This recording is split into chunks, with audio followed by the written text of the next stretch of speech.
What you think of that?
Oh,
Hello, how we doing?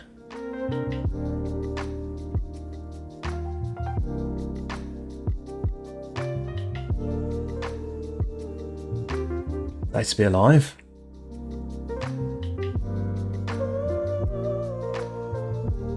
How are we all doing on this lovely Monday evening? Hey! Big Fatimet Musa, how you doing? Good to see you. Am I pronouncing your name right, mate? Imagine I'm probably not. And also, you may have told me how to pronounce it before, so I apologise. I hope you're well. Doing well? Good.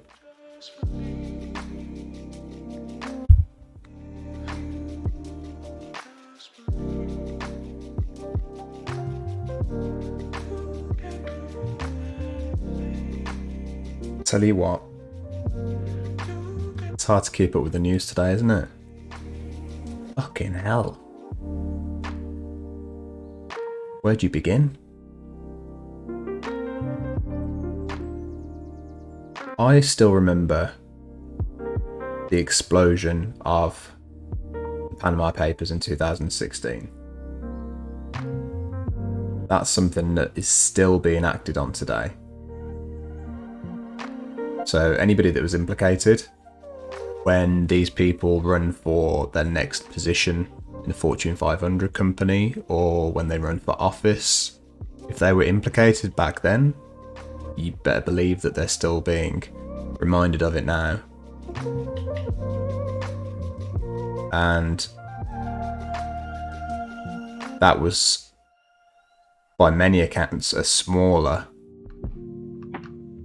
payload of information than this. Let me double check that. How big is this leak?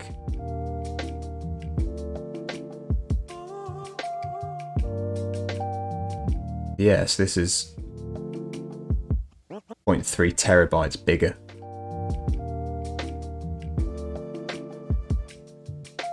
Pronunciation sounds good.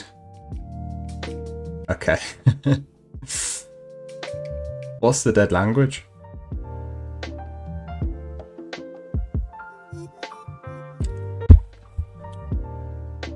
So it's difficult.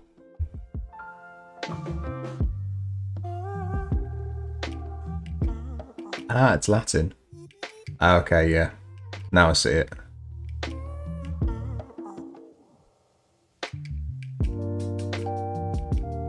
Gonna whack it into Google. See what it means.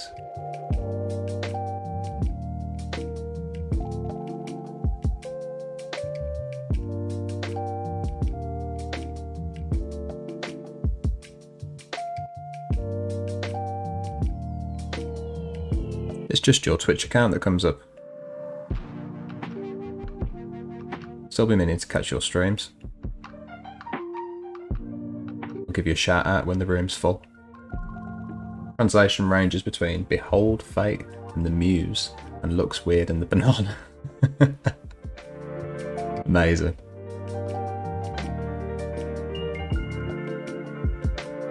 I prefer the latter. Looks weird in the banana. Looks weird and the banana. Also sounds a bit like a pub. Looks weird in the banana. Or like a band name. Looks weird in the banana.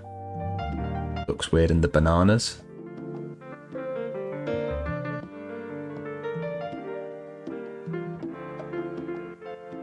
Have you not?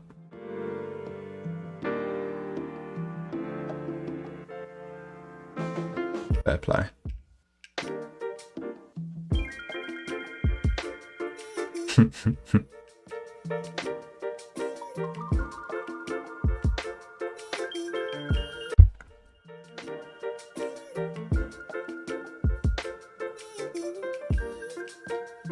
So now we've got the Pandora papers, haven't we?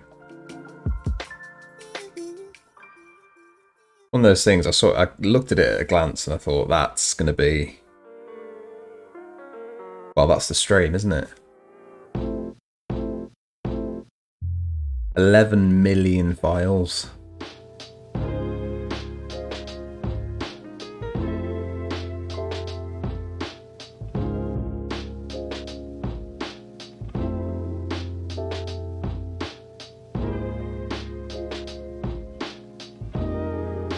Ah, yes. So with this, basically, my questions are now moot. Because my questions were, I kind of, before I looked at what you sent over properly, and so I was watching, it was Dr. Buenabuen who showed your last film that you did. And I had questions in my head before that. Like, shall I do it on this, or this? Then I saw the film. And I was like, oh, okay, it's a specific thing. And then you sent me the thing, which is obviously it's a specific thing to do with the pandemic, and you've got specific questions that you want answered for the film. So that kind of cleared it up in my head, to be honest. So I'm kind of all good. Does that make sense?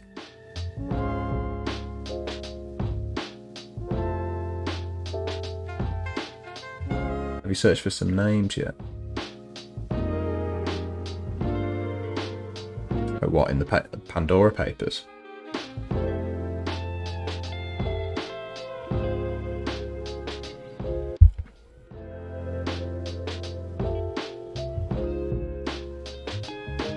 I've got a list in front of me.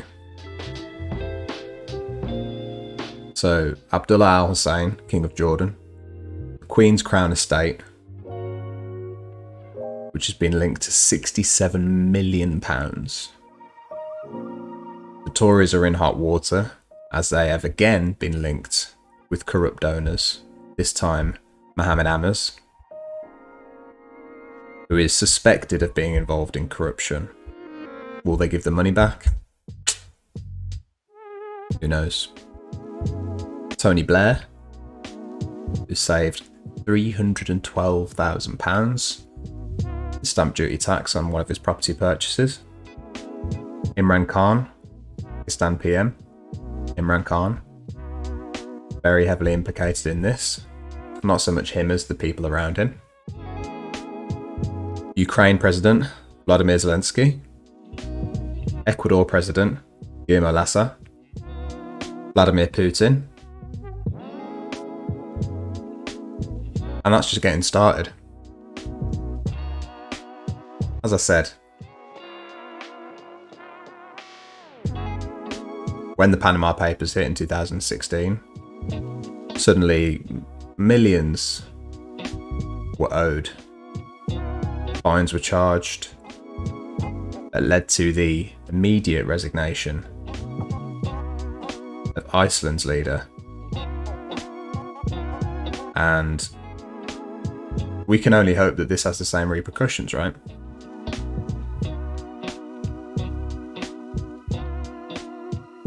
Now, who's this gentleman?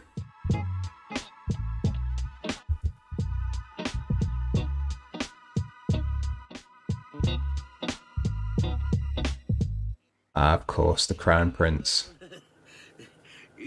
So has he been implicated as well? I can hear you thinking, man. Can't see anything about him.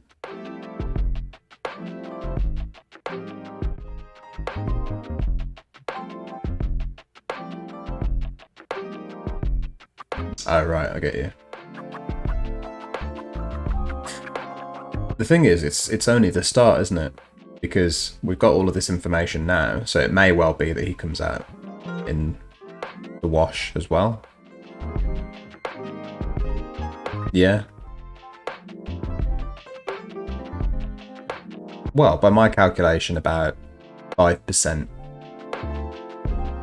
I did some quick maths and it looks like 5%, 1 in 20, of all the billionaires on the planet are implicated in this scandal, as far as we know, and that's what, based on what we know now. Right, so there's 11 million financial records leaked. So that's emails, that's photographs, that's spreadsheets. Really, this could be going on for a very long time. Very long time indeed. You worked for him? No way. You're in the last what, sorry? WEF.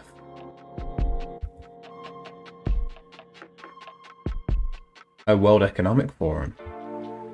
No way. What was that like? Don't mind me asking.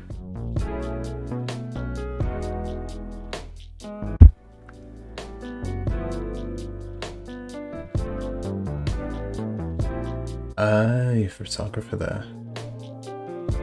You see any shady shit? You can tell me. Join the leaking. Spill all your secrets.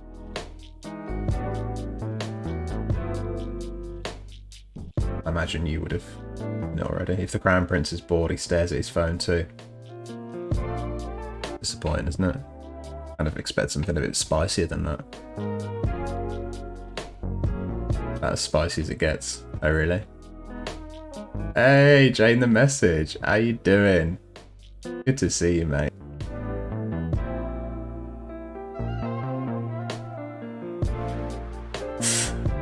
Who's gone?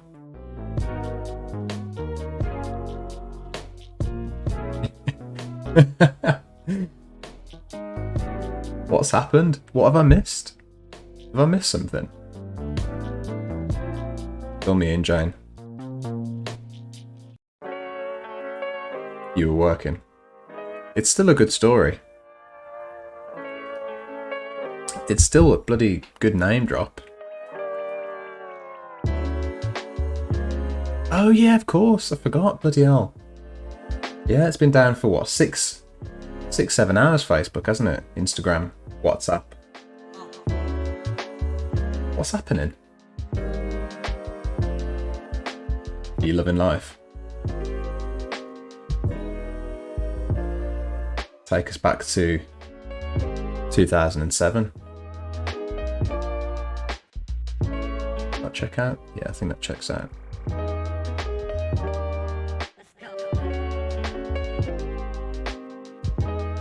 Here we go. It's the start. It's nice to not be able to access it, isn't it? I do like stuff like that.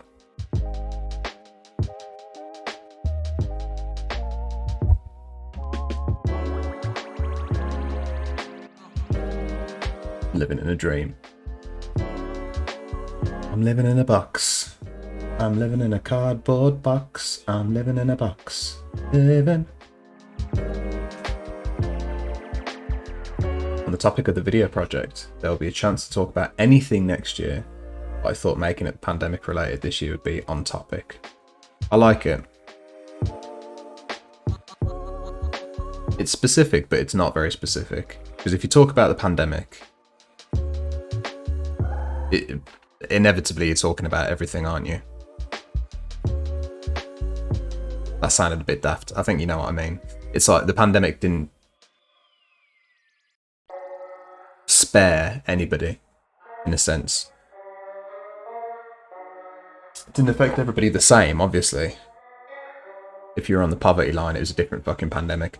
But what I mean is, it affected everybody's lives in some way. So by talking about the pandemic, you kind of end up talking about all aspects of your life, I think. So, I think it's a good choice. It's nice knowing somebody's posting anti-vax, anti-mask memes just before they get COVID and die. It's not happening right now. Just desperately mashing send on some anti-vax conspiracy shit from Daily Mail. Just again and again and again. Why won't it send? That is a nice thought, isn't it?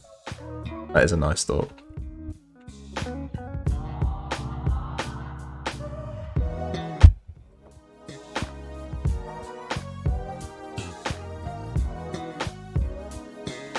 Every year the goal is to give people a voice.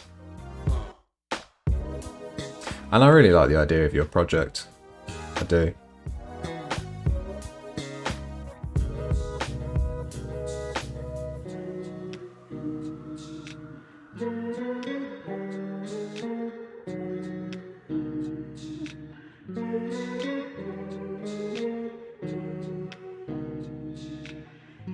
Nervous system is taking a bubble bath soak right now. Is this still you loving the social media crash, or is this related to something else, Jane?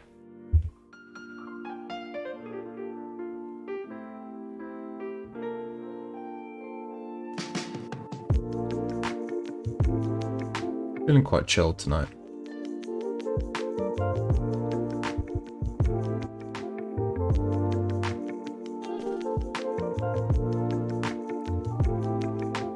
This is probably not... I don't know if this is a nice thing. I don't know if I don't necessarily feel proud of this aspect of myself.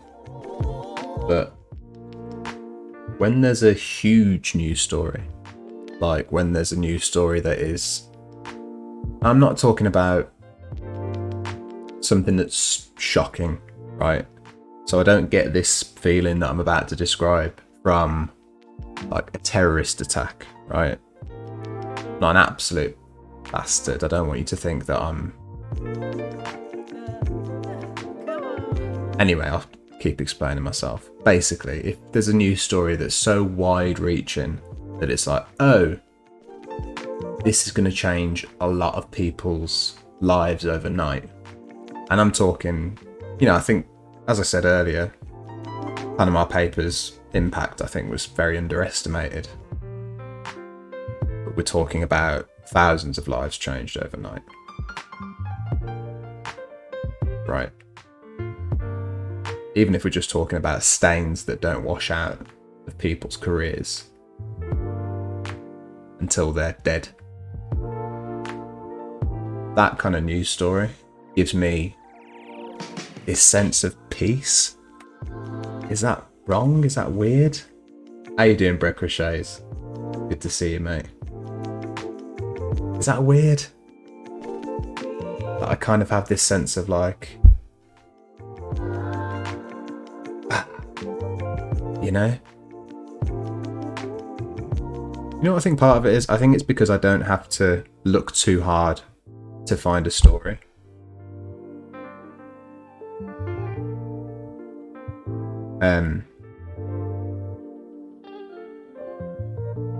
I feel like politics is one of the things that I do now. I'm always either talking about it or writing about it. So there's a part of my brain that's waiting for it, ready and waiting for it every day. So I think this is a bit of a gift for that part of my brain in a weird way. Sometimes you have to look, don't you? Sometimes it's like, oh, what's today's thing? Start digging around. What's interesting? You have days like that. What's interesting?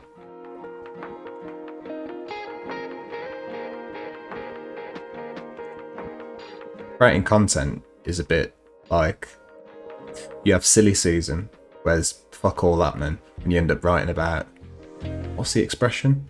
Dog eats man. Right? No, man eats dog. Fucking hell. And that's not today. Today is blindingly obvious what one should be talking about. Now you could argue, and I've seen it argued already earlier today, that it's not what we should be talking about at all. That this is a distraction. I can disagree more. When you consider the possible implications for it, be a game changer.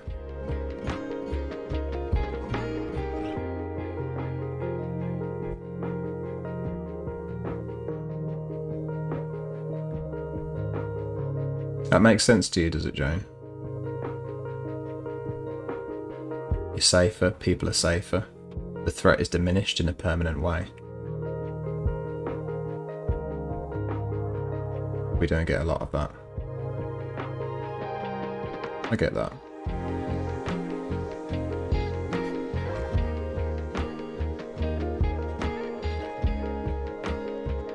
Big fucking headlines that take up the front page of every single news publication just at once, like bam. There's a bit of peace in that. Don't have to wonder. Maybe that's what it is. Maybe it's like I don't feel like I have to wonder what to think.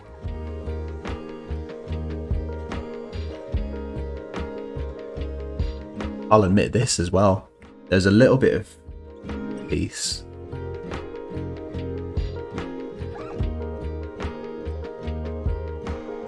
In those press galleries, the pandemic. Questions for the press. It's that kind of, oh, everybody's thinking about the same thing right now.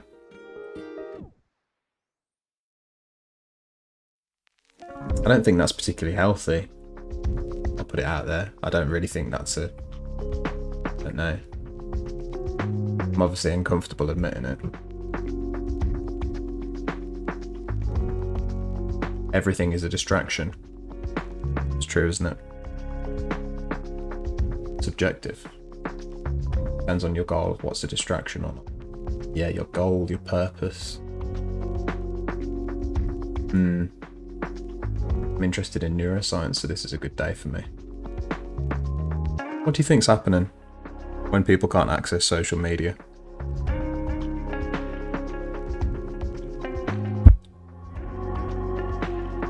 Well, I think it's probably a good thing. What's just occurred to me is that it means people can't talk about the Pandora papers on social media for as long as it lasts. Which does upset me a little bit when I think about that. But it's not going to kill the story, is it?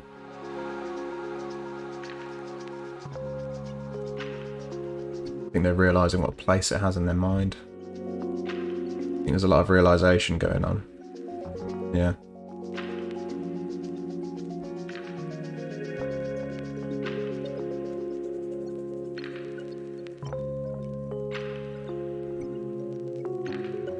And that's...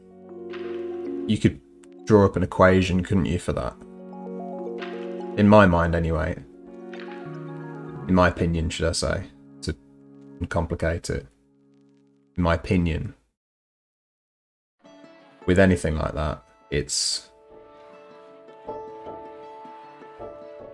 more time equals bigger realization. Or I suppose bigger chance of realization. Like for some people, it'll come immediately. So you're thinking about it immediately, right?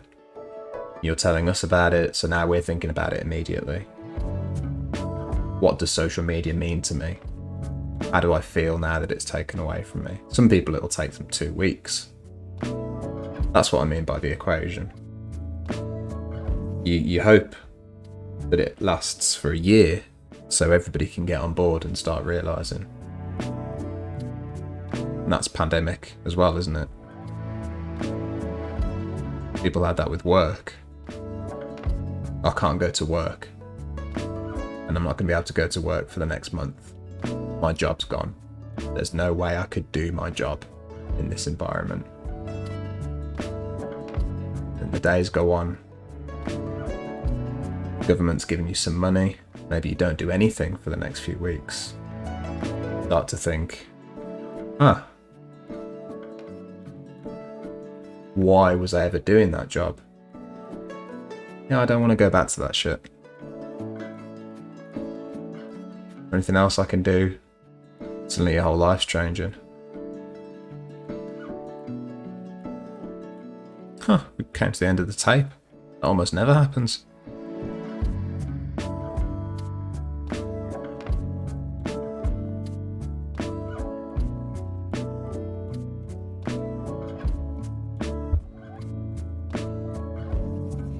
Complicated, isn't it? Is it still down? Like it'd be horribly ironic if Facebook came back up whilst I was ranting about it.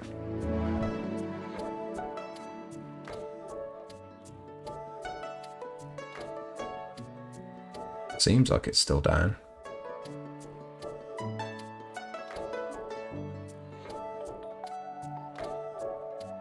Twitter slows down.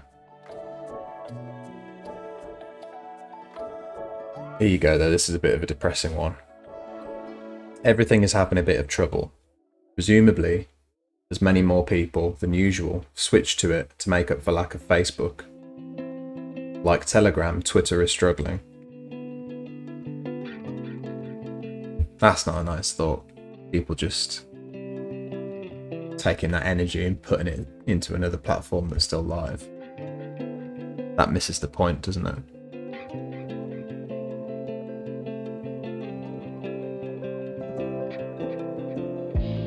Someone on the Facebook recovery effort has explained, this is a tweet.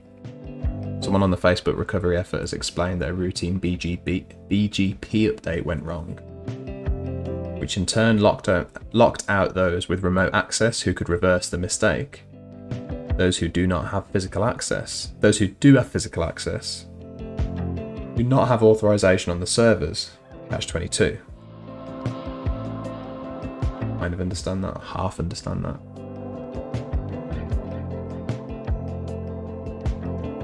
It's a nice bookend to look at my life. I think I see that. RIP Facebook, stay dead forever. They gone.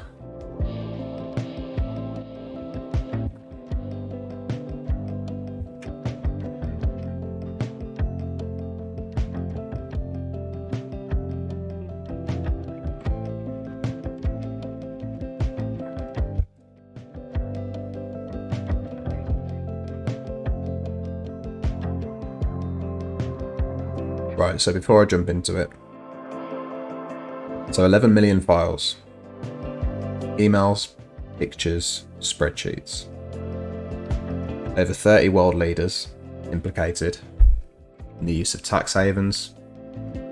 Many of these cases are linked to corruption. Many of them involve elections and actions that were taken leading up to elections. Some of them involve money that was spent to get people into power.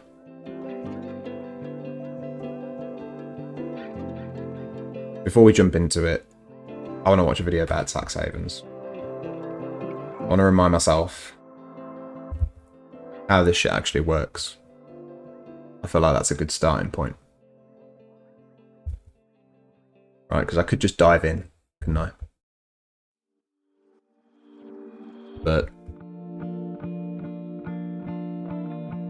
I'll admit that whilst I've read about tax havens here, there and everywhere, I've read a lot about the previous Paradise Papers and the Panama Papers, The use of tax havens allows people. I find myself forgetting how the shit actually works when it comes to tax havens. Let's have a look.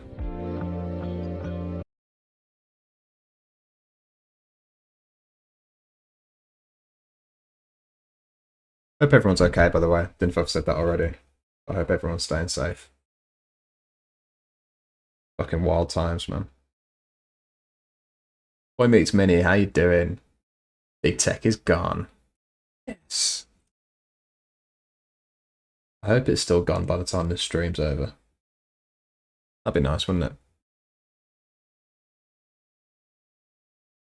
That'd be lovely. Now I feel bad for tweeting out my stream.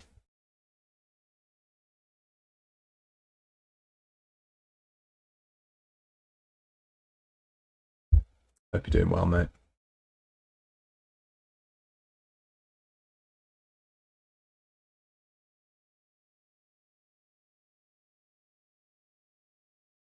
Over recent years, people have become increasingly annoyed with organisations and public figures taking advantage of tax havens. The use of tax havens allows people and companies to pay lower rates of tax than they would in their native countries. And this isn't a small issue. £5.3 trillion, or about 8% of the world's wealth, is estimated to be stored in offshore tax havens. Moody's estimates that the giant US tech companies alone kept £1.4 trillion offshore at the end of 2016. The Tax Justice Network estimates that corporate and personal tax avoidance costs the world's governments $700 billion a year in lost tax receipts.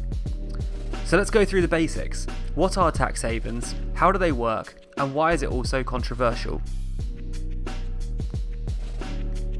So as we've already touched on, the use of tax havens is a financial technique which allows people and organisations to pay less tax. A tax haven is a term used to describe any country which offers your citizens and businesses lower rates of tax than your nation does. There are numerous tax havens across the world which have favourable tax laws allowing people to pay lower tax rates. These include famously Bermuda, the Cayman Islands, Jersey, the Bahamas, Belize, British Virgin Islands, Andorra, and many more countries. There are a number of different ways which businesses and individuals can avoid taxes using tax havens. First, let's start with corporate tax avoidance. One of the biggest ways that organisations can utilise tax havens is called corporate profit shifting. This is where a business registers their headquarters in another country which has a lower rate of corporate tax than their native country. For example, the UK corporate tax rate is 19%, so if a UK business moved its headquarters to Switzerland, they'd be able to pay the lower 8.5% tax rate instead. The difference. Right, is everyone in so far? Are we all good?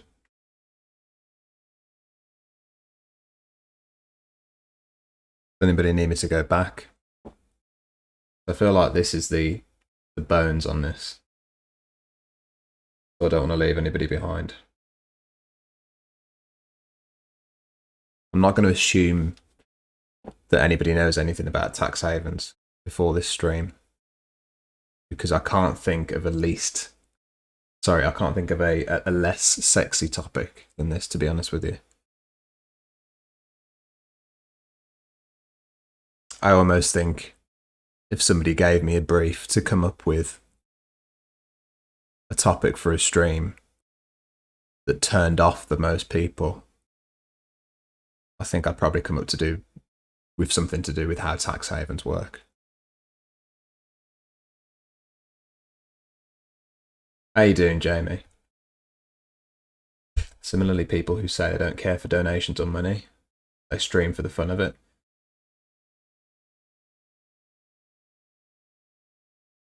I've missed your first message, that's why it doesn't make any sense. What if you yourself became a billionaire? Would you be upset that you were made a billionaire and reduce your value somehow? Or say fuck it and take as much as you can. Depends how I did it. The thing is, it's nearly fucking impossible to become a billionaire without exploiting a lot of people or benefiting from the exploitation of a lot of people through an ancestor's inheritance of some form, right? Let's assume that I could become a billionaire through streaming without exploiting thousands of people as it usually is. Then yeah, fuck yeah. I'll take it. Where do I sign? Apparently Facebook's routing tables are gone. The data is probably preserved, but that's not going to be a quick recovery. Oh. Sexy. Like it. Like it. This fake we don't care about money charade by a lot of people. Who's saying that? The ones who actually ask and say they want or need money get told to piss off. Who's saying they don't need money? Besides the rich.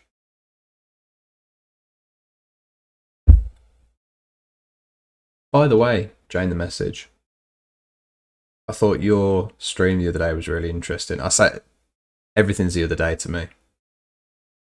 Sorry not to call you out. You might not even be here anymore, but sorry to call you out anyway. Just a quick side note.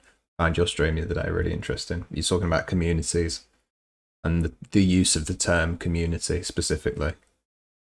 How it's some spaces are assumed to be communities where in actuality they do not, and I think your argument was that they should not work as communities. Well, that's really interesting.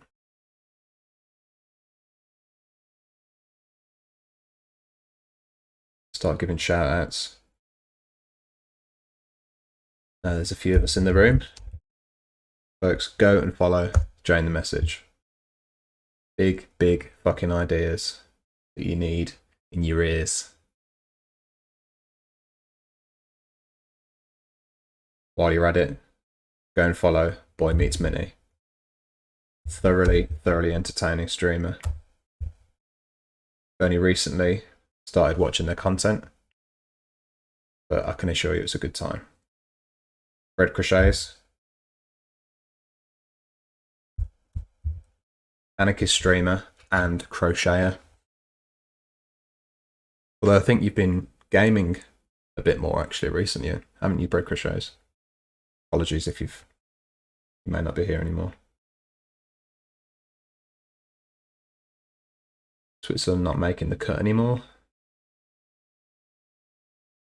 Yeah. The former use of Switzerland.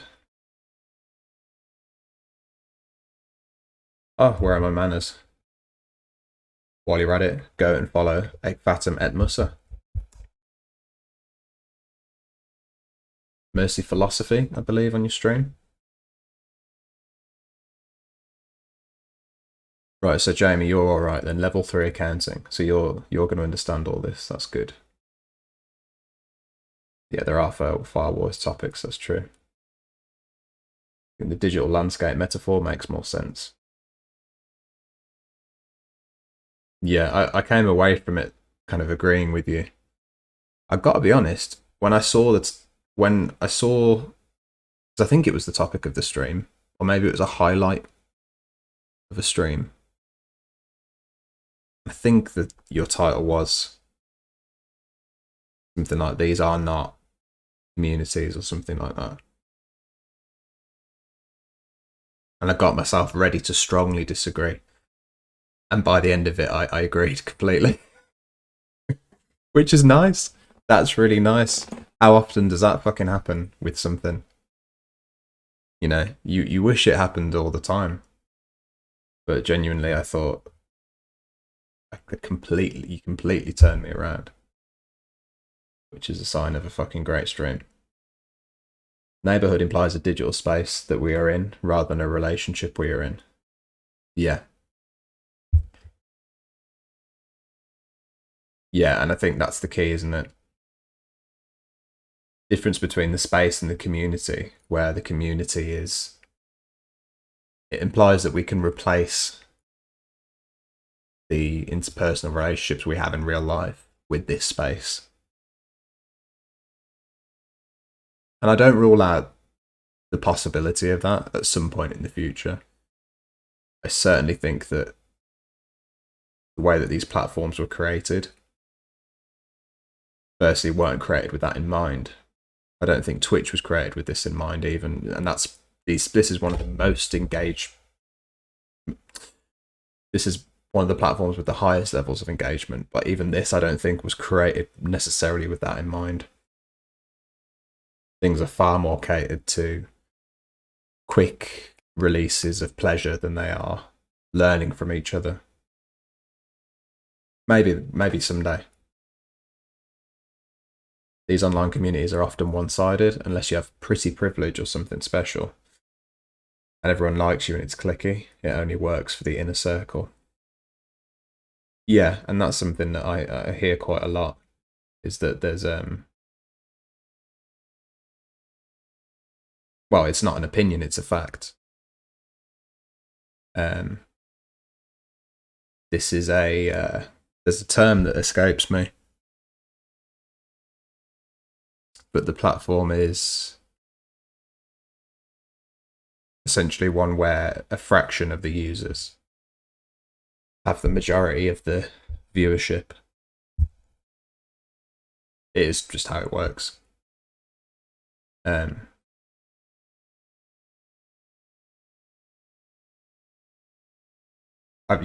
been quite fortunate in that I've just ran into a lot of people like yourself who've been kind enough to engage with my content and been supported by some other streamers as well, have given me advice or raided me and that kind of thing, and that helps.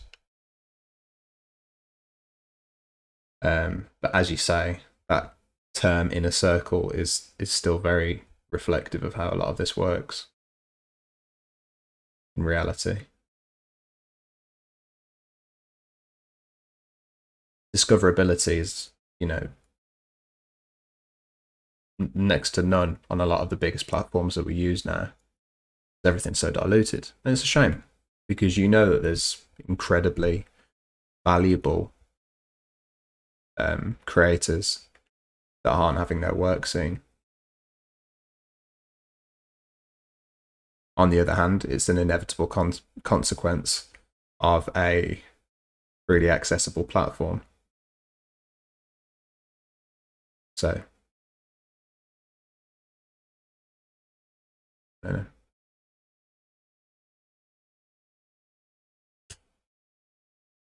know. You're moving bread crochets. Once a week I watch some videos and play a game. Nice. Hey, I'm Christina, how you doing? A lot of streamers in the chat tonight. Folks, go and follow Christina. I've been meaning to catch your stream, mate. I've only seen tiny little bits here and there. I hope you're well.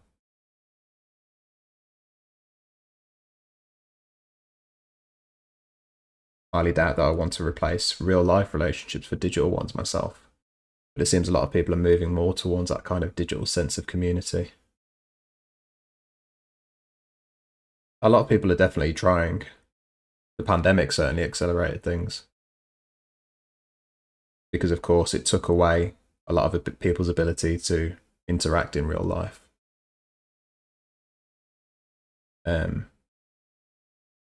CEOs of digital platforms are rubbing their hands with glee because that projection of, levels of engagement, traffic, everything on every single one of those platforms,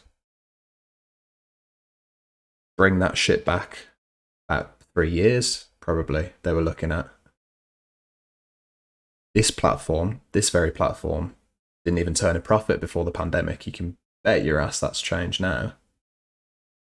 Be very, very surprised if the next announcement, the you call them, the reports, very surprised if they haven't turned a profit yet. Mini Cooper privilege. I hope you do recognise the Mini Cooper privilege, and that's the main thing. Boy meets Mini.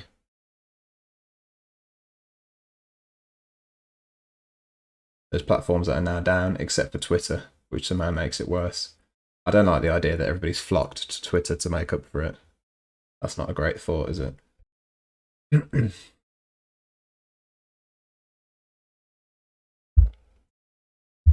natural about that, I suppose.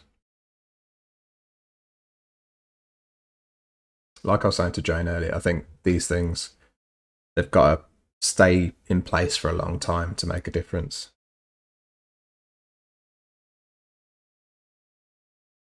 If you're somebody that's been thinking about this already, then,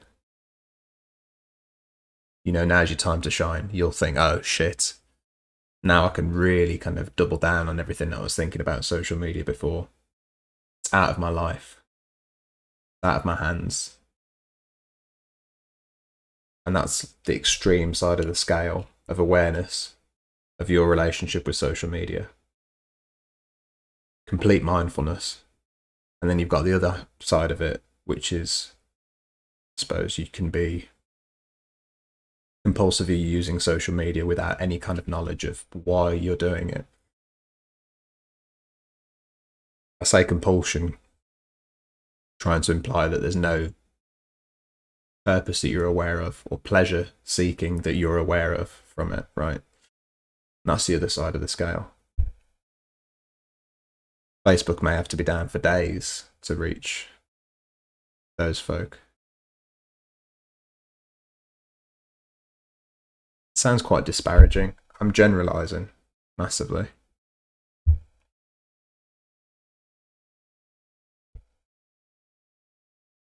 Right. That was a big interruption in the video, wasn't it? That was a big rant.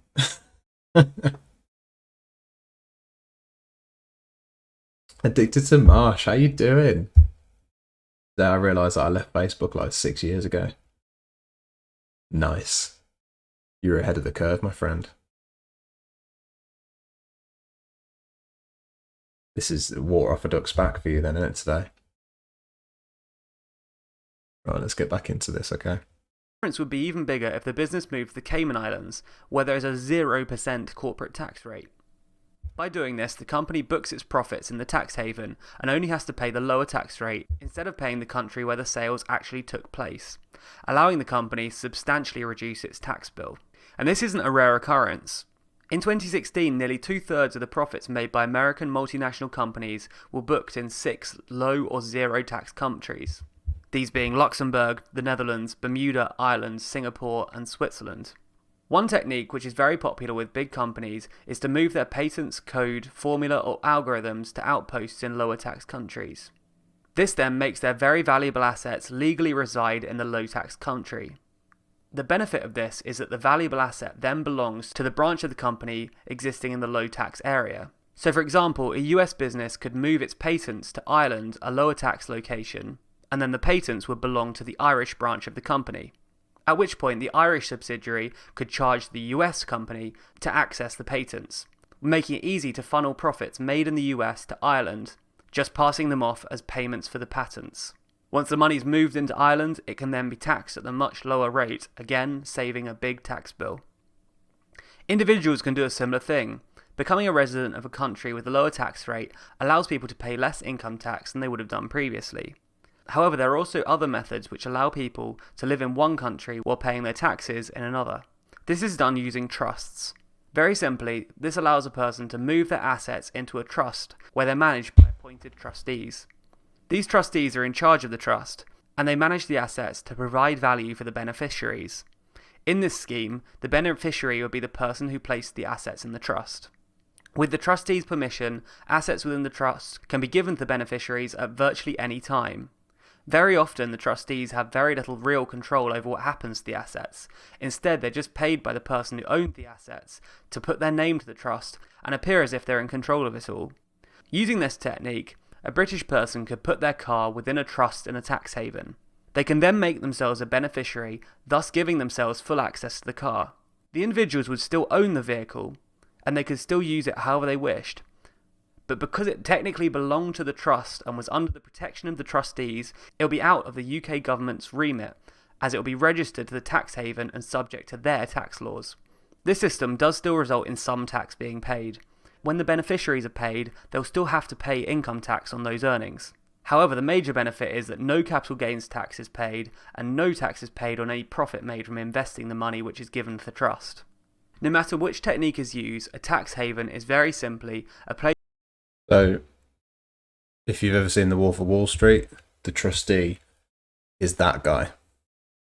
Yeah? Remember?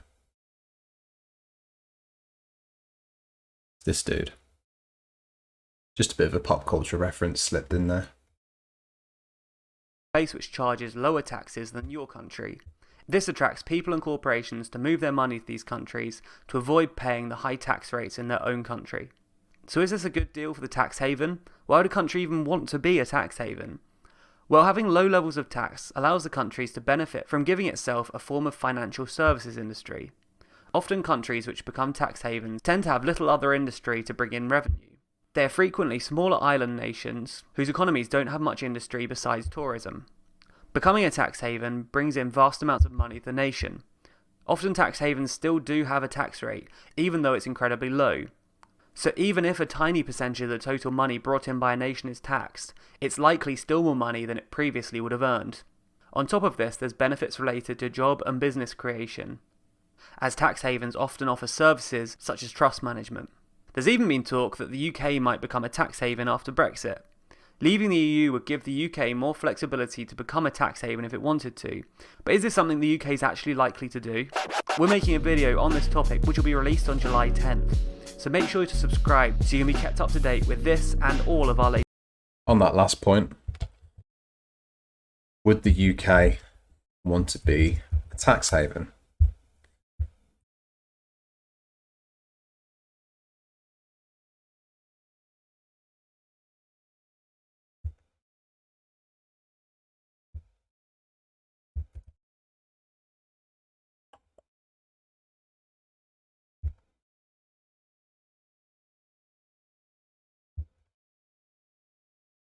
I thought I had a link to that. I do not. So there you go. There's the intro. There's the context. If anybody needed it. I certainly needed a refresher about how this all worked. Corporate tax rate in Switzerland somewhere between 12 and 22%. There you go. Their days are over.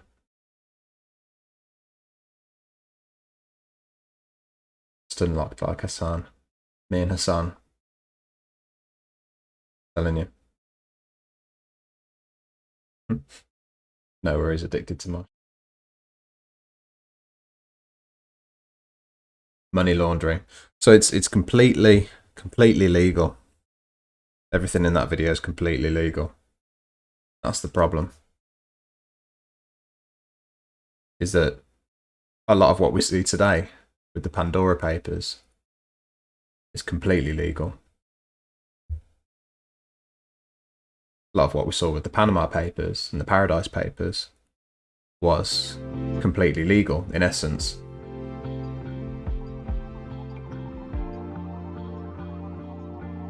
So for a lot of people implicated, it will be nothing more than an embarrassment.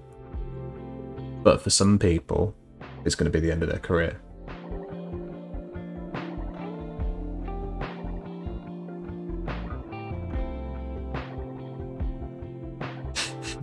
I'm going to marry yourself off, addicted to mosh. Hey Ice Wagner, how you doing? Oh, he certainly is. I'll wait to talk about Tony Blair's involvement in all this.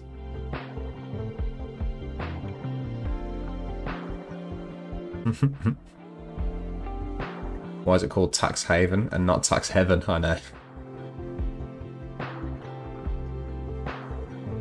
Fingers crossed that no journalists are car bombed this time around. Wow. There's going to be a lot of fallout from this.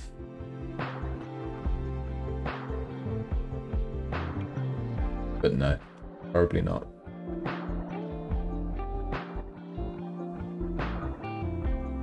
Gotta turn that September alert off, ain't I?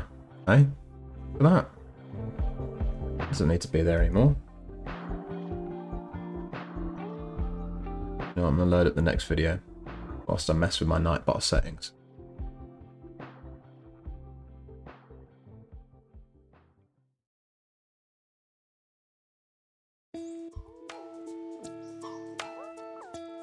Right, onto the main story itself then. Now we've got a refresher about how it all works.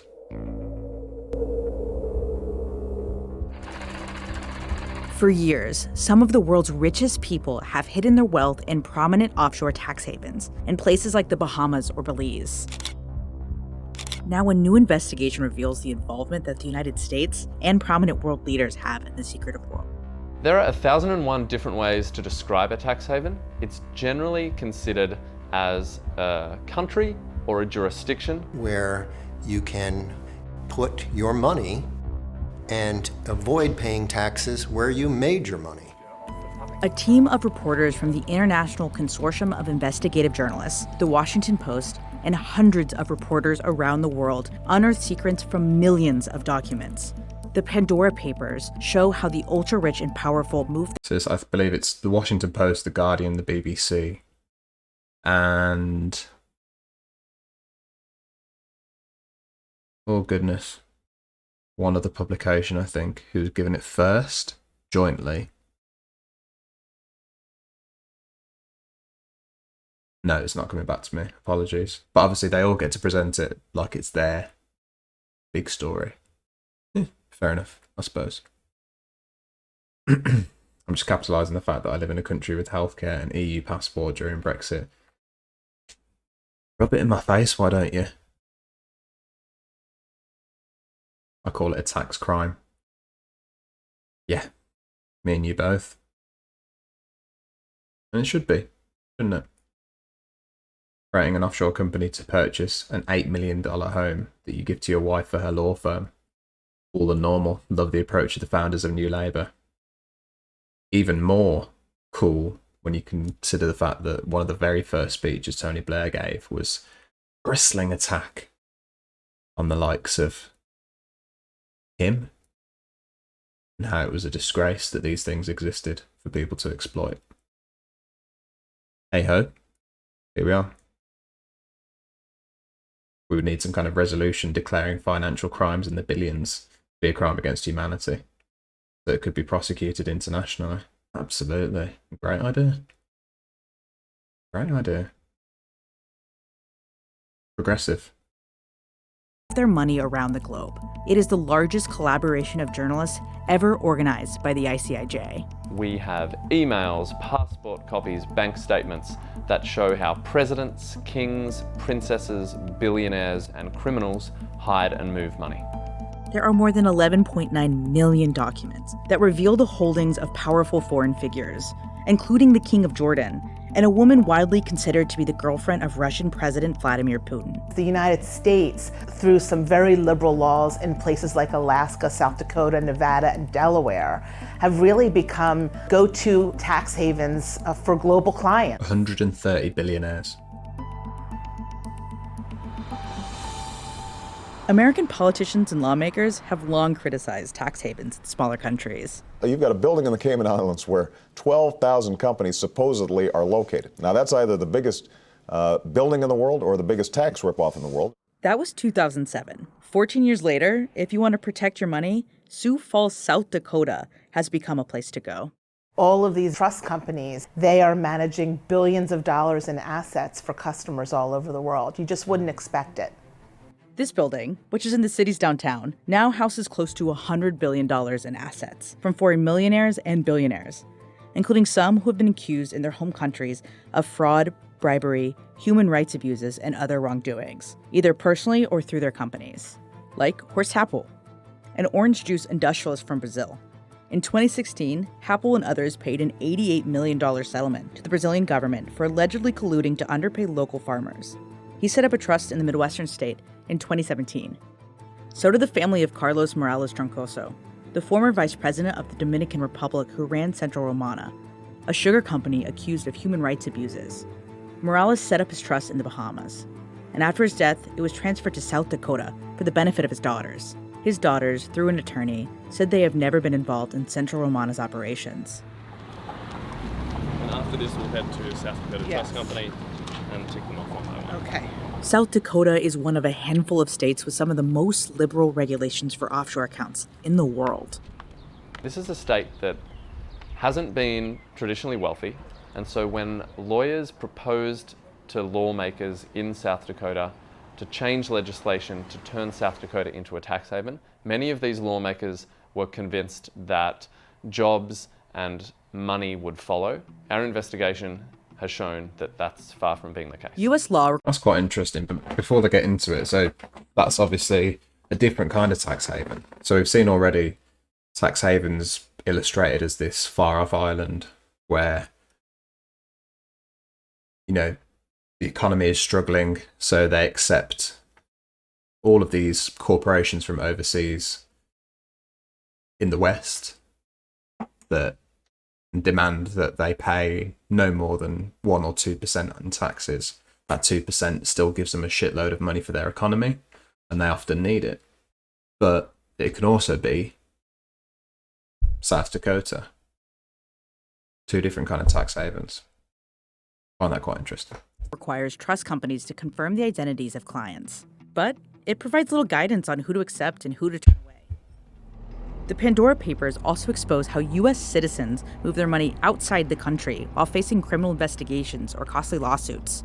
This is where Glenn Godfrey comes in. His companies in Belize have set up trusts, bank accounts, and corporations for an alleged murderer, a high-profile child sex offender, a mob associate connected to the Colombo crime family in New York, and a self-described constitutionalist who solicited the murder of a judge, a prosecutor, and an IRS agent.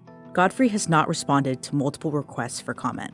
It's very difficult for prosecutors to track money offshore for all kinds of reasons. A lack of cooperation from the governments of tax havens like Belize, to just not having the time or the resources. Tax havens are legal. For example, businesses use them to reduce their tax burden, and countries use them to spur investment. But sometimes trusts are used for improper reasons and for criminal activity. Tax havens in and of themselves are legal, but tax havens have been used over the years for illegal purposes, for hiding money from authorities, avoiding taxes that you owe, parking illicit gains from white-collar crime, or for politicians to disguise payments that are part of corruption. So while it might not be illegal in every case, it's highly problematic in terms of ethics, and it's highly problematic in terms of the growing rift of inequality that we see around the world.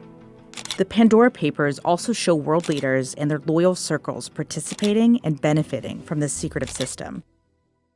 Jordan's King Abdullah II is one of them. Over the past decade, as billions of dollars in American money poured into his country, a secret stream of money flowed in the opposite direction. Companies associated with Abdullah spent millions to buy extravagant homes in the United States. We were able to show that King Abdullah has secretly bought compounds in Malibu or overlooking the Potomac River in Georgetown and in London, and that he has spent more than $100 million in secret over the past 10 or 11 years on lavish properties that are unknown to the people of his country. Abdullah's lawyers said their client did not misuse any public funds or foreign assistance. Another person benefiting from the secretive system is a Russian shop cleaner.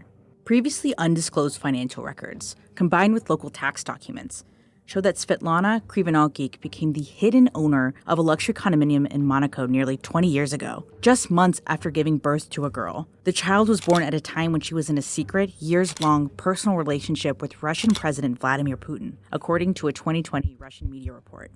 Когда мы нашли соцсети Елизаветы, то последние сомнения в том, кем друг другу приходились Владимир Путин и Светлана Кривоногих, отпали.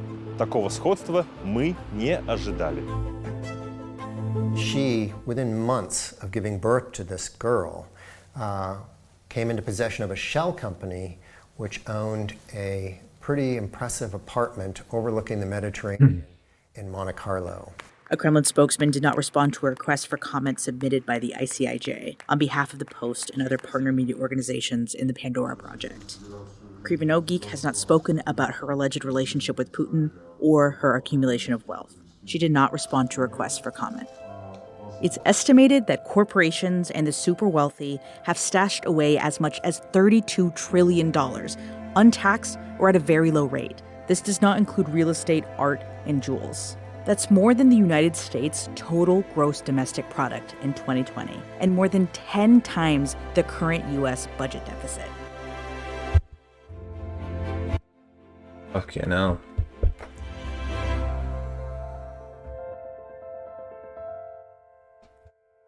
It's one of those stories where there's numbers flying at you left and right. And the temptation is to, I think, disconnect. Certainly makes my brain want to go, do you know what, there's too many big numbers here. I'll just mentally exit this story. But let's stick with it.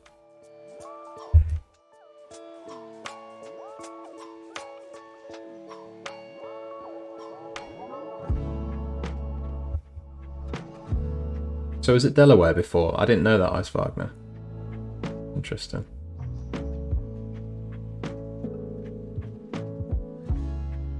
Al Jazeera's got one as well.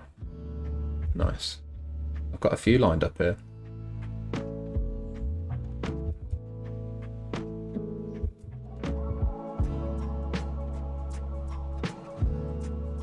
I appreciate it. Thank you.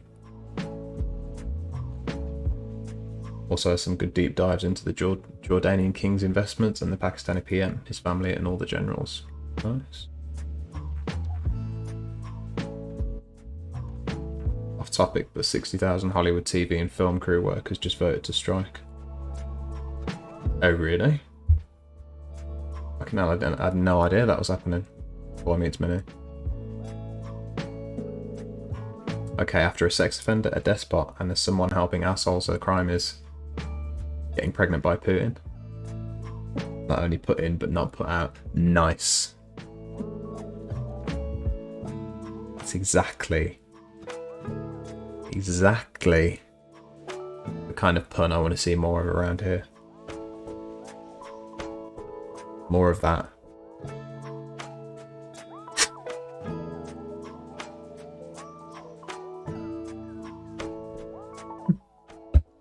Sorry.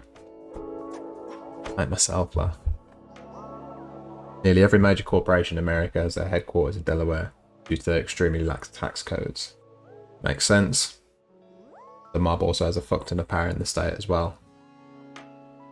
That. No, not that. What's going on with this lighting? This sucks. Apologies, folks. There's two things happening. One, my ring light. Something's changed between the last time I turned it on and today. Genuinely. I know that sounds delusional. Also, got another little light here, which kind of takes a bit of the shadow off the side, but as you can see, it's flickering, which is maddening.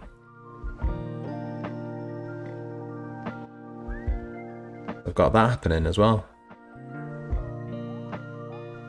All kinds of shit going on. Professional.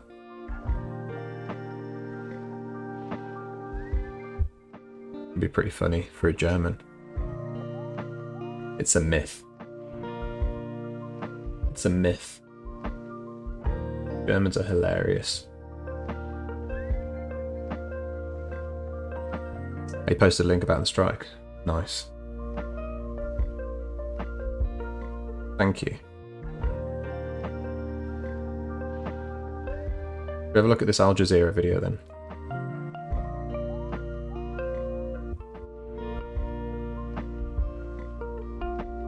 Right, so who's been named in the Pandora papers?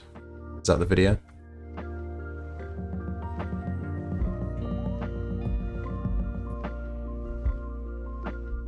Is that it?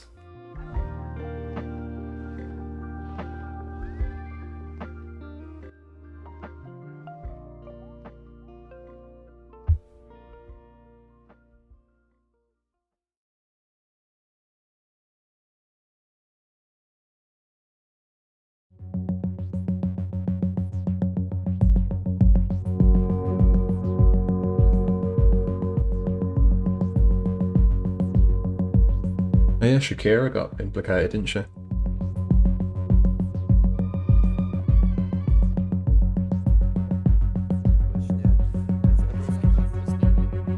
Found 78-year-old Robert Durst. Marbella, il surlatitante Raffaele Amato.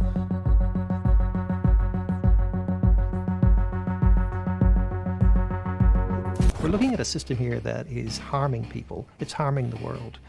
And it's important that people know about it.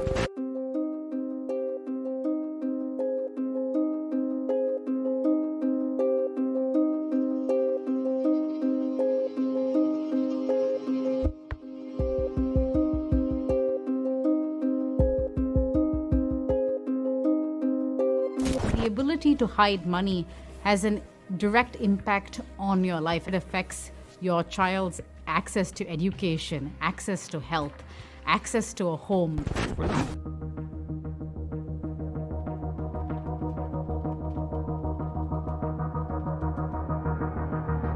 In the Arab world, it exposes much more than just tax evasion. It exposes the I impact don't know why we can't hear that dialogue. that is resulting from this web and intersection between business people and the public spheres of power.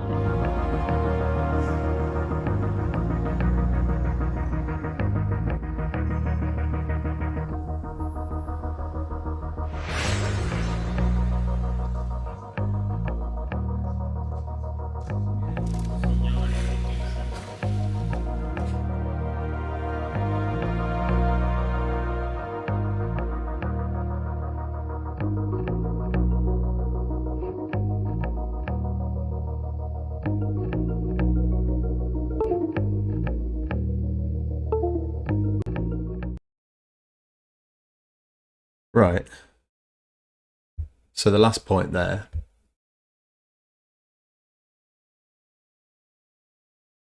There's a lot of people whose response to this has been, so what? Who cares? Why are we talking about this? Why are we focusing on this? And I think that mostly comes from a place of fatigue. Oh, I can see that the camera has not kept up. What is going on there? Right, here we go. This happened last time, folks. Do you remember? Does anybody remember what I had to do? I had to take it out, put it back in again. Very old school. But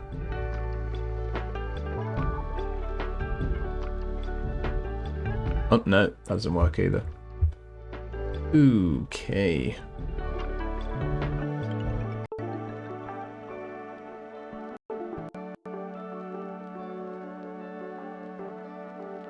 Ooh.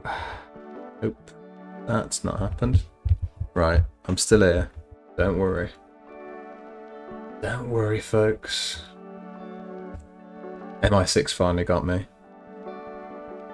If I ever disappear, just know that that's what's happened, alright? I want you to remember that I told you it was going to happen.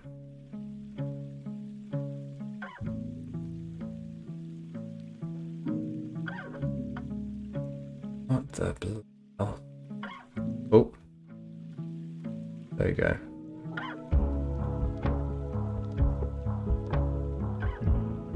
Lovely stuff.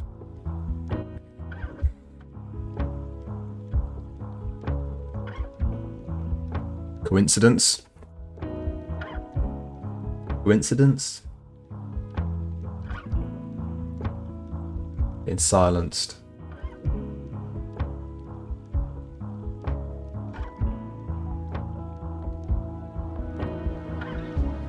It's actually a huge scandal and fascinating story about Delaware and rigging in the NBA. Nearly every single referee comes from the same city in Delaware. The city is also the headquarters for the mob sports betting in the country. The league tried to keep this quiet, but it blew up a few years ago over a ref admitting to rigging a semi-finals match in 2002. That is interesting.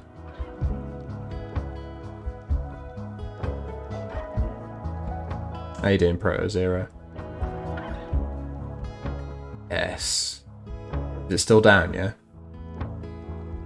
Facebook still down?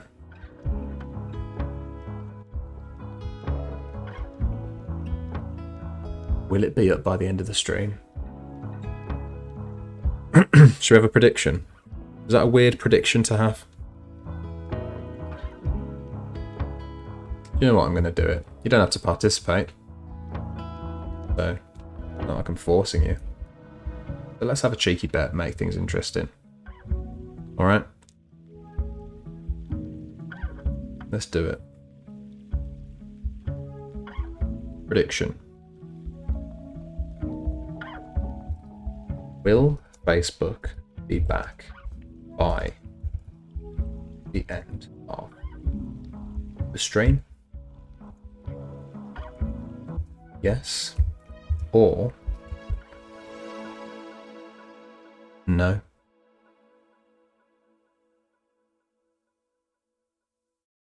Alright, I'm going to give you 2 minutes. Bet on that. Win some channel points. Or not. Or not. Appreciate you sticking around, folks.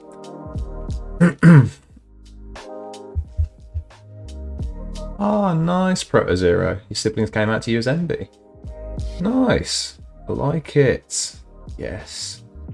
And be pride. That's lovely, Proto Zero.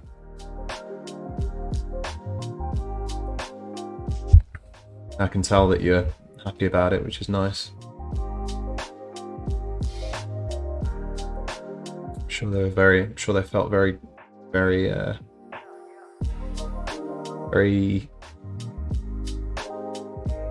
happy. Be telling you. And that you reacted in this way.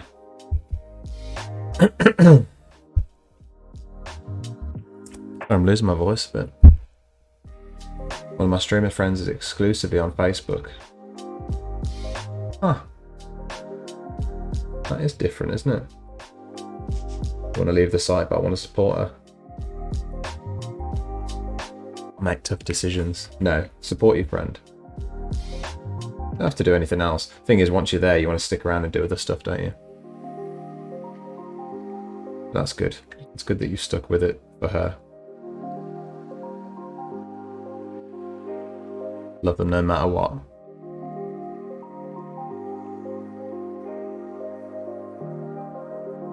Nice, Proto Zero. I love hearing it.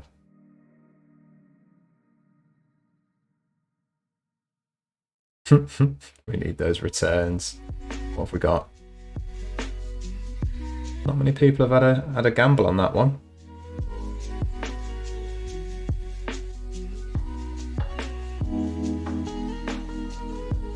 Well, we'll have to see anyway.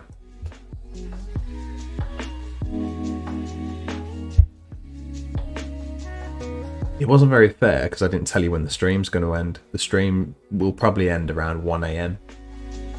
So, really the question should have been, will Facebook be back by 1 AM? But, hey.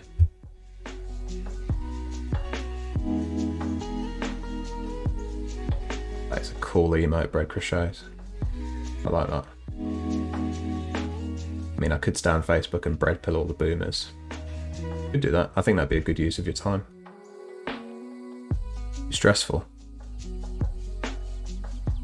Speaking from experience, politics Facebook groups are fucking toxic. I'm happy to make that generalisation.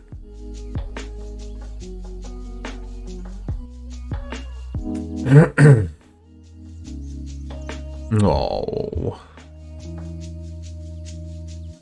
Look. What kind of dog is that? I don't know. It's cute. That's all that matters. It's cute.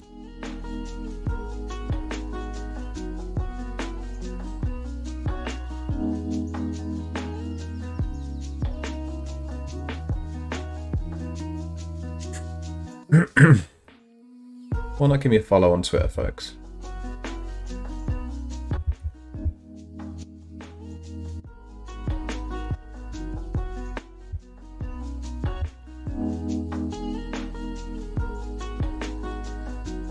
Thank you, Big Fat Amit Smissa and Ice Wagner for giving me that Al Jazeera link, making me aware of it.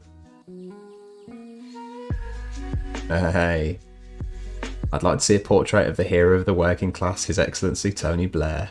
Nice one, Ice Wagner. That, by the way, folks, is something that's available to all of you with your channel points. You can make me do a Microsoft Paint drawing.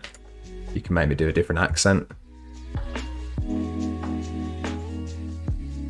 Right. I'm going to do that right now.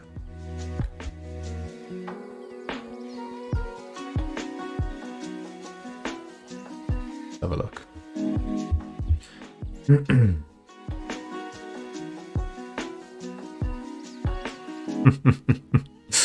Hero of the working class. Oh. It's just probably the least surprising name to come out of the Pandora Papers, isn't he? Out of all of them, maybe.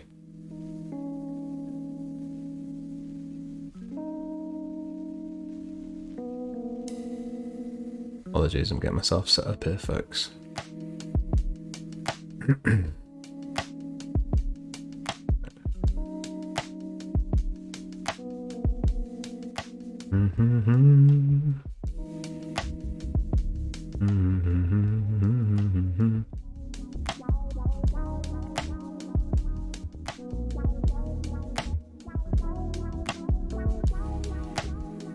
Oh, we need a picture of Blair, don't we?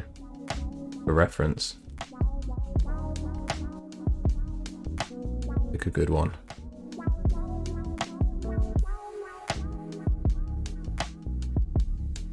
Let's do back in the day. Things can only get better, Blair. Let's do that.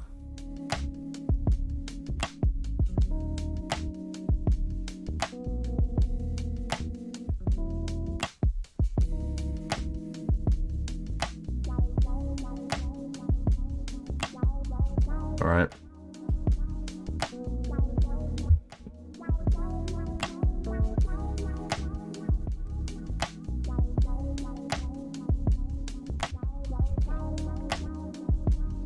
You don't have Twitter, Addicted to Mosh.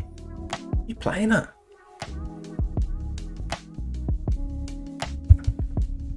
Living under a rock? I only get on fights on social media because everybody is wrong. That's true. That's true.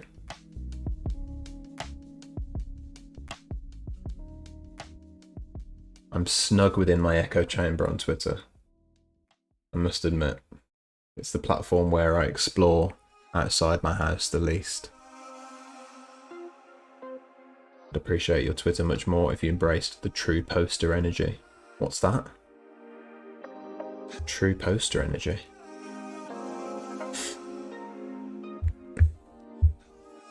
Right, let's do it. Okay, so to start off, let's try and get a skin tone of some kind going. It's a bit of a... that's not his actual skin tone in that picture. I'm gonna go with something else. More... awful start.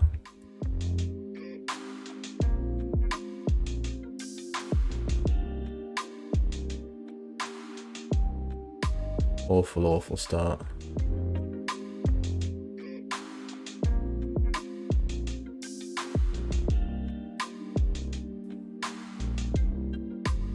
Gonna be looking off into the distance like he actually is.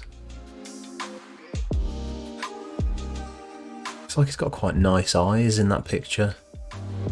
So you know it's been doctored. You know damn well it's been doctored. My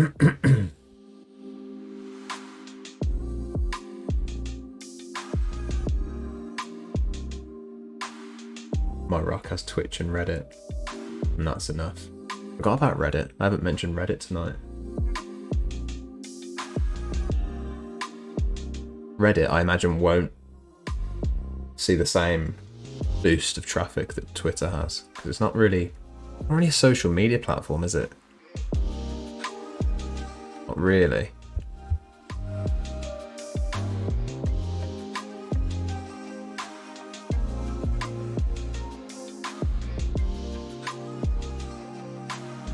It's different.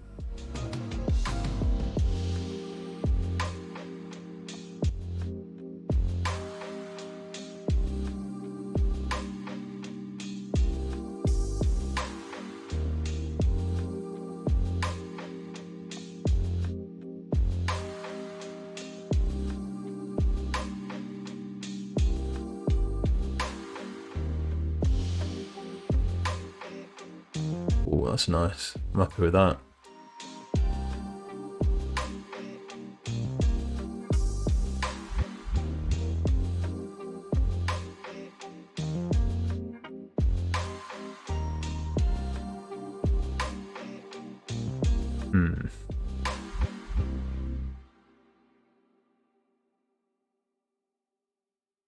Oh yeah, his ears. Everybody made fun of his ears, didn't they?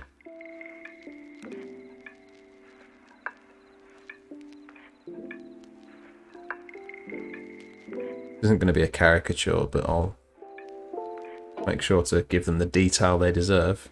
I'm not going to hold back.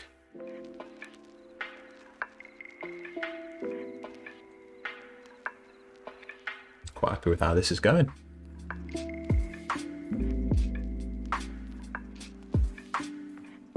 Yes, boy meets mini. Of course, gotta have a paint stream.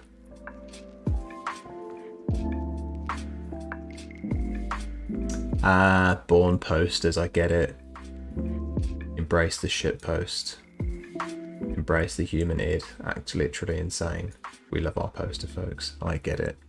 Yeah. I have to push myself to post on Twitter. I don't think I could ever be like a regular shit poster. I overthink it. Luke Eves, thank you very much for the follow. There is a Jack Nicholson for you underneath that Tony Blair picture. I promise. If you ever have over 1,000 people watching you, and you have your own subreddit, I will gladly tell everybody on there to tell them that they're wrong. Nice one. I appreciate it, Addicted to Mosh.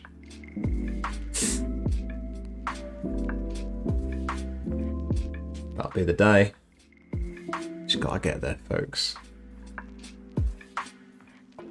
You're right, billionaires shouldn't exist. We need trillionaires. That's the way forward, isn't it? Oh. Sorry, you put too many emotes for Nightbot. I'm good, thank you, Luke Eves.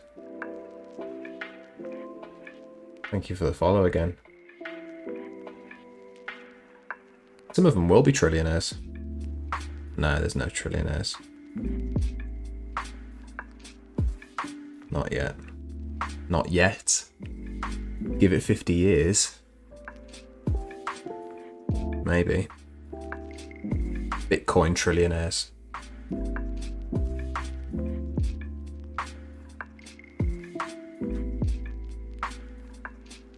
Luke Eves is just memeing. Just joking. How you doing, Entrima? What is up, my guy? What the fuck is up? How you doing?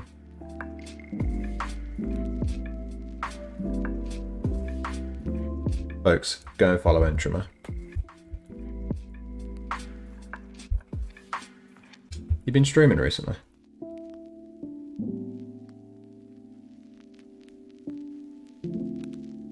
Trump 2024. I've been thinking about talking about that on a stream.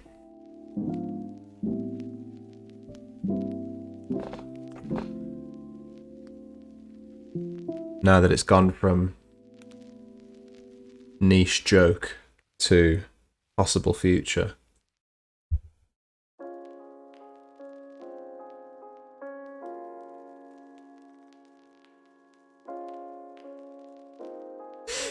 One giant diary for the worst people around. I like that, Ice Wagner.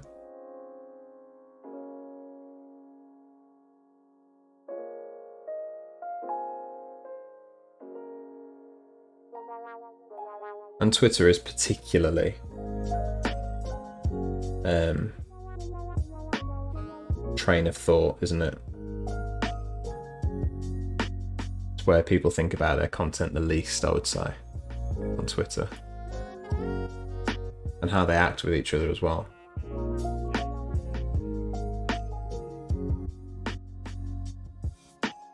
Possibly. So I finally capitulated to the capitalist hellscape that is the US. I'm gonna buy a car this week. Yes!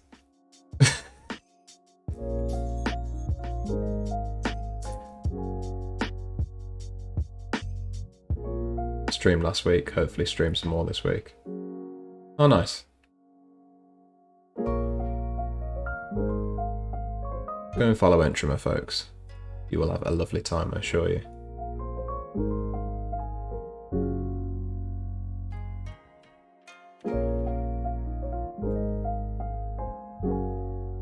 Luke Eves, I tell you what, you'd be lucky to find a conservative in my chat.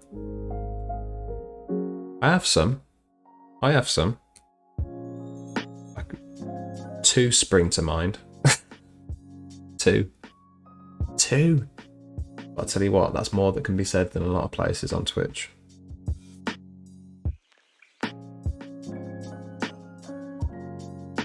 But I wouldn't expect a call back from the crowd anytime soon.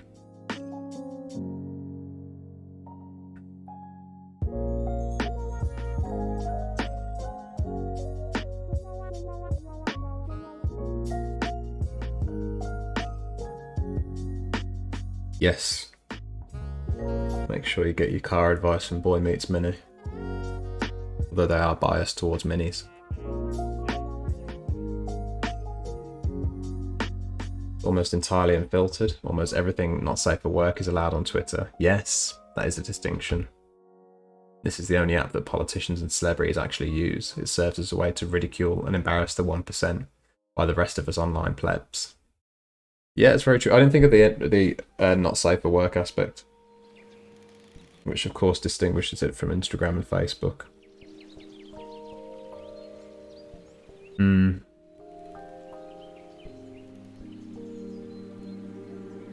It's quite funny because despite that lack of censorship, it is really one of the... No, I was going to say one of the most, but it's more...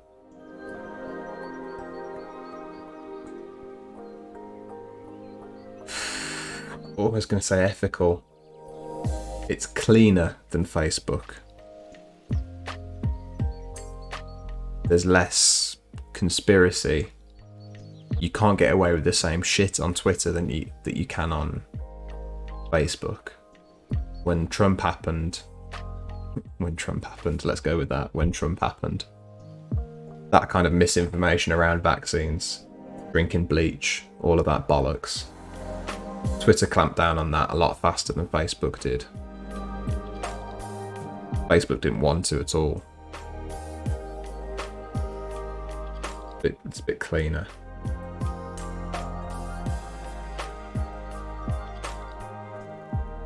Entrima, bring it. Anytime. Should do it. It's been a while. Me and Entrima have had 2 lovely streams of GeoGuessr in the Wikipedia game. So last time it was... I want to say I won the Wikipedia game and you won GeoGuessr? How long are you streaming tonight? What time is it? God. I won't be on a hell of a lot longer. I'll finish before 1.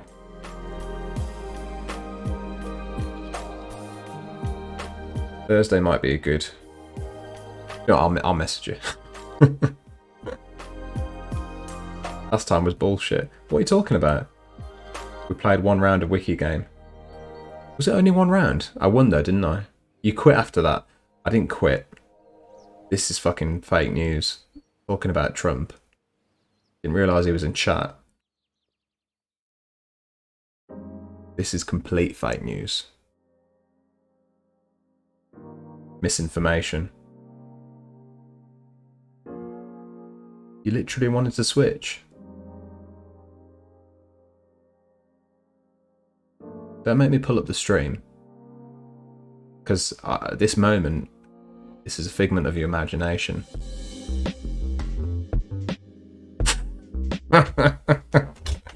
I'll do it.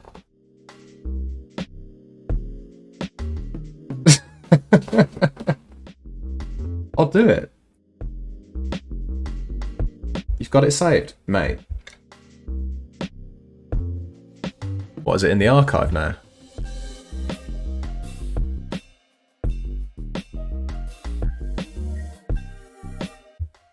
Right. You know what? This is going to be so sweet when I prove you wrong. I'll save it. I mean, send it. Let's have it. How you doing, Alex? The Wikipedia game is when you go from one page on Wikipedia to another page on Wikipedia using just the links on the page. Very fun.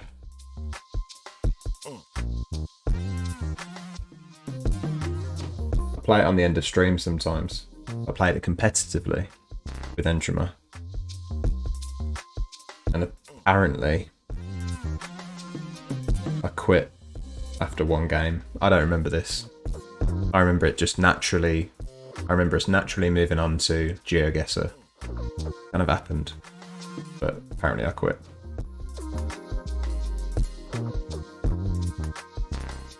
Some people, you know, just some people want to live in their own reality. That's fine. That's alright. There's nothing wrong with that. There's nothing wrong with that.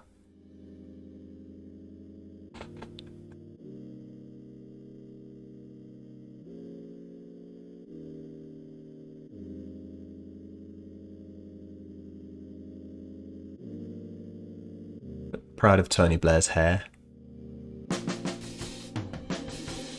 Oh, there you go. Apart from when I didn't accidentally delete it. Lot of apples, how you doing? Good to see you, my friend. It was only one round because I picked my half-famous harmonica uncle as an end goal and it took forever. Yes. It did. But that was also probably one of the best... No, definitely one of the best Wikipedia game rounds we've done. That was a great shout, Ice Wagner. But it did take us forever to find. It's true. This hair's not the right shade, is it, at all? It's been much lighter. Right, let's have a look at this.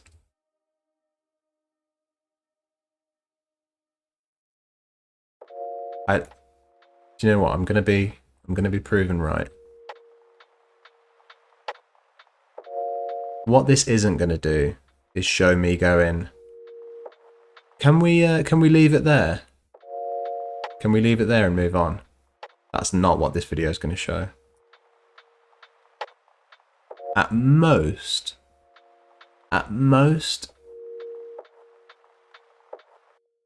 Do you know what?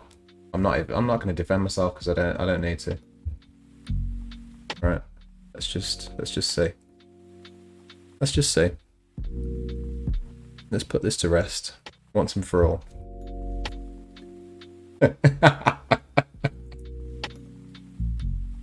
All right. Okay. Let's do this. What did you say? 53.45.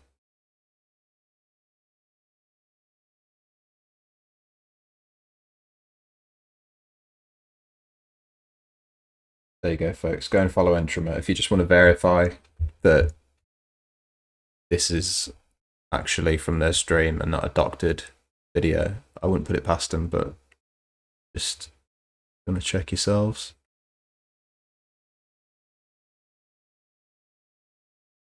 One sec, taking a call. See that right there is a classic example of somebody just wriggling out of the way of the truth. Just doing a nice little sidestep. Oh, 1 second, sorry, I got to take a call. At the key moment of the revelation.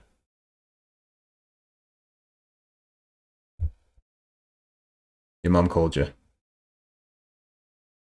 Sounds plausible, I suppose. Right, let's have a look. 53:35, yeah. So we're looking for actual evidence of me calling off the next game, right? So I win. Let's see the victory. All right, let's see the victory first of all. May as well. Let's get the full picture, right?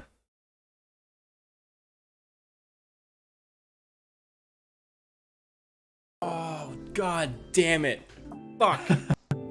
No way. No way. No way. I know. Is he here? Yeah. I suddenly thought it is a virtue. Remember that word floated up into my head? Virtue is a harmonic virtuoso. And I thought, right. Wait, I don't... Oh my god. Bluegrass, there are literally 2 people. Oh, dude, I looked for the list of harmonicists and I was like, I can't find it. Right, so there's that. Happens to the best of us. Happens to the best of us. Right. So this is supposedly the moment where I call off the next game. Okay? Here we go. It's the key moment. West Coast. Sarnia, that was the town. Shit.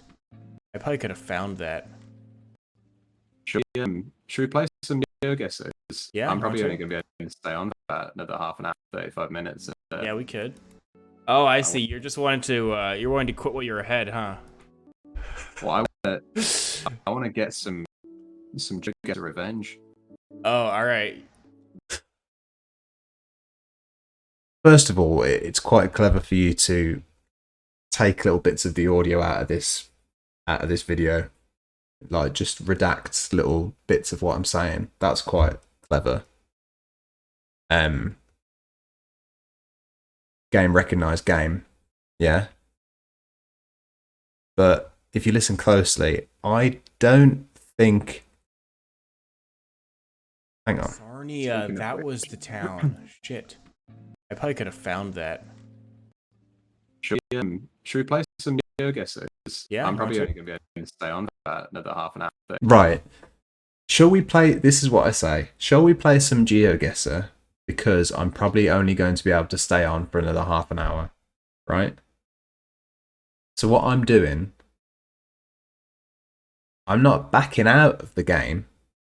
I'm aware that we're looking for variety, right? We want to do a bit of both.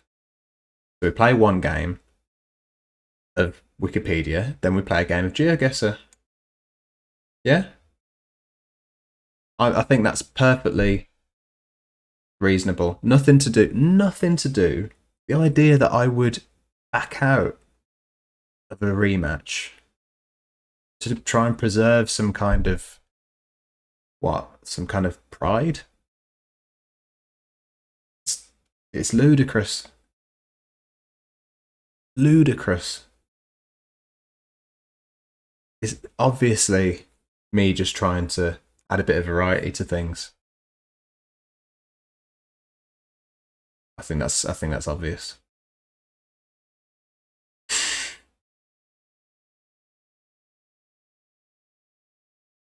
I mean, call it what you want. I'm huffing the truth, mate. I'm huffing.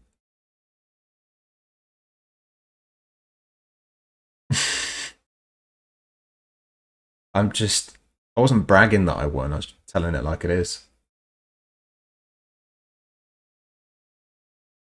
Let's just see that victory again really quick. Just only because you mention it. Couldn't. Harmonica was definitely he the wasn't best. in. Yeah. Like, yeah. Or the Grand Old Prey. Just see that again quickly. Just made oh my god, Bluegrass, there are literally 2 people. stuff about harmonica bit on the top right. I give up for now. Right, Wagner, you're gonna have to tell me. Come on, where'd the Juno Awards go? Just Let's just see that bit again. Just in case folks didn't catch the victory. Because that's the important part, isn't it? Of course. To tell you.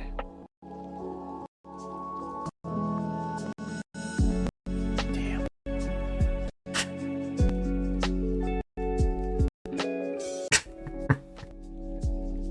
Right, Wagner, you're gonna have to tell me. So this was by far the most difficult Wikipedia game round I've ever done. There it is. Juno, come on. Is this after how far did I take it back? Is this when I've declared victory? Nope. Or is this before? Yeah, it is. I mean, we've got to find something here, right? Page where it doesn't have anything at the here. Oh man, here. Page where it doesn't have anything at the bottom. Yeah, you went to harmonica. Nope. All right. I mean, I give up for now. Searching then, because it's hard to find, but context is important. Can't wait to tell you. I do sound quite cocky there. Alright, I've heard it. I heard it. Boy meets Minnie. No worries, mate. Always good to see you. Always good to see you, Boy Meets Minnie. Folks, go and follow Boy Meets Minnie.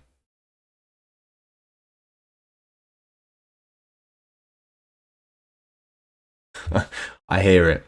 Okay, I heard it there in my voice. The cockiness. Hang on. I picked up on it there. Can't wait to tell you. I hear it.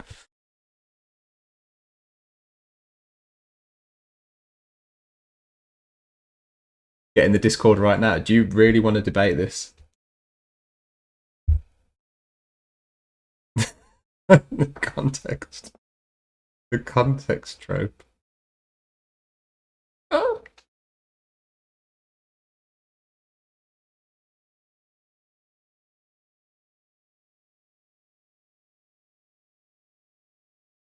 You want to jump in? Do we have a chat? I'd like to get your take on this Pandora paper stuff as well. Might be a good opportunity. Ice Wagner, it is the ones you trust most that stab you in the back, I agree. This is something that I just have to get used to, you know. Hate's gonna hate on me. Anarcho Arachnid, how you doing? Who have you made cry? It's alright. It's banter. It's banter.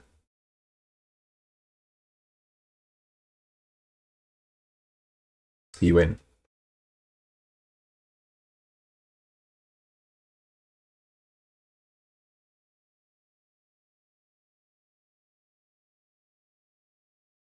Hey. Can you hear me? I got you. Right.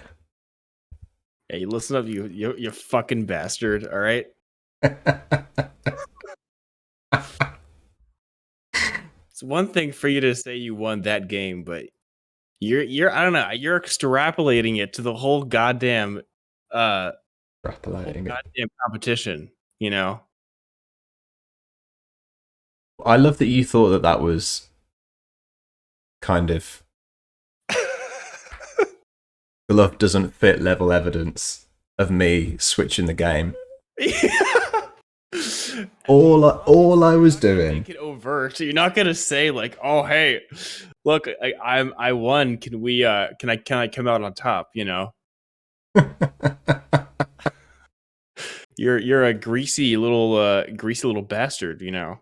That's the whole problem. It's hard to pin you down.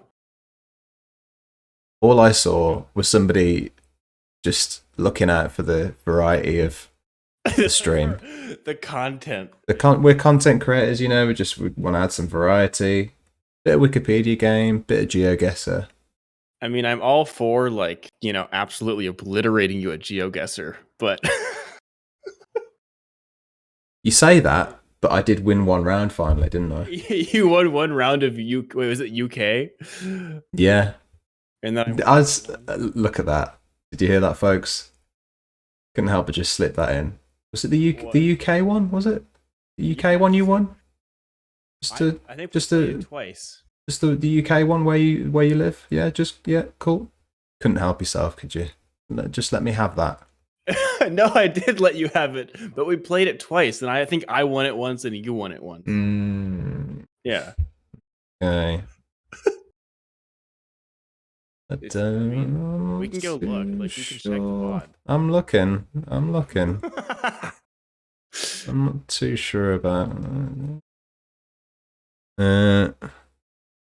Let's see. So that's.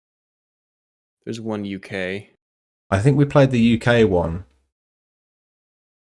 and I won. And I think we then played another one that wasn't UK afterwards. Yeah. I don't think you won a UK one. I'm pretty sure I said I want to do it again. So we played it twice. Let's see. But then this is like Saudi Arabia. I think we went on to something else. Oh. Well, that might have been me. I think I kept playing after you wussed out. Also, oh wait, okay, hold on. I'm at the end. Unbelievable.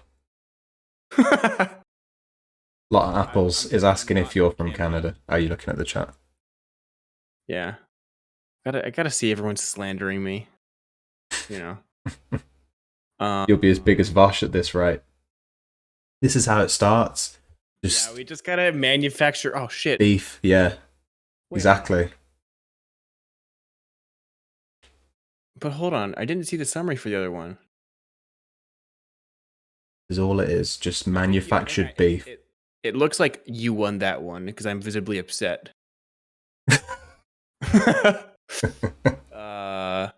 Round one. Okay, here we go. So we did UK cities, right?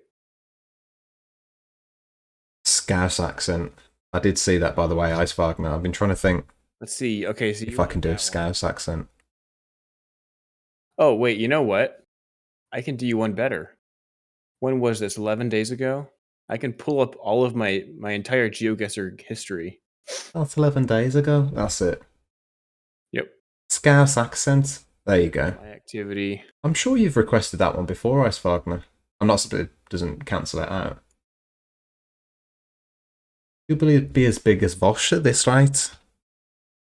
I need is just a tough fucking Scouser in the politics category. Just discussing geopolitics with a Scouse accent. Fucking brilliant. It's gone right into fucking Manchester. The official record. Alright, let's do it. Awful. Anarcho Arachnid's giving you a follow to ease your pain. Good, I appreciate it. UK. Wait, what the fuck? Oh, this is other people. Hold on. Gotta go to my activities. Here we go. Are you watching? I'm watching, mate.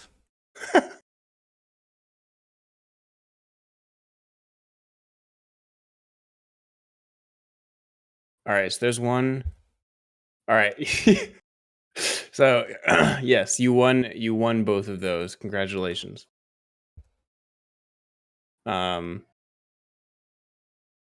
Let's see. Where's that McDonald's? Oh, no. Did you see what I was just doing? I don't know, being smug as usual. Nah, it's good. You didn't see it. It's okay. All right. I'm gonna clip it now. It's all right. No, it's just kind of modestly, just nodding my head, just like, yeah, that's correct. That's all I was doing. Nothing obscene. You're just being. Oh, I see. You're just being stoic. Yeah, Yeah. you know me. Of course. I don't like to brag. Well, you know, I absolutely creamed you at Where's That McDonald's, so there's that. Oh, that was good. How about Where's That McDonald's? Yeah, interesting photospheres in obscure countries. That's always fun. Yeah. Anyway, I don't want to put you through too much pain. I'll give you credit for the UK. You excelled at the UK. Thank you. There you go. I appreciate it. And take that at face value as the compliment that it sounds like as well on paper. You know what? It is. It's a compliment, all right? But just know that if we play again, you might not be so lucky. Thing is, this is how it starts though. Once I've got the first victory, it's the tide changing. And I think you know that. And I think that's why you haven't asked me to do a game since. I think you realised. Oh my God! So now you're turning it around. I think. Calling me a greasy bastard. It's good. You see what I did? Oh my God! I've been busy. All right. I have to get into politics. That was so. I'm my ass. quite proud of that gaslighting that I almost pulled off there. You're a very good gaslighter. We got to warn the Twitch politics community. There's another predator out there. Okay, that's a little too strong, but you know, not really. You're among the goodest boys. All right. I appreciate it. I'll give you that. I was thinking about doing a hippy dippy debate. I thought I had my first genuine thought about it the other day.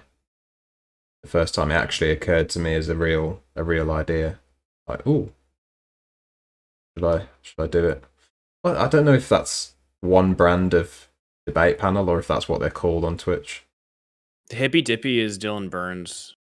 Is that specifically? Yes. I Right. could probably. There's the recruitment panel. I could probably get on that if I wanted to, but I haven't really been in the. I'm not sure if I do mean that then, or if I just mean debate panels. I kind of thought that was the name for them, like in general on Twitch politics for some reason. Not the hippy dippy specifically. That's okay. A particular one. I mean, I could hook you up if you want. Yeah. But I mean, I don't know. What do you think? What's your take on them? I thought about it and then I followed it through to the logical end of it, and I thought, is that something that I really want? I wasn't sure. If you want exposure, it's good, but like, it's just like it's a different thing, you know. It's hard to. It's stressful. You kind of get tired of it. I feel like, but if you think you're good at debating, you gotta be quick.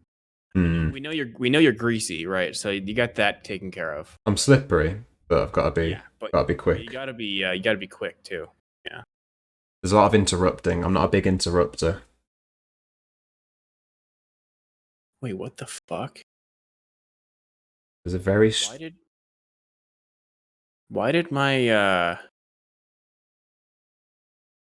what the hell? My GeoGuessr Battle Royale level got reset to 1. What does that mean? That's some bullshit. Like, the longer you play, the more you level up. Oh shit. It still has all of my stats, but I wonder if other people. Oh well, like a minor thing, but You're gonna have to email them. Something like that. Be like, hey, restore my shit. To whom it may concern. I'm not playing with the plebs over here. Although if I try to play a game, it puts me in a lower division, then I'll just crush everyone. So, but They do. They should do GeoGuessr at like esports in the Olympics. You know they were going to do esports at this Olympics.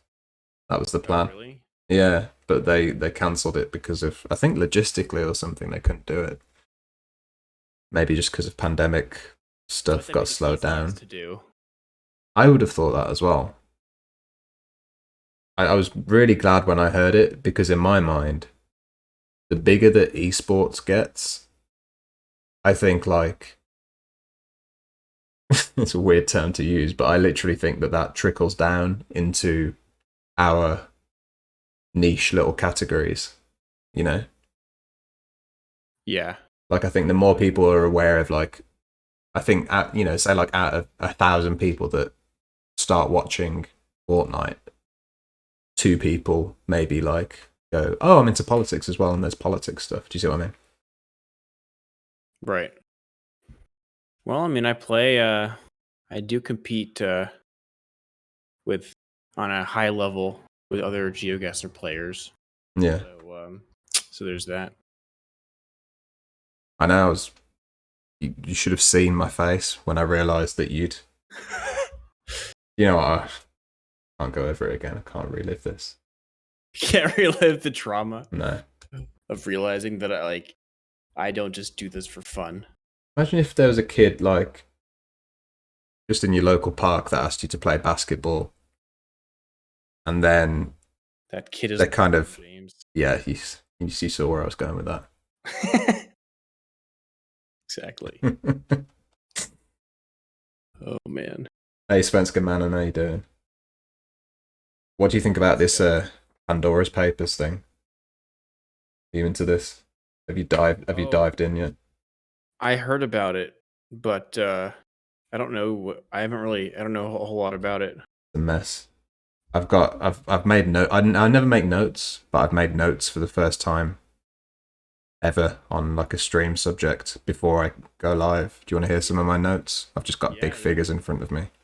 So 11 million files been leaked. Holy shit. 600 journalists have worked on it. Holy fuck. From 11 countries. 33 current and former leaders are implicated. 131 billionaires are implicated. Which I did some maths, and that's 1 in 20 billionaires. But that's just what we know of as well. Right. That's just, like, for now. I think that this is one of these stories where they're just going to give us little bites over the week. Like, just lets the stories come out.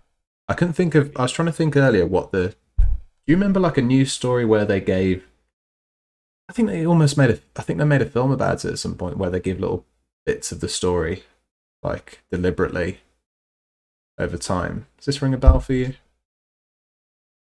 I mean, not like specifically, but it makes sense to, like, drag out the content, you know? Yeah. I mean, it seems like it pretty much just confirms what we already knew, right? That's the thing. It's one of those stories, isn't it, where it's like it's exciting but not surprising. Right. Like, Tony Blair's involved. That's not surprising, is it? It's like, at least we have, like, more solid evidence of all this shit now.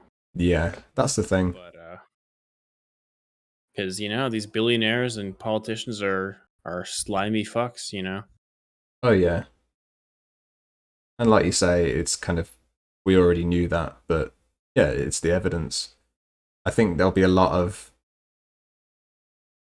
effects that we won't see, probably. It'd be one of these things where, like, I remember reading about the Panama Papers and politicians that ran for office, like, 2 years after that would do less well because they were implicated in that.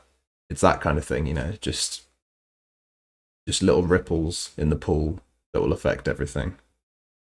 Hopefully, anyway.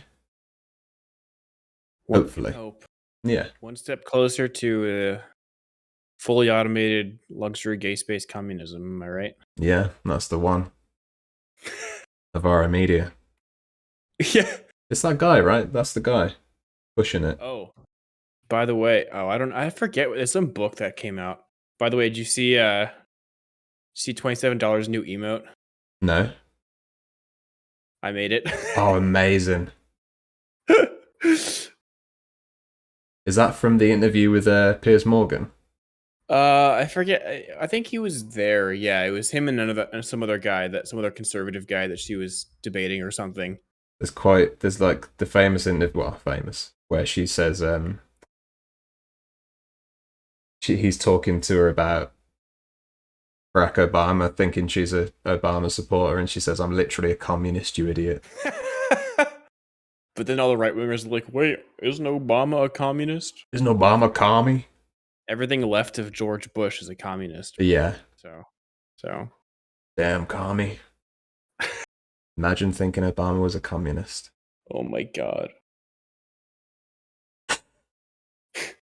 I remember thinking Obama was like a cool guy. I wasn't really into politics like 8 years ago. Right. Like, I mean, he's like charismatic. Yeah. You know. And I remember thinking he's a cool guy. I remember that genuine thought of like, oh yeah, he seems cool. And then you learn, don't you? No one's cool. Everyone's a neoliberal shill. Yeah. Oh man. At best, they're a repressed socialist trying to make it up the ladder. Right. Slowly revealing more of their authentic self when they can. People get, people get pushed into line. Yeah. Pushed away from where they'd ideally like to be, but, well, so our system's fucked, so. Exactly. It makes us hide our true selves. We're scared of being commies.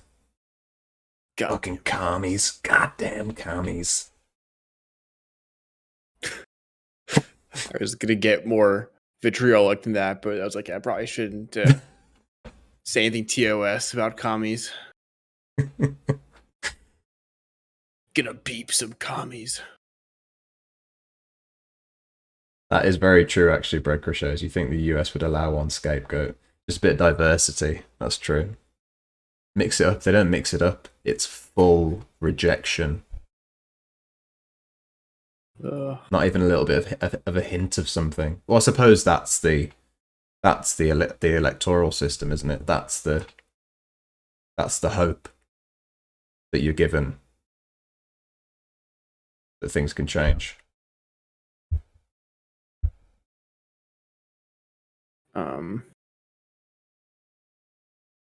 Just trying to figure out, okay. I think I need to give you a little, I've been, going through my, adding a bunch of VIP badges in my chat, because I have more slots now. Ooh. I've talked to you about this. You don't have a system, do you? You have a system? Just anyone who's like follows me and has been in my chat, who people who stream or who have been around for a while. So it's like a familiarity. Oh, you know what I'm trying to say? Familiarity kind of thing, almost. Pretty much, yeah. I honestly have more than I need right now. I think I have like 50 slots that I can use. You probably have that close to that many too. I think so. It's mostly like the big raids that help you because you get a bunch of people talking at once. Yeah. So I got a raid of like 160 the other week. So. Oh snap! Who was that from? Shout out Ravana via TYT. Oh yeah. TYT raided her and then she raided me, so that was nice. Oh, incredible. Yeah. So. That first TYT raid must have been. What did they get? Thousands? They usually pull around 200 or 300. So. Yeah. Yeah, I mean, I know a few of the mods in there, so I'm hoping one day if I time it, maybe they'll come over to me. But we're all in the same circle, so they raid into like Ravana, Ben, $27. A lot of those people, pretty often. So nice. I'm sure it'll happen. You make good content. Yeah, I mean, most of it's just like I just need a stream. Like things work out, but you just need to like do it. What do you mean? Like people will raid into you eventually, or people will come across your content. Like, but you have to, like actually like be present. Yeah. Which I haven't always been. What do you mean in a metaphorical sense, or what? I just haven't been consistent with streaming. That's all. Right, I get you. Yeah, I've recently had a few of my regular slots recently that I haven't been able to make. Yeah, I need to have I'm really bad at having a consistent schedule. Like, I'm bad at sticking to one. Right. For sure. Does annoy me. Beat myself up. I mean, work's been like kicking my ass recently, so I just haven't had the energy to like stream. But now things are getting a little better, so it's good. But one can hope. Now we just have like crushing financial uncertainty of it comes along with being an adult. So we love that. I mean, that's the last boundary for streaming glory, isn't it? When you realize those numbers. I mean, if I can be consistent enough, like tough numbers. Twitch can make me a little bit of money, but not that much.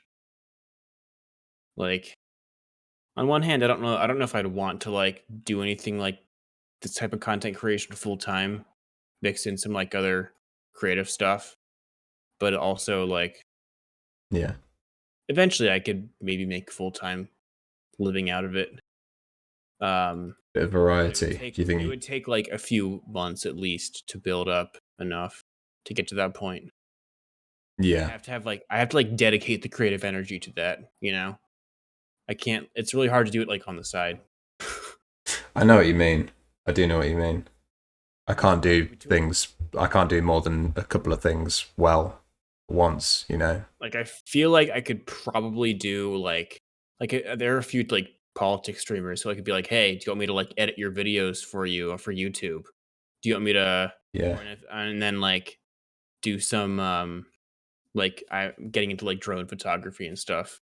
Well, that's cool though. I want to do some of that too, but it would take a while to get that off the ground. So the thing is, that's so closely related to streaming that it's like that makes sense that you would keep that going as a thing. Like right, and like it would give me more creative latitude to like actually prepare for streams and like do all that. Yeah, definitely. It's all content and it's all gonna build your skill set. Right. But also I don't know. I want to continue working in like Svenska saying hi to you. He's I saw. Hey Svenska. Sorry, Svenska, I think. Okay. Big Dog Dave, thank you for the follow. Big dog. Big dog. Like I want to keep working in somewhere in like the environmental space. Nice. Like maybe if I would do some kind of like if I'd branch out my like drone skills so I could do like environmental monitoring and stuff. And like like documenting like environmental change and stuff. That'd be really cool. There's a lot of like there's a lot of ways of making money with drones as well. I know companies use them for so many different things now. Very, very quickly, there was a whole bunch of different purposes. I know I've just taken something environmental and made it very capitalist very quickly. No, I mean, even my company, like I work for a solar company and we have a drone that we've used for taking footage of our like solar arrays. But nice. I was like the dedicated person who was like, hey, I can do that. But I haven't had a car until now. So it's really hard to actually get to like our project sites and do it. So hopefully between that and like maybe getting some freelance opportunities too, I could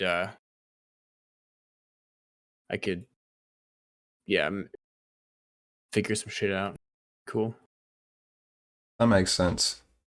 I think when I think about I feel like I'm so focused on getting streaming to be more and more and more of a part of my day to day, because the other thing that I do is mostly writing based, so it's kind of there's not that immediate crossover. I don't see them as part of the same I'm sure they're part of the same skill set. Like I'm sure subconsciously they cross over massively. But I think I always see them as one or the other. You know, I'm either doing one or the other thing. What do you do? So I mostly create content for different companies. So usually for websites. Okay. With some overlap there, I guess. Yeah, I think sometimes I feel like writing stuff and getting my thoughts out, and because sometimes I can get really creative with it. Sometimes it's horrendously like it's just straight up marketing. Sometimes, some days, but sometimes it's like it's very creative, or I've done it for charities recently, and that's been cool. And that gives me it lets me talk more about the things that I care about, and I think that crosses over a bit into the stream. So that's quite cool. But it's not like the same medium. Yeah, right. Like sometimes I'll kick myself because I'm like, oh, if you just had the energy to stream more, or if you just, had the time or like creative capacity to do X, Y, Z, you'd get so much more success. But it's like I, drain a lot of my energy working like a full-time job.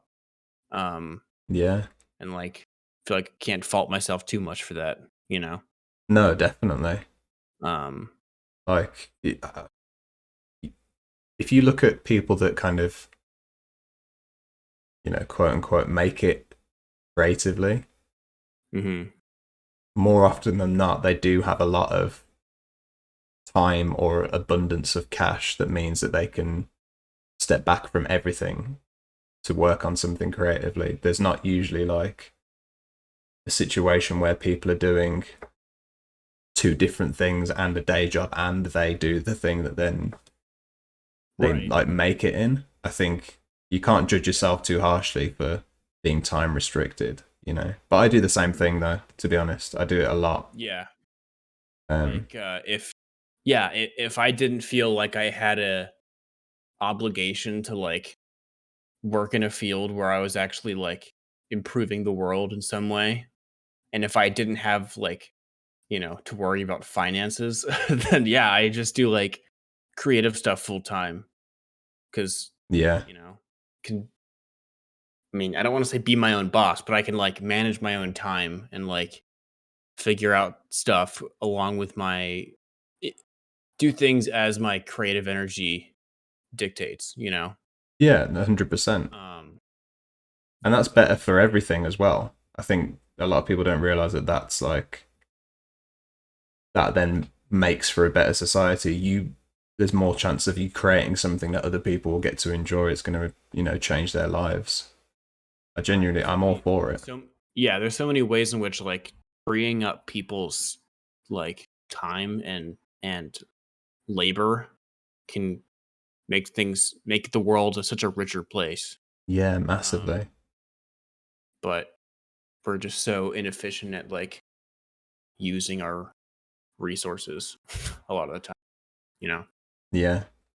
Well, companies try and fake it. Like forget the name of it, where they all like techs will come together in a room and work on something for 24 hours. There's a name for it that it's slipping my mind. What, like brainstorm? Wait, what are you talking about? Yeah, it's the same concept, but they're creating something. So they'll be a brief. There's always a brief, like create something to help, say the environment. I don't know, and then say like engineers will get together in a room over a day. Maybe it often happens at a conference or something like that, and they'll end up with a product really quickly. Ideathon, that was called. Maybe I did something like that. Humble brag. I did something like that at Princeton for a weekend. Oof. Went there. You dropped the big P. Yeah. You just did that. Big old PP. You just did that. You just peed all over my stream. No, but yeah, like we had like like 2 days to come up with like, or a day and a half to come up with this like some kind of like environmental solution. Yeah. Is a similar thing, I feel like. That's exactly what I'm talking about. Yeah. And that sounds like a good way of using it, but then you'll get, it happens at Google and Apple a lot, where they, you know, they have these restricting corporate environments and they're paying people fuck all, and then they'll in the middle of all of that they'll say, right, this afternoon is going to be that kind of thing. So they kind of make people think that they're in that kind of space, right, and try and get like a product quickly made, or like try and force innovation really quickly by making people think that they're on their own time and like in their own comfort space. And that's why these places are filled with couches, of course, and everything else, because they want people to think that they're not on company time. Right. Like, it looks like you're comfy, or you could be comfy. Yeah. If you actually stop and lay down, you know, you're out of here. Yeah. Yeah, I worked on a farm one summer, and I ended up like my owner would like, he went away over lunch, and I had my lunch and then sat down and like closed my eyes, and then the girl I was working with, like, she went out and started working, and I was still laying down, and I realized like, oh shit, he came back and was like, it was like 20 minutes after I should have started working again after lunch. He was like super mad. We love that. But yeah, Ice Wagner, that's the dream, I think you just described there. Your career path meets your artistic ambition. Yeah, I wish I just had more hours in the day. Or Yeah. honestly, like I feel like in terms of how I balance my energy, I feel like a 4-day work week would be perfect. You know? Oh yeah, definitely. Because I feel like when the weekend's going, like, I kind of just wish I had another day to like get XYZ errands done, or just like recover and like do other stuff I want to do. Yeah. And like I'll probably be more productive during the week too.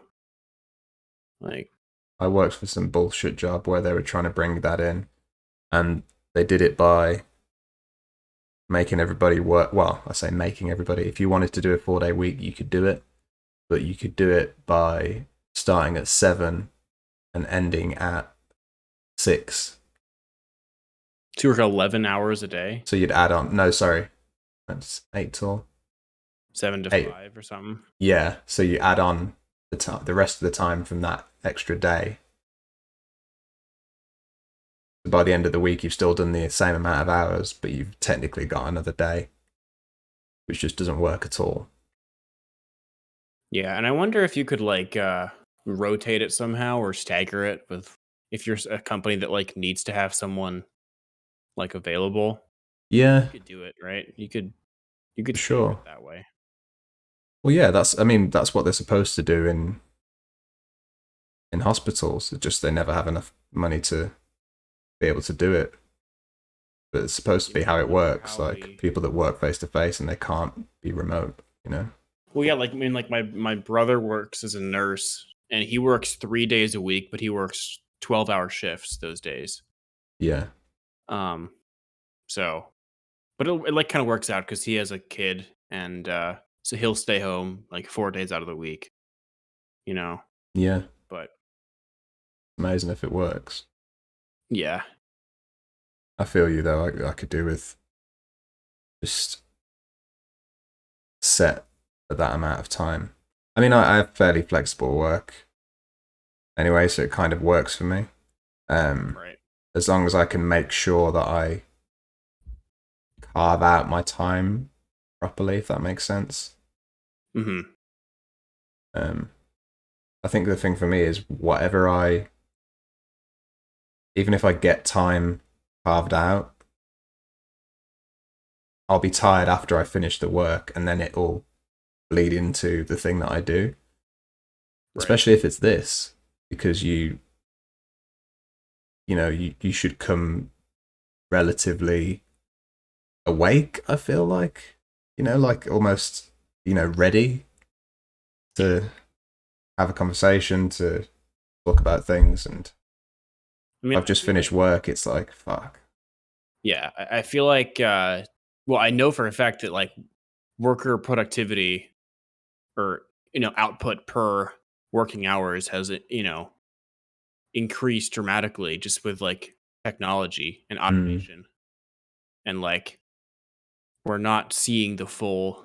I mean, yeah, there's an investment up front in technology, but like we're not seeing the full rewards of that Yeah, as workers. yeah. That's where we get into the luxury space. What is it? Luxury space, gay space, aliens. Full, fully automated luxury gay space communism. That's the one. Yeah. Is it? I mean, why not? Right? Yeah, the fully automated part, especially. Yeah.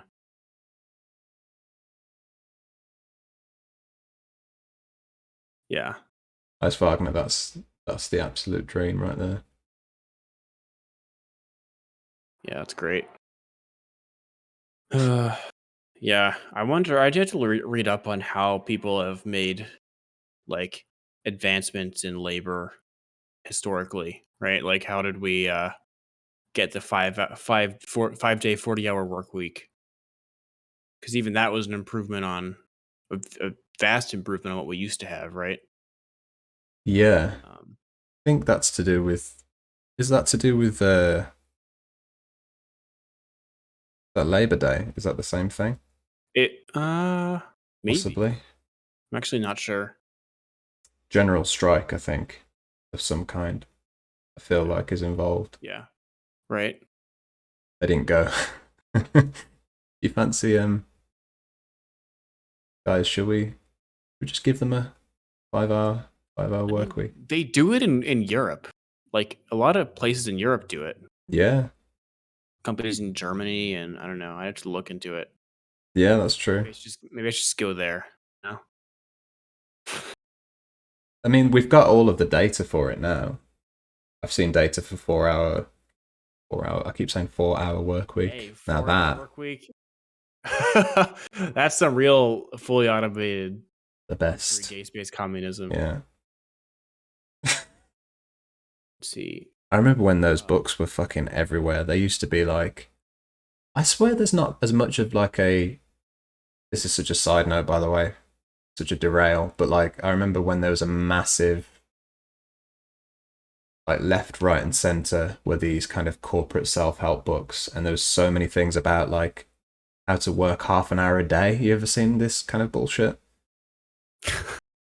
Like, yeah. There are some days where I'm definitely more productive than others, Oh yeah. It's yeah, like for sure. Have you seen Office Space? No. Oh, is that? Oh, maybe I have. It's like from the late 90s, the guy, and he's working this like shit job, and he's like, I probably really only do about 15 minutes of real work every day. It's like, well, I feel that. It's something like 50-60% though. I'm sure. Like the study that breaks it down. Let's see. People who work. So this is from. Oh wait, some article in the Atlantic, or citing an article. People who work a 4-day work week say they're healthier, happier, less time pressured, according to a report in the Atlantic. And their employees say their employers say their employees are much more focused and efficient. In fact, when their employees feel their employer cares about them, 94% of employees have a positive sense of well-being. Research shows the optimal. Let's see, fewer distractions. Employees opted to install. Let's see. They found that even though workers were working less time, employees spent 35% less time doing on non-work websites because employees had more time to manage their household life and life responsibilities outside work. Non-work responsibilities were much less likely to intrude on the workday. I should do a stream about this, like just researching this stuff. Yeah. Yeah, for sure. Because not enough people know about it. It's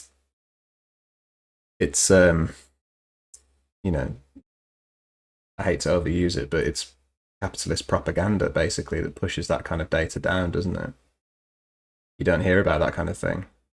I feel like you could at least do. I feel like my company has some kind of hybrid thing where supposedly every other week we have like a half day off. I don't think that's. I haven't actually done that. You can like. I think you can like ask for like flex time or whatever. But Yeah. I think a good transition at least would be like every other week you take Friday off. You just have it off. Yeah, definitely. That'd be at least that way you're either coming off of a 4-day work week or you're looking forward to one. Yeah. I think that'd be good. It just gets rid of that kind of boss over your shoulders shit, Well, and it gets rid of like every single week feeling exactly the same, Yeah. Like, supporters of a shorter working week say their current work environment is defined increasingly by long hours and the always-on mentality, but that's not necessarily the best way to support productivity. Success of companies shaving hours or days off the work points to a failure of imagination on the part of managers. Yeah. Yeah. Huh. I remember when the Sorry.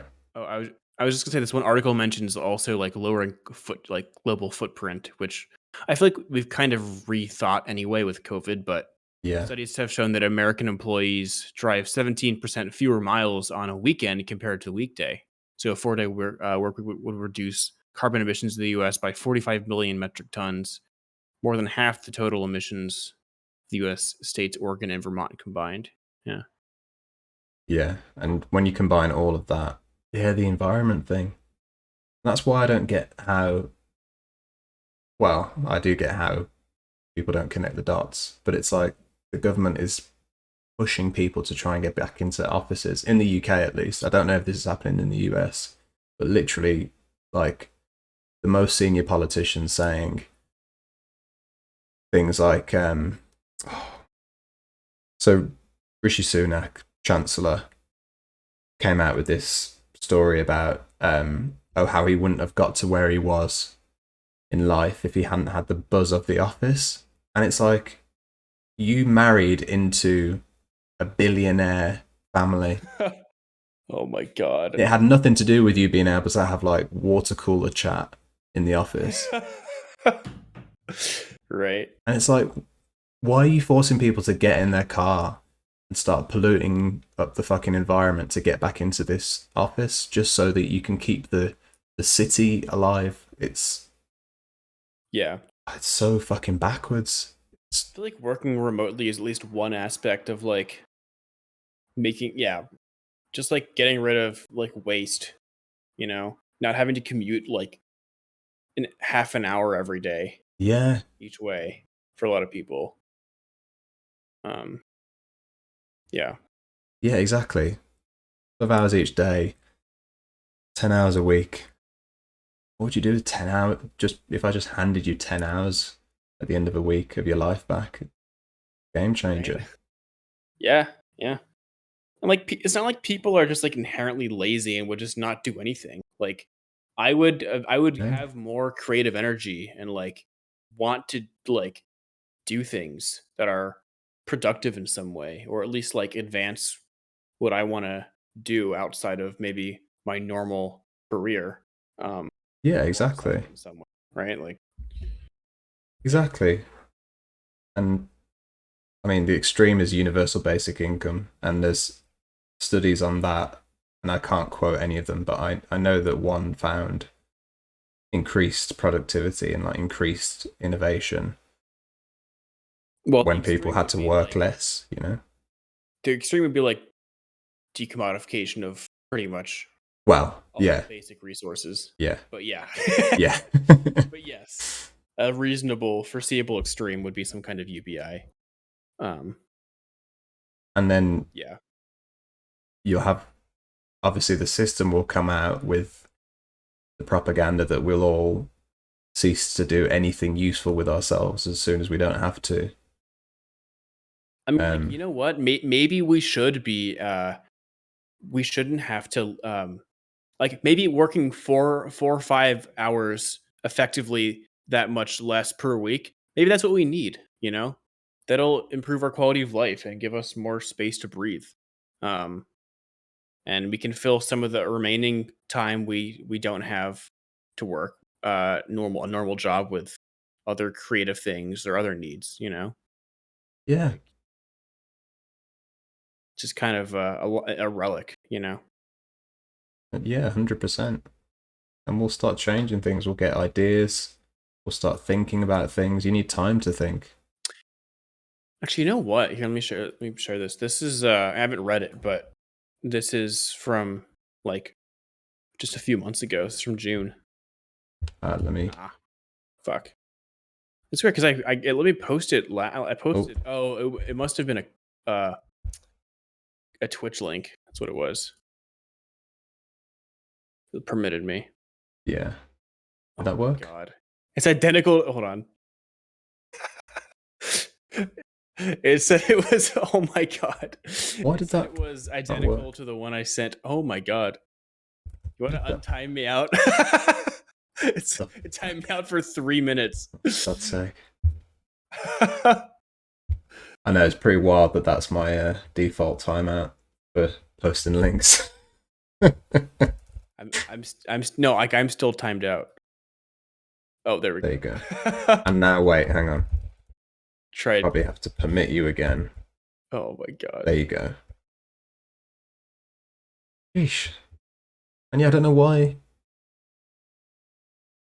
Oh my god. Okay, it worked. I didn't put the Atlantic on the whitelist. Oh man. I mean, I feel like you had to manually enter all of them, right? Yeah.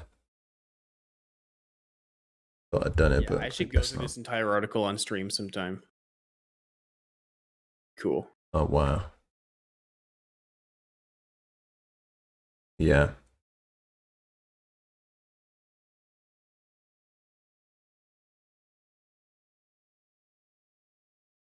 Of course it's New Zealand.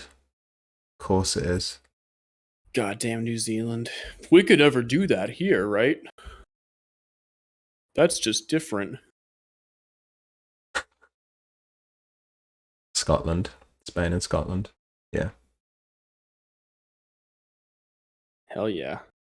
It's you don't know how painful it is to like, yeah, Scotland are planning trials that would subsidise employers that give workers an additional day off. Hell yeah. Politicians in Japan and New Zealand have spoken favourably of the idea. You know how painful it is to be right next to Scotland, who are just bringing in the most progressive policies that this island has seen for the last fucking 50 years. Like, dude, go to fucking Edinburgh. It's a beautiful city. All right. Genuinely, just go. This year has made me consider it more. I mean, London seems cool too, but in terms of actual like policies that the UK has or that England has, you know. Oh yeah, it's a different ball game. Like, our government, Scotland's government makes our government look like, I don't know what, fucking old, conservative. Bunch of chumps. Yeah.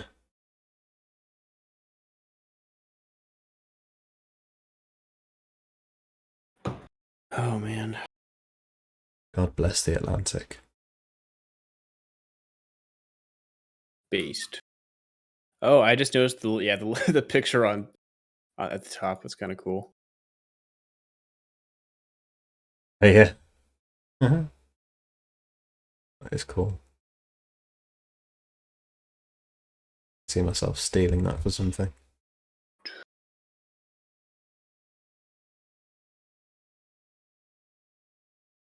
Yeah, I am opposed to being car dependent, but it would be nice to be able to like go camping or something on a weekend, you know.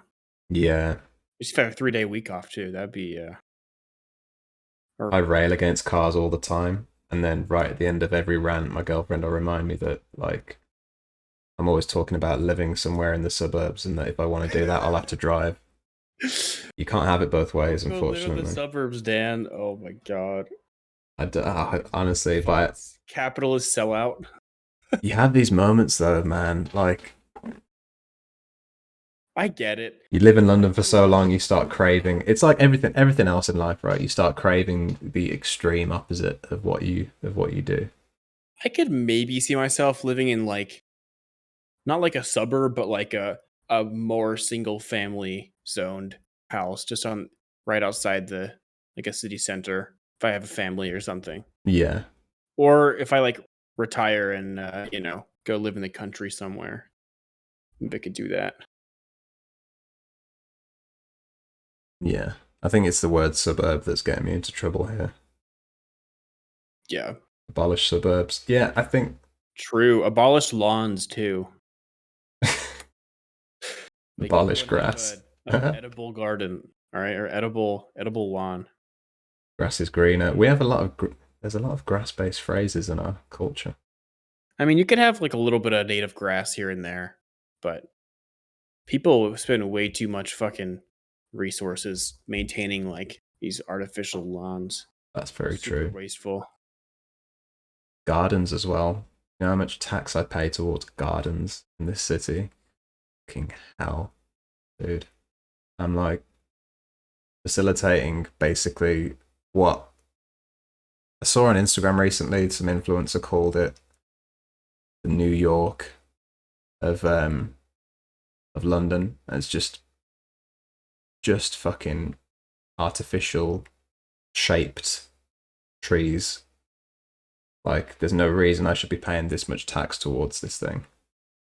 Oh, because garden can mean different things in UK, right? It basically, like, I'm kind of trying to not dox myself, but Yeah. if you're somebody that knows, you could probably infer from my clues anyway. But basically, yeah, just. But you know what? It's the same all across London. Like I've lived in where. A place that may incorporate Yeah. such terminology, but I don't know. But all across London, to be honest, there's your taxes always go towards, like, in large part, just basically bullshit tourism stuff, like stuff that borderline you can't really argue that your taxes should be going towards. Like, So not like parks, but like carefully manicured shit. yeah, exactly. Yeah. Yeah. Like, how am I paying for that and social care, you know? Well, How is social care not the vast majority of my taxes? How is a decent chunk of my taxes going towards making, like, my local parks look pretty or the tourist bullshit look pretty, when there's literally, like, social care services that are dying on their knees, you know? I mean, I would push back against the park thing because like parks provide a lot of social and ecological benefits. But like That is true. we can easily do both, right? Like we can maintain green space and also invest in like social programs, Yeah, that's true. like human infrastructure. Like I think it frustrates me, so I've got to the point where I'm like, fuck the parks. But you are right, of course, you need it, especially as a contrast to a city which is so polluting. well, and there is the aspect that like parks are often more found in more affluent areas, but that's more a reason to make that more equitable, right? Make them Yeah. more widespread versus just like get rid of them. Yeah, that's true. That's my shtick. More parks. Pro Park. Oh, the Garden Bridge. Oh, fuck me, the Garden Bridge. Pro Park. I have a clip for you. Anarcho-arachnids reminded me that Boris Johnson once proposed. Oh no, sorry, started to build and spent a lot of money. Was it £53 million on a London Garden Bridge that was eventually just abandoned? What did you say? Pro Park? Is that what you said? Yeah, Pro Park. Oh, can you? Oh wait, I don't. Are clips permitted? I assume they are. Yeah. Well, Yeah. Yeah. Auto was doing a whole stream where she made, or I think she made orange juice from a bunch of oranges, and then she like filtered out the pulp and just drank the pulp. Right, let's see. You're pro pea and pro pulp? I really don't know how I feel about that. Pro pea and pro pulp. You're pro pea and pro pulp? I think really I don't know how lost the feel clip about of her actually drinking. We started like a hashtag, or it was like, gulp the pulp or something like that. But I never, I don't know. I don't know if the VOD got deleted or something. It's pretty funny though. I love that. Oh man. Can't believe Pro Park made you think of that. Pro Park, dude. Actually, I know what it was because I have that soundbite as my. It's like a certain number of bits. Oh, amazing. Oh, I need to set all that shit up, man. I was thinking that earlier. I was like, there's loads of little things like that I need to do. Do you Streamlabs? No, I don't. That's the thing. So I started off with Studio, and now I'm just like, I'm going deeper into that hole. But I think you can incorporate them, of course, because I've got fucking Streamlabs alerts. Like, I've got Streamlabs follows and shit, so I can. Yeah, because what's easier and works, has more capability is setting up the different variants of your alerts on the Streamlabs website anyway. Right. So just do it that way. All I don't have is their like subscription or whatever. Oh, so I think that unlocks all of the stuff, doesn't it? Oh, really? No, the paid version just gives you a lot of like custom like scenes and layouts and stuff. Oh, nice. And I don't know, maybe other things too, but I haven't needed it, so I need to have a think about it. At one point, I was going to do all kinds of like memes and shit, and then I trained myself all back in. And I've been meaning to set up like a soundboard and stuff, but I haven't around, and like triggers for certain words in chat. But triggers would be cool, like a counting thing, like find myself saying things over and over again and feel like that'd be quite cool to have like a count thing. Or just like an audio trigger whenever someone types a certain word. Yeah. Yeah. I notice that for other people quite a lot. Yeah. More than myself. It's like streamers I watch I'm like, oh my god, that's like 1 in every 50 of the words that you use. Right. Yeah, they got shit set up. Oh man. All right, well I gotta go pee, so this was Mute your devices. This was a lovely ad hoc chat. Indeed. Dude. Indeed. Always a pleasure. But yeah, man, let's maybe later this week or next week. I'm gone. I think I'm heading back home to my parents' place for the weekend. Nice.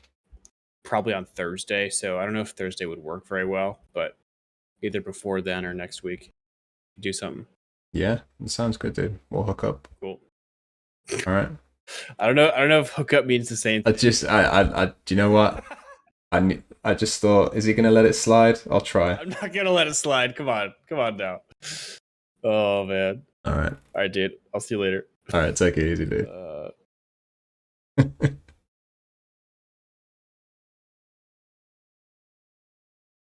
There you go. We're gonna hook up.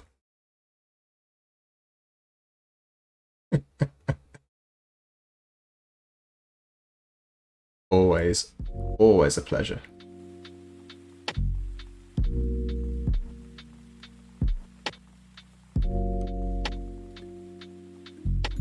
Folks, go and follow Entrama.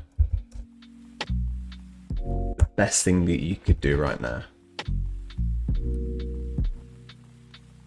You like that kind of banter? That's what gets you going. Then very soon We will take to the stage and duel. Dan takes victory once again. Yes, Anarcho Arachnid. You know what's up. Do you hear the people, Endrima? Everyone follow. Yes, everyone follow me. Give me a follow, folks. What's taking you so long? Do you hook up later with everyone you have on? Yeah, that's just how I do.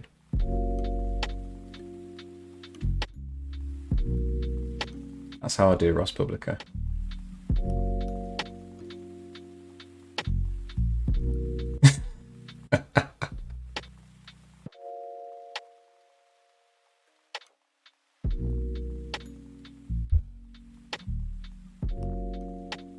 Touch portal. Red crochets, is that like another interactive thing?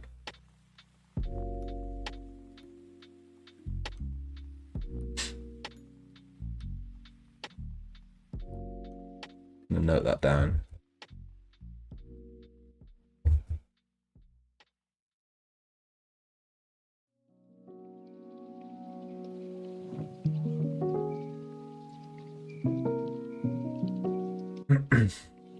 Memorial to victims of communism. A good chunk of the deaths counted on that list are Nazi soldiers who died on the Eastern Front. This monument is right outside our Holocaust Museum. Fucking hell, that's obscene, Ice Wagner. Is it called Did they say victims of communism? Explicitly. That's fucking wild.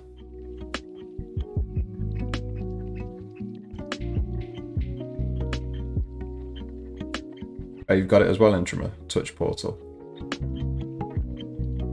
You haven't hooked it up yet. Nice. Your phone or tablet into Stream Deck. Ooh, that's cool. That's very cool. Because I have things set up on here. I've seen changes and stuff. Oh yeah, I was drawing Tony Blair. Fucking hell. Apologies, Ice Wagner. Let's get back to your commission, shall we?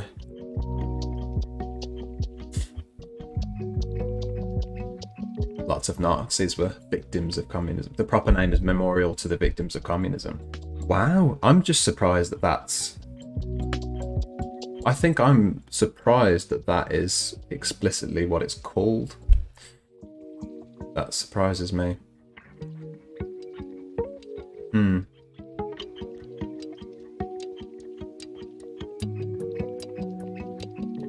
That's quite interesting.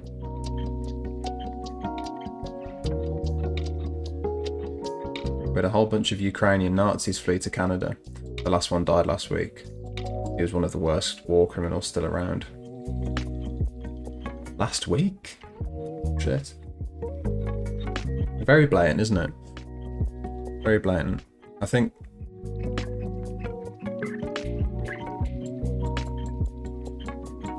it's one of the first instances I've heard of something being like written in stone that says victims of communism. Whoa! Hey! Jane the Message, how you doing? We've got to stop running into each other like this. Thank you so much for the raid, mate. Really appreciate it. Folks, go and follow Jane the Message.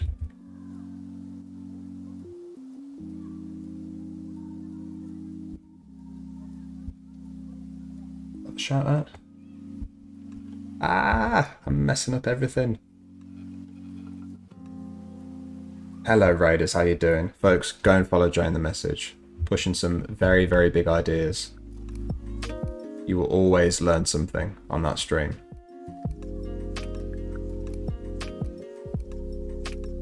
What have you just been talking about?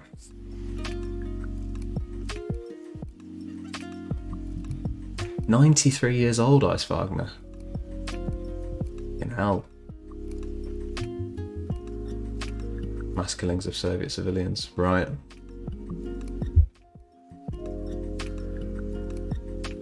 Black Book of Communism counts the Nazi casualties in their 100 million death toll. The Black Book of Communism. What's that now? Have a look. Black Book of Communism. History of political repression by communist states, including genocides, extrajudicial executions, deportations, and killing populations in labour camps and artificially created famines. When was this published now? 1997. Okay.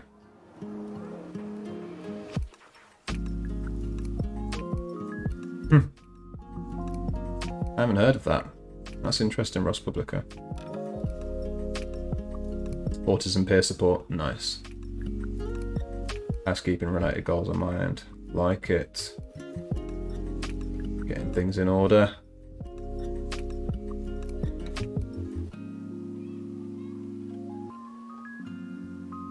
So got caught up in Inktober. Oh shit. What's this? Inktober. Challenge to improving its inking skills and developing positive drawing habits. Mate.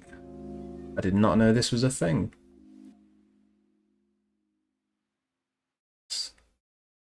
Oh, and you do it off prompt. That's fucking cool. That is very cool. Look at this, you got like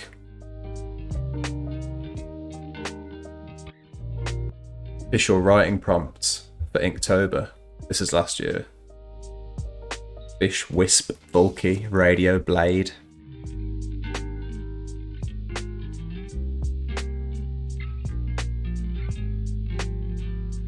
Inktober, nice.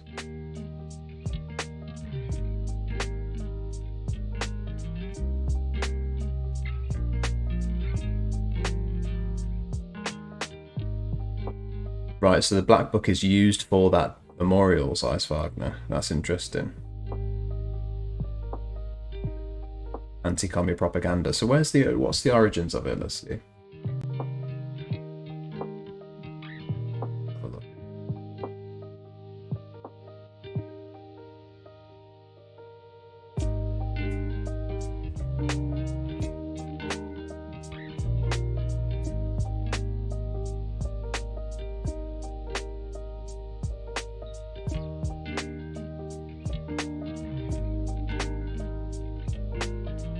Let's see what the origins of it are.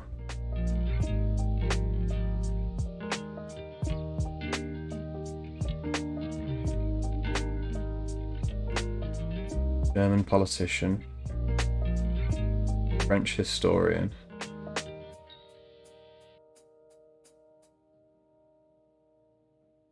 Interesting. Oh, it's daily prompts for that. That's quite cool.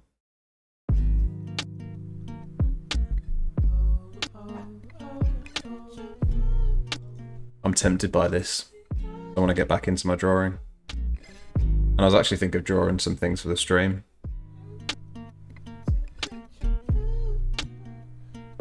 So I can't do digital stuff. I'm no good at digital art.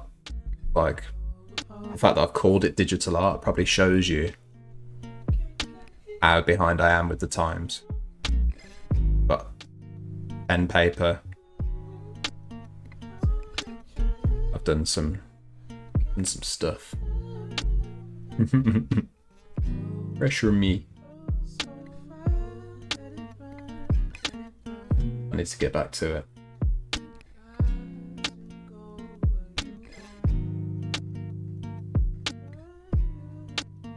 I was thinking I could even work it into the stream by doing like drawing of whatever I'm talking about, right?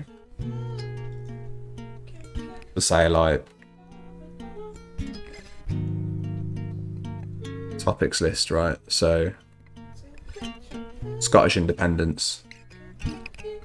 Could just start drawing. Very good example, but draw like an independent. What would an independent Scotland look like? And start drawing that. Probably the same as it does now. But just with an air of something very significant changing. It's going to look the same, isn't it? It's not a good example.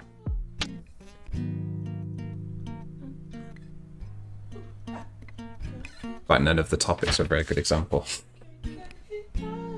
Then I could get into an emote, I could make it into an emote or something. Maybe. Chill as fuck, do you reckon? Doodlers, you chat? Yeah, exactly. Get into the arts category. Why not?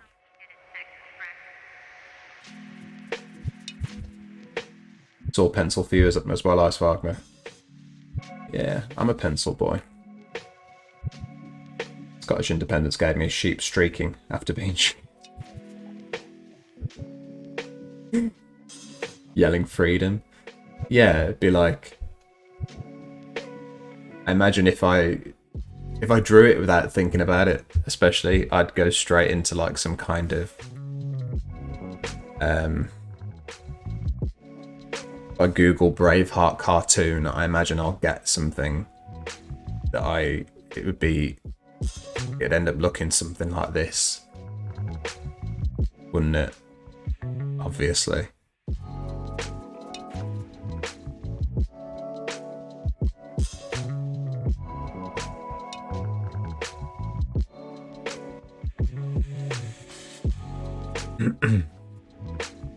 That is a really cool picture, isn't it?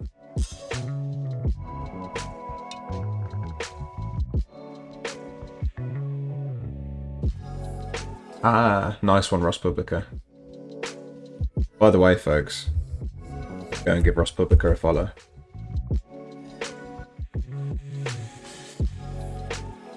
So is this going to explain it a bit more? Right, let me put that in my pocket.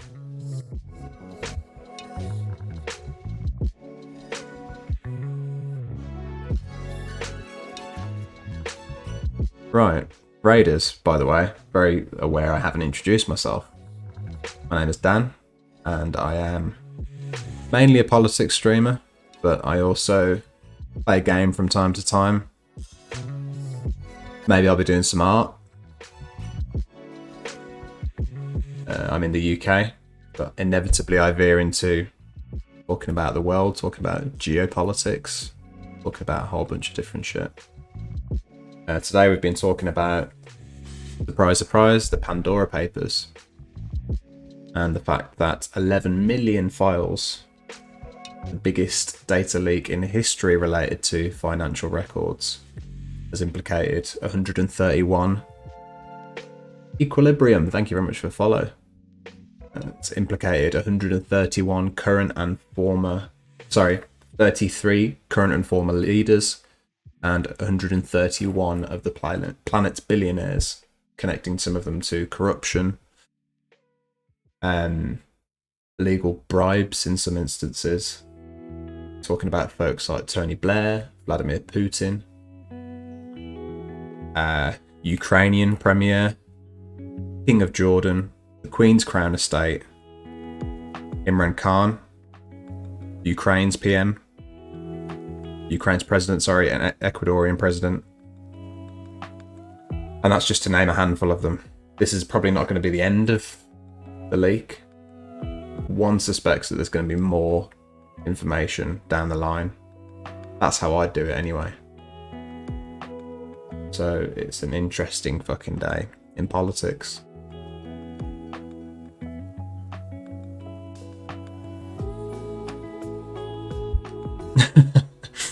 Actually streamed the other day, only cried once. Nice. Back on the horse.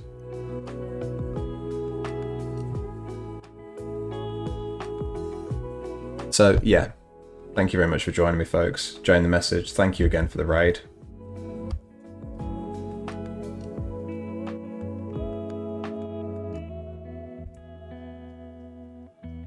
And funnily enough, on the subject of drawing, I'm currently fulfilling a channel points claim from Ice Wagner, which is to draw former Prime Minister Tony Blair in Microsoft Paint. Now, as you can see, This is exactly the kind of lack of skill that I was talking about earlier. You could barely maybe recognise that this was Tony Blair. Maybe. If somebody held a gun to your head. But mostly it's just a bit of a pretentious looking splodge.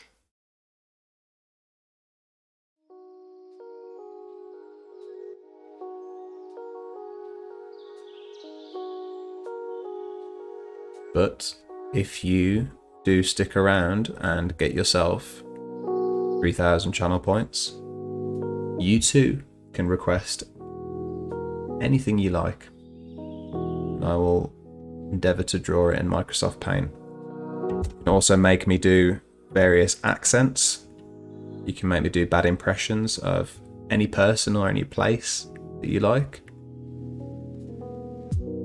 You can make me put on an item of clothing at random.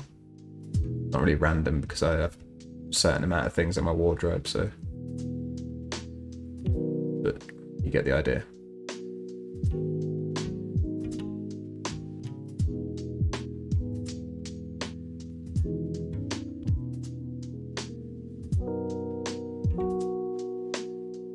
Ah, Trudeau and the brown face moment. Now that was a weird one, wasn't it?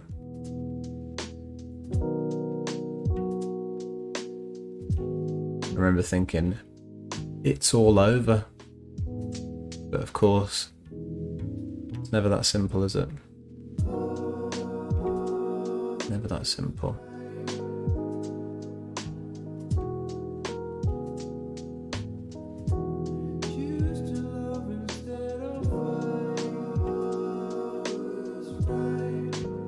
Quite a nice song.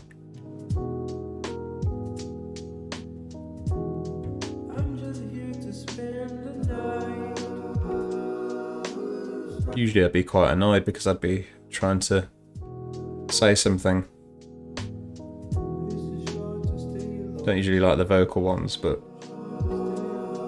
not really saying a lot right now, so probably helping me, if anything.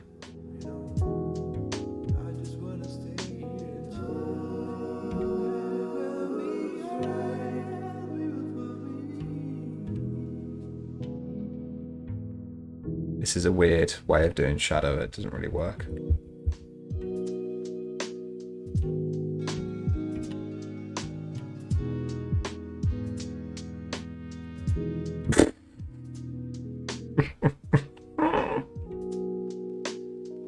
Oh.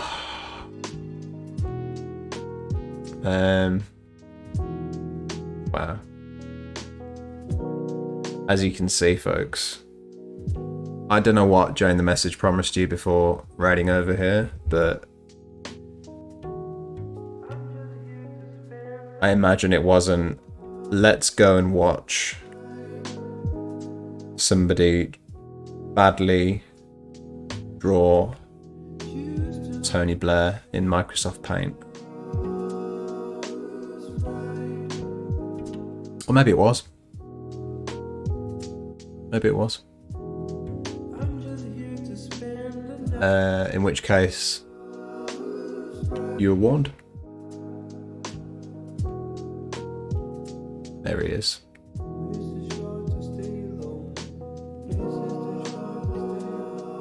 The man Margaret Thatcher called her greatest achievement. True story. Give him like a kind of slight smile. That's a bit of a smirk, isn't it?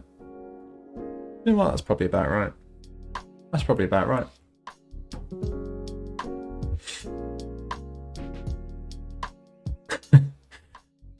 Don't worry, Ross Publica. She's still dead. Can confirm. Can confirm she's still dead.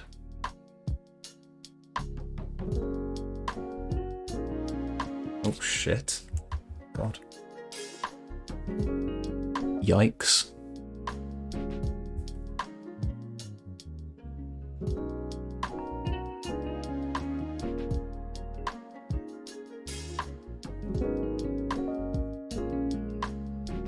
I also thought about doing a stream about mental health soon.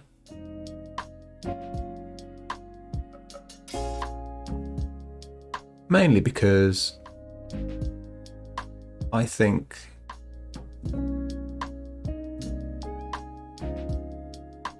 politics is a difficult subject to consume information about for long periods of time. And you can tell this because in all politics streams, we have something called candy. I'm not a fan of the name, I've got to be honest. It sounds a bit weird on my ears. I've gone with it because I don't know, it's the format. But anyway, it occurred to me recently how strange this is that we break up, you know, we now interrupt your regularly scheduled programming, or candy, like a treat, almost like right up until now you've been enduring this. I'm sorry this has been so difficult for you. So now we're gonna have some candy, right? We're gonna have some memes. Just don't worry. Take a break and we'll have some memes. I was thinking, it's not a weird thing. Not a weird thing to do. And I think it's because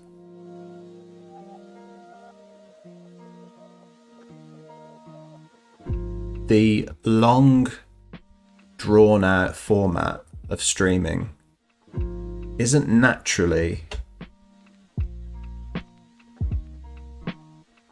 harmonious with the topic of politics, right? It's not natural necessarily to consume information to consume 4 hours or 5 hours, or, you know, some people do 8 hours worth of information about politics. You need something that's a bit lighter, a bit light-hearted.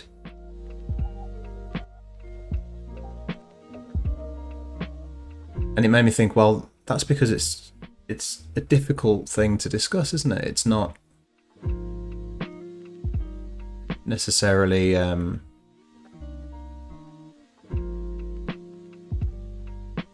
fun for a lot of things that we talk about.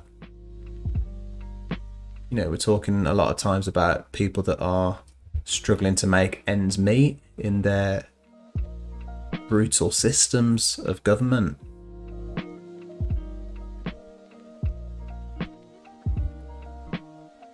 Wars overseas and you name it.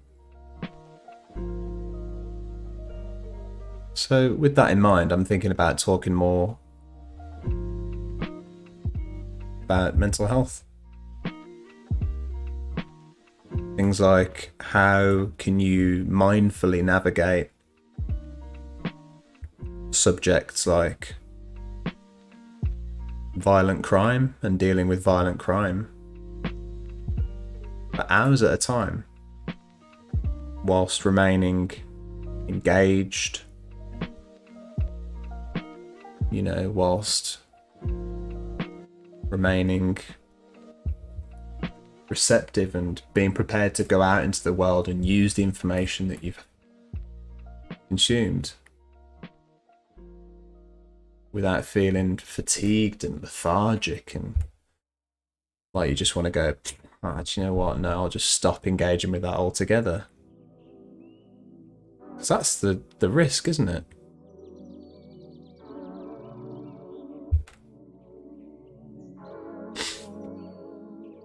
It hurts so good. Big Dog Dave, some streamers on the politics section are incredibly lazy.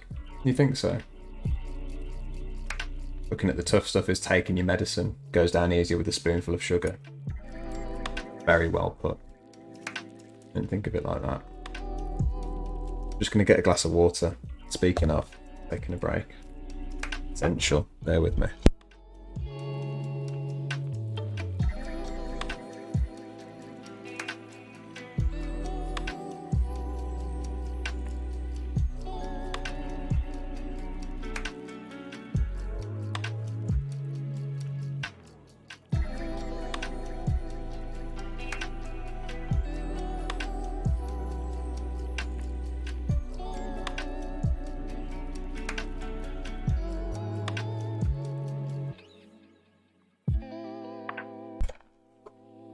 See, told you it'd only be a second.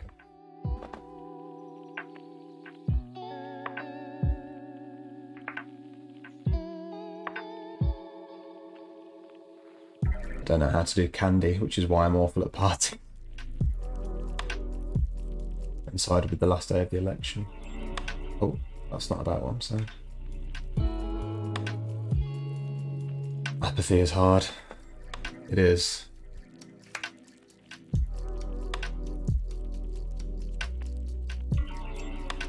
Yeah, I was very I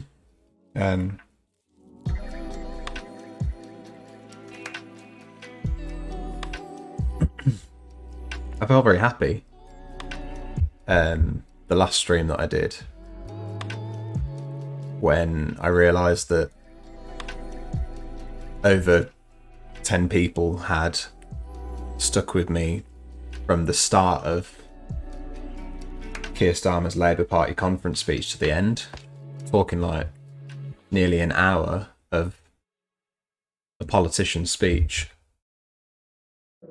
with me interrupting it every few minutes to say, here's why I didn't like that, here's why I didn't like that. I thought isn't that special? Isn't that nice? Genuinely, I thought that's a nice feeling for me.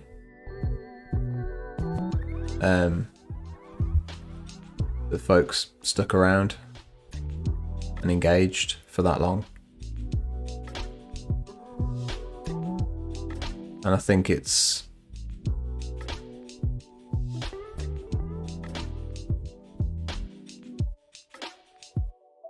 I can just tap into that kind of what creates that kind of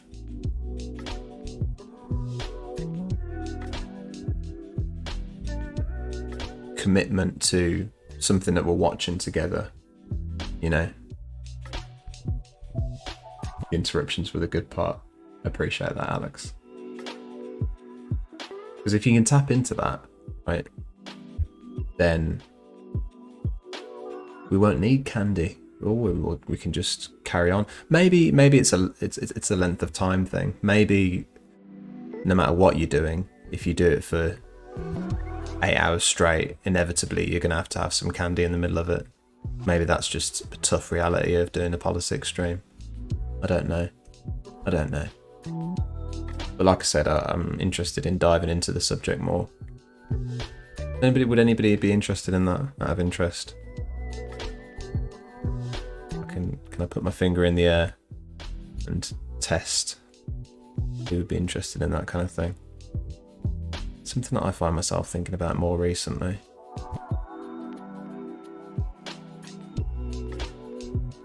It's not useful either, as, or should I say, it's actionable in a sense, right? Think about this. The last general election was fought on the basis of vote for the Conservatives if you care more about Brexit than anything else, and vote for any other party if you're willing to risk Brexit not happening. That's exactly how it was fought. And I know I've shown it before, but the Conservative Party created an election video purely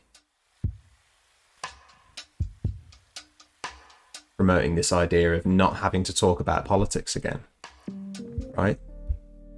This is a right-wing tactic that you see in a lot of countries. Trump tapped into this as well. This idea that you don't necessarily need you to vote for us. We need you to just not vote. That's enough. So that's why you see that right-wing media tactic. And that's why it's dangerous for us on the left to become apathetic towards political issues and to disengage. Because from a politically strategic point of view, it can be like lending your vote to the opposing party. And so if you can figure out a way not to be apathetic, if you can figure out a way to stick with it, and not get drained by it, that can potentially be useful, I think, you know? Stay happy in politics. Maybe that'll be the title. Stay happy whilst discussing politics. Right, Ice Wagner. You're still with me. Here's your Blair. Not great, but he is who he is, and you can't fault him for that. Thank you, Entrama. I appreciate that, mate. Thank you.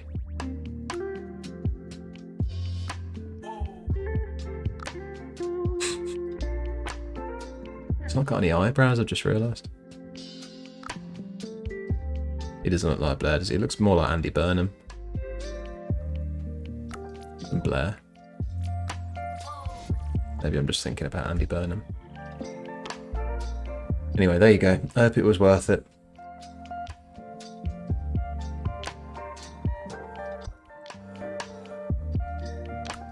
And folks, by the way, I'll be posting all of these in the Discord. There's the link there, where we also talk about politics, share memes, share pet pictures, loads of lovely stuff. Looks like H Bomber guy. Thing.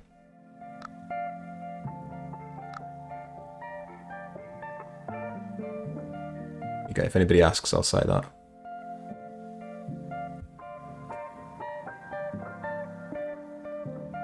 %, of Tory ads were based on lies, 0% of Labour's were. Yeah, and it was a lie to... Well, there was ads that were based on lies, and that there were ads that were just based on...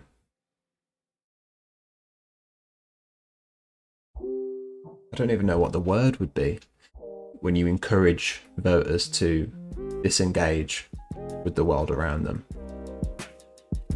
I'll show it. Since I'm talking about it so much, I'll just show it. In fact, bear with me whilst I just bring back in place. Have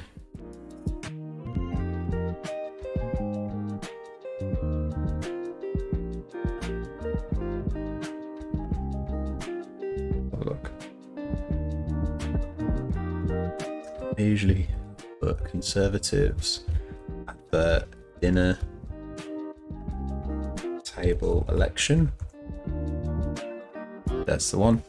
So it's called End the Argument, Get Brexit Done, Vote Conservative. And they bought this, they bought YouTube's banner, right? So if you imagine across the top of YouTube, they had that for about, I want to say 48 hours, which I imagine costs a shitload of money.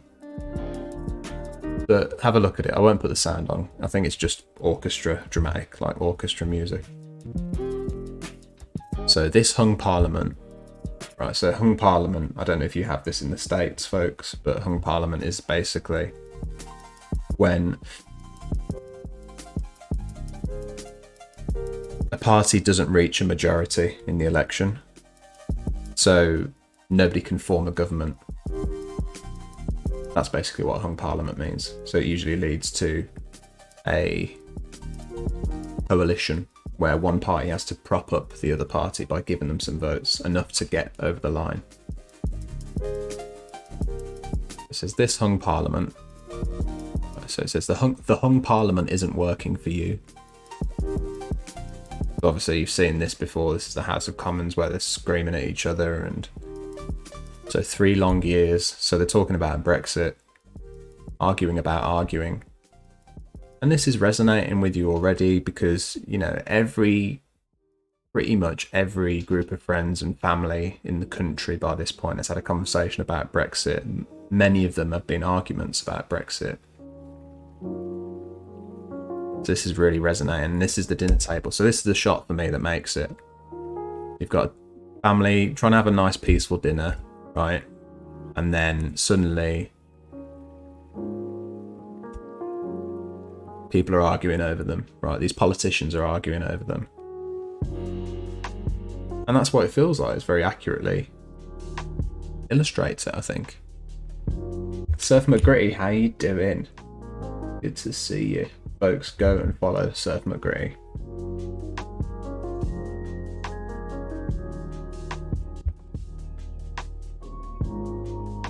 Hope you're doing well, mate. I haven't spoken to you for a while. So I think that illustrates it really well.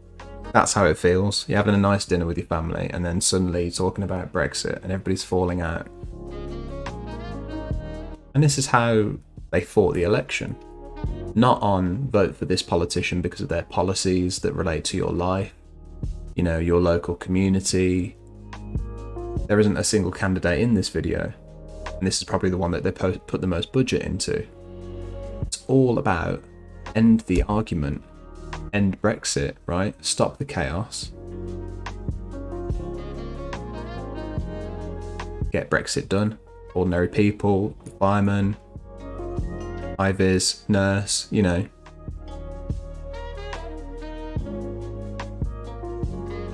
Nothing about policy, nothing about the people, just end the conversation.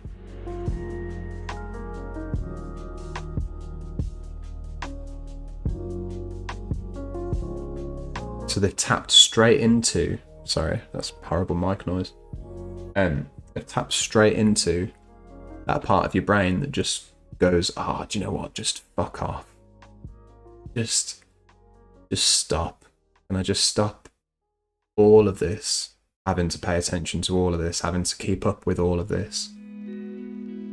It's a very, very real part of your brain.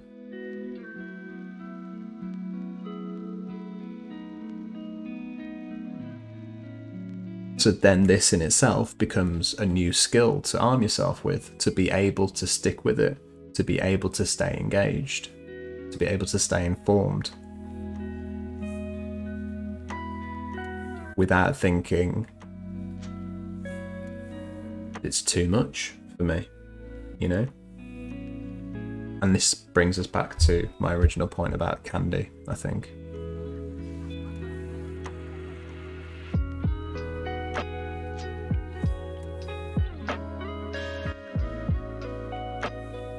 Yeah, end the argument, do what we want. Surf McGree, I'm sorry it's been hard for you recently, mate. Whatever's happening. Well done for smashing through it. I'm sorry it's hard. I am good, thank you. Do you have any Brexiteers in your family or friend group? Absolutely. Absolutely. But 52% of them voted out. So, you know, that means 1 in every 2.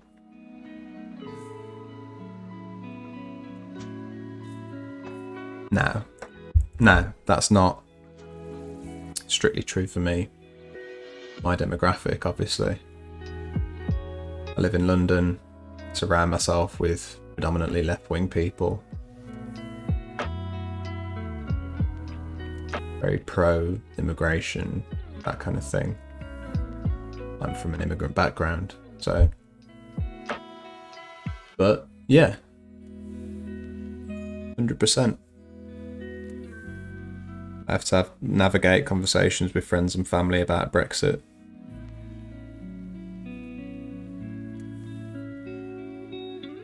You know, good luck finding a more dividing topic in modern political history. Especially in certainly in this country. And it does make you want to go, oh, do you know what?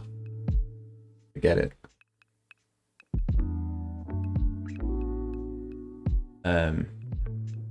So, you know, I don't want to spend I don't want to spend too long fawning over this conservative advert, but suffice to say, it's incredibly effective because it lulls you in with the possibility of ending that argument.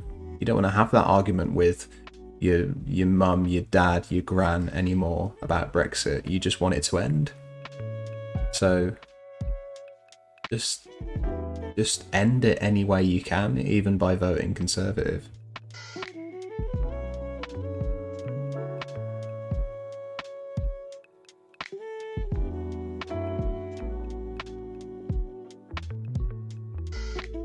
Do you ever get a racial breakdown of the Brexit vote? You know what, that's a good point. I'm not sure. I'm not sure we did. Let me Google. Why not?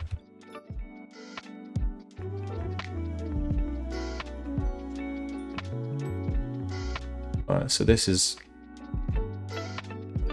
supposedly something. Statista. How much do we trust this? I don't know. They'll be taking it from somewhere. Doesn't show the sources because I don't have a paid account. They reckon that white voters were 47% Remain, 53% Leave. You can see that there. This is mixed race voters, 67% Remain. Asian voters, 67% Remain. Black voters, 73% Remain. So that's the highest. Chinese voters, 70% Remain. And other, 65% Remain. I don't know if that's... Can that be right? Yeah, it can be right. Of course. It can be right. In fact, that could be correct. If you think that the vast majority of the voters are white and then they are 5%, they're 6% edges it towards Leave. So that might work out at 4% over the course of the whole country, maybe. I don't know. This LSE blog.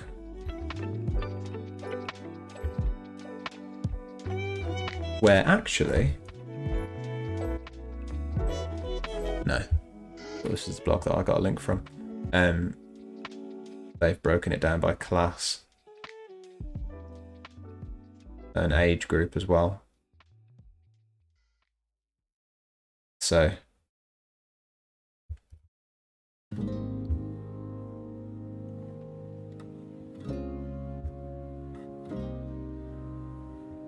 And that's going to be very similar, isn't it? Class and race is going to go together at a lot of points. Statista is good, Surf McGree. Alright, I trust you. If I had a login, I could see the sources that they've got. Probably shows me at the bottom. Maybe. I don't know. No.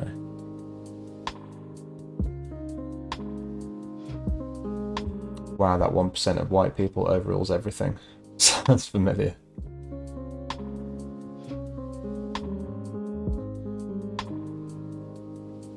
White voters and old voters, of course, dominated the Brexit conversation.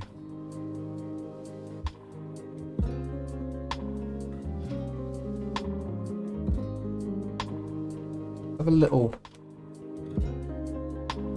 bit more of our topic of the day. So I'm aware that,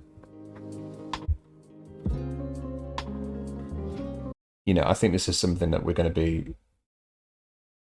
talking about a lot. I don't think this is going to be a story we can escape over the coming days, to be honest. So there's no need for me to obsess over it tonight, but I would like to get myself up to speed a little bit more than I am. So I might just read this article about the Tory donors that have been implicated in this. I'll put the beats back.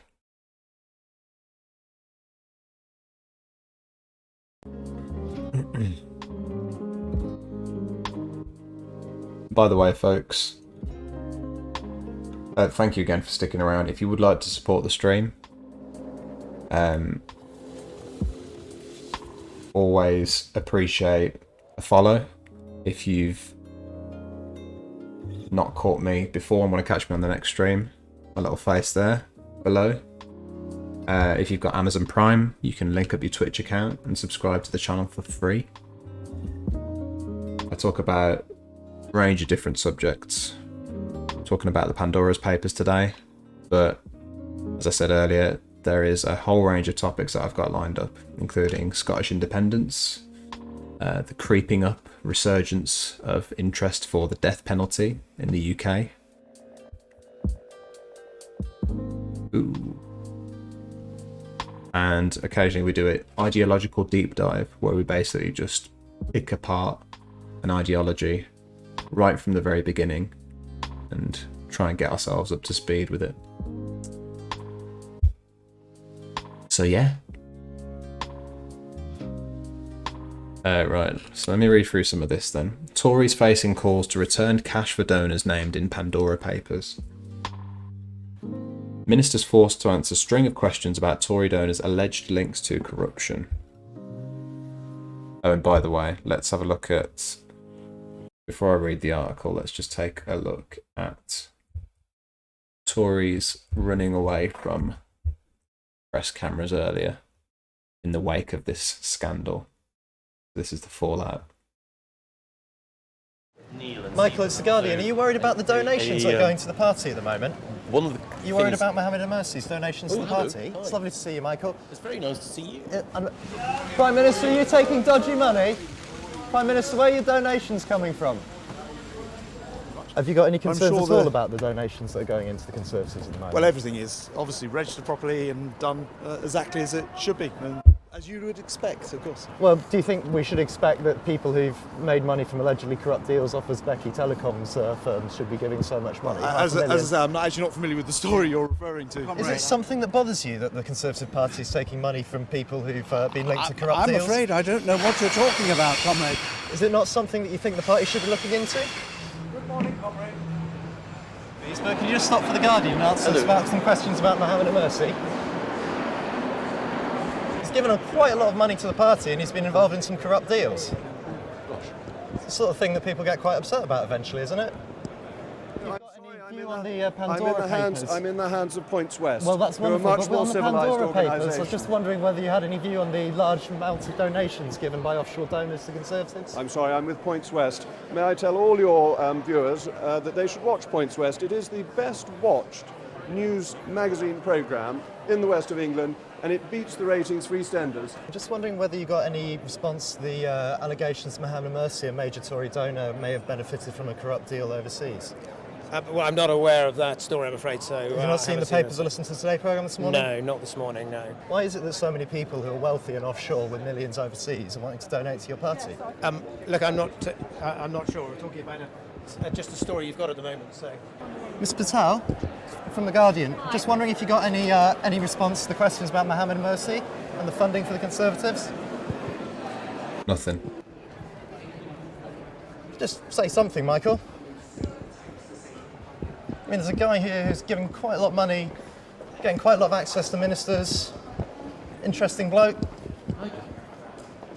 I haven't actually seen the detail on that. But just in the broad sense, are you happy with people who've been linked to foreign corrupt deals to be giving to your party? I mean, it's Barclay.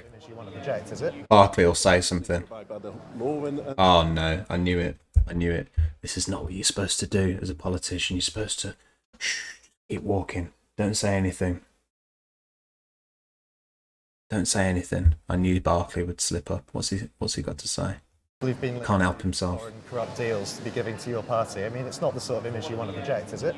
Well, of course, people need to abide by the law, and as I say, I'll be keen to look at the detail of it in due course. But thank you. That's not too bad.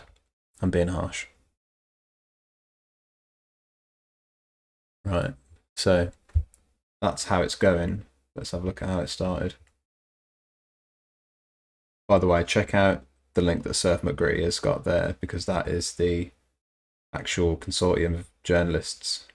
So that's the, what was it, 600 journalists that have banded together for this story. And that's the full actual breakdown of all of the info there.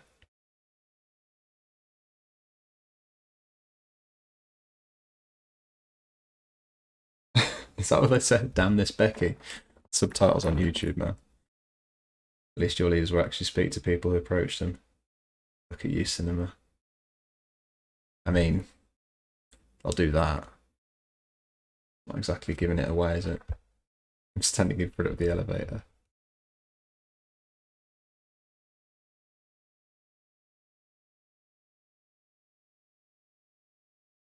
I know, Ice Wagner. We want transparency. Transparency, folks. Right.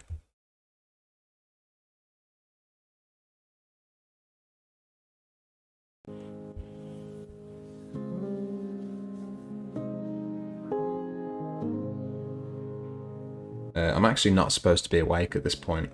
I'm supposed to have ended the stream 20 minutes ago. But we'll keep going for a bit. I do have to get up in the morning, but coffee, right? Coffee.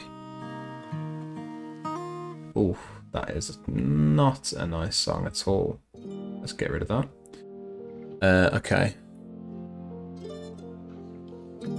So the Conservative Party conference, that's the beauty of this as well. This is all happening whilst a Conservative Party conference is going on.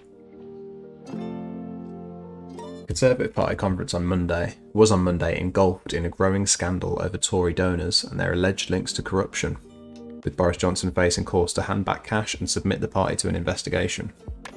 The Prime Minister and his ministers were forced to answer a string of questions about donations following revelations in the Pandora papers, unearthed by The Guardian and BBC Panorama.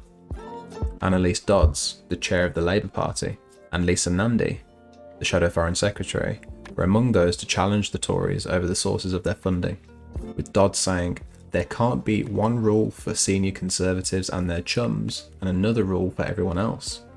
She added, "Boris Johnson's Conservatives have serious questions to answer about their fundraising activities." Politicians from Labour, the Tories and the Lib Dems also lined up to criticise the government over the wider role of London in the offshore economy, with one Conservative MP saying it was the money laundering capital of the world. The controversy over the Tory party funds came as the Pandora papers prompted fallout across the world, with inquiries announced in India, Pakistan, Mexico, Spain, Brazil, Sri Lanka, Australia, Panama and the Czech Republic. The White House pledged to crack down on the unfair schemes that give big corporations a leg up in the wake of the Pandora papers, the largest leak in offshore financial data in history. In Manchester, where the Conservative Party was meeting for its annual conference, ministers dodged a slew of questions prompted by revelations in the leak. That's what we just saw there. They include disclosures that... So, here we go. Brace yourselves. Here are the names. Mohammed Amersi, a major donor who funded Johnson's campaign to become PM, advised on the structure of a telecoms deal that was later found to be a $220 million bribe. $220 million bribe, the daughter of the then president of Uzbekistan. His lawyers strongly denied any wrongdoing on his part and said any suggestion he knowingly facilitated corrupt payments was false. Yeah. The wealth of Lubov Shanokin, who has donated £2.1 million to the Tories since 2012, 2.1 million, would have been more than enough to buy that YouTube banner for a couple of days, appears to flow in part from the corporate structures of her husband Vladimir, a former Russian state banker and finance minister under Putin.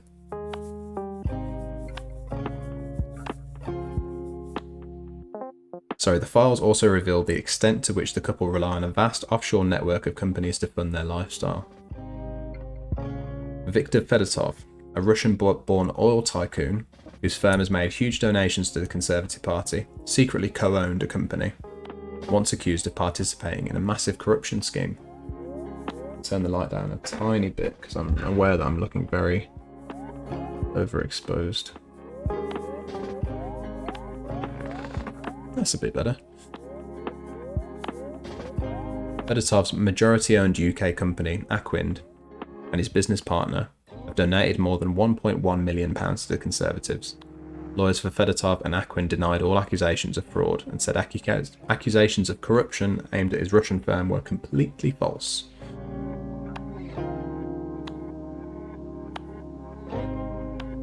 So, okay. Johnson had hoped his first in-person Conservative conference since his election victory of 2019 would be dominated by his agenda on levelling up, but he was forced to field questions about the Tory donors as he made a visit to Manchester construction site.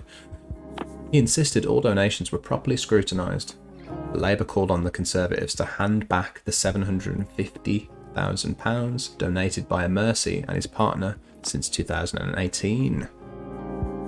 The Lib Dems called for an investigation by the Electoral Commission, with the SNP accusing the Tories of sinking in a sea of sleaze. There you go.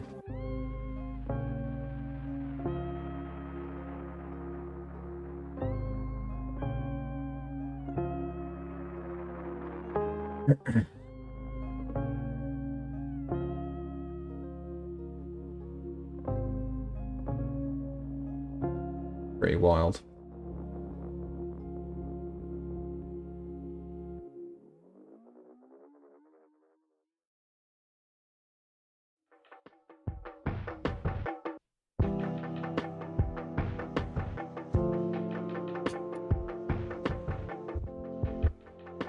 This is Johnson specifically talking about that. Very short. Not a lot to it. But, for the record,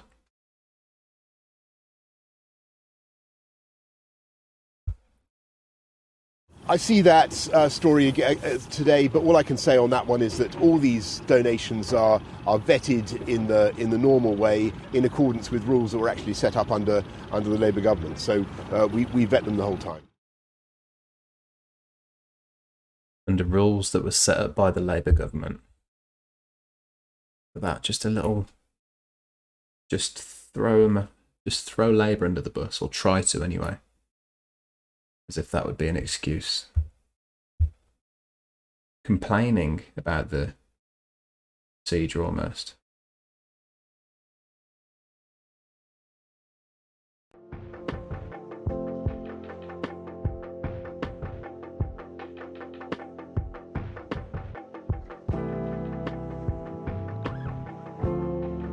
Only Tories were involved in this. I think only donors to the Tory party were involved in this.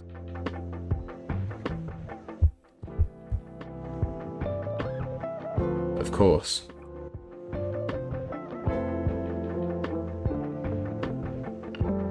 One completely unsurprising name that's popped up in this is Tony Blair.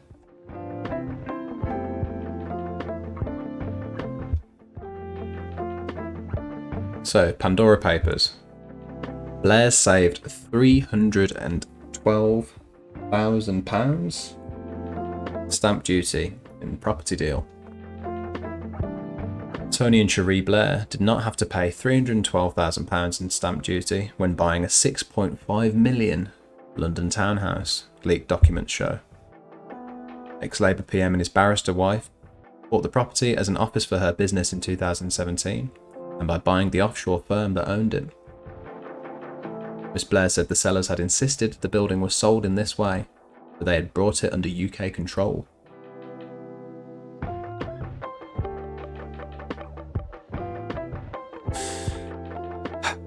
So here we go. How the Blairs bought a townhouse in Marylebone, London. Here's how they did it. The property, so like this. This is a good visualization. This is what I need. This is what my brain needs. 1. The property was owned by an offshore company. Okay. 2. The Blair set up a UK company.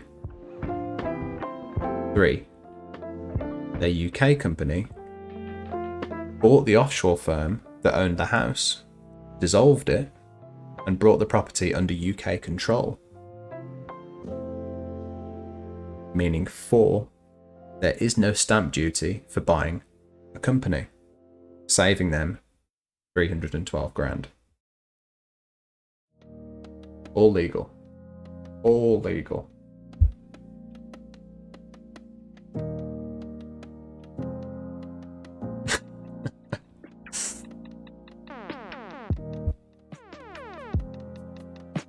That is true bread crochets.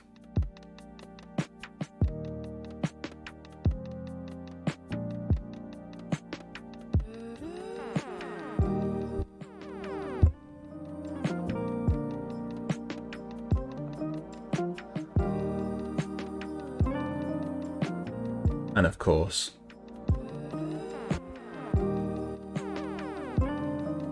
we can't talk about this without talking about the fact that the Crown Estate, so that is the people in charge of the Queen's money,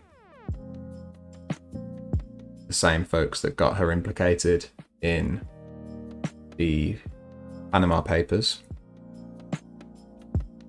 once again, they've got her in hot water here, as the Crown Estate bought £67 million of London property from family of Azerbaijan ruler. Leak reveals firms linked to Aliyev family repeatedly accused of corruption, have traded nearly £400 million of UK property. I know a lot of apples. Got a laugh to keep from crying. I say that all the time. It's true. It's so true. The absurdity of it all. You just gotta lean into it. Dodging taxes to open my wife's law firm. We do a little trolling, folks. Oh yes. The Queen's Crown Estate has launched an internal review over a £67 million London property it appears to have bought from Azerbaijan's multimillionaire ruling family, which has repeatedly been accused of corruption. This, by the way, is going to be The Guardian's favourite piece of this puzzle, because The Guardian is a Republican publication. They are firmly anti-monarchy. Details of the purchase are contained in the Pandora Papers, which reveal how a network of offshore companies linked to the family and associates of the Azerbaijani president, Ilham Aliyev, has traded close to £400 million of UK property over the past 15 years. The property purchases include one building acquired for £33.5 million in 2009 by an offshore company beneficially owned by President Aliyev's son, Haydar, who was then only 11 years old. Fucking hell. All I wanted was a Game Boy. The revelations raise questions about a potential loophole in the UK's property registration system, and whether they prevent proper due diligence even by a body such as the Crown Estate, nominally owned by the UK monarch and run by commissioners for the benefit of the nation's finances. So, just gotta know that bit. Just gotta know that bit.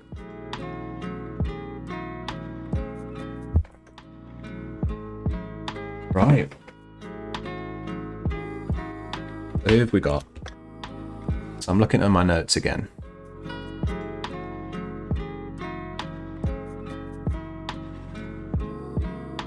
I mean, take your pick. So the Queen's Crown Estate, right? Abdullah Al Hussein, King of Jordan. Mohammed Morsi, one of the biggest Tory donors. Tony Blair. Imran Khan, Pakistan PM. Ukraine President Vladimir Zelensky.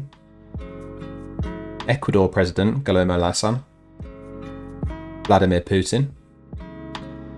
And Czech Prime Minister Andrej Babis. And that's a handful.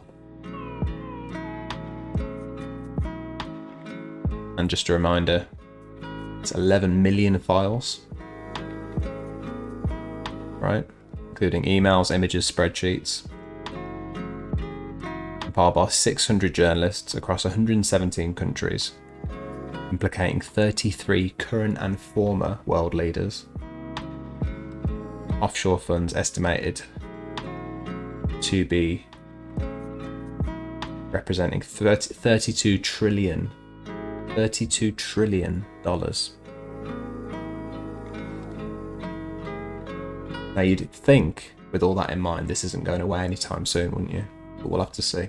We'll have to see. We will have to see.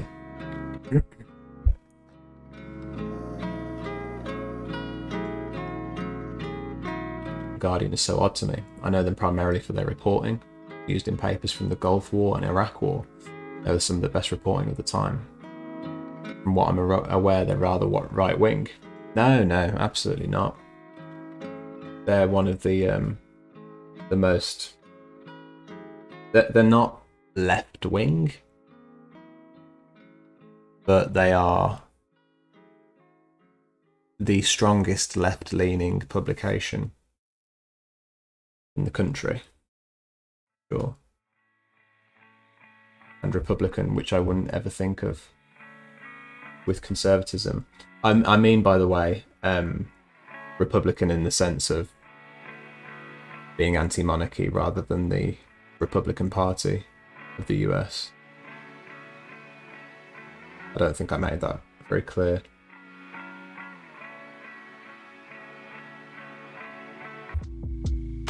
Mixing them up with the Times. Colorways, similar colorways? What do you mean? Yes, the Guardian's left of centre. One of the few strong left of centre publications in the country, along with the Mirror, the Independent. Pretty much it.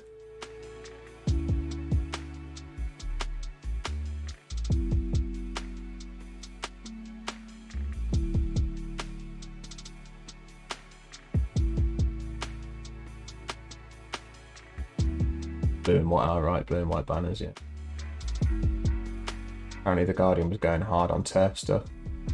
The American offices of the Guardian called it out. Oh really? I didn't know that. When you say going hard on turf stuff, as in they were putting out turfy content.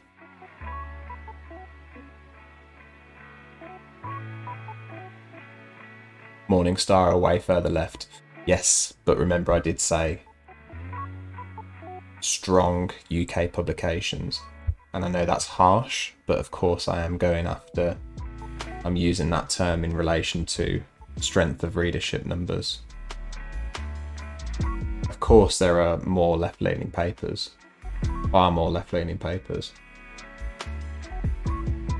Like I say, the left of centre.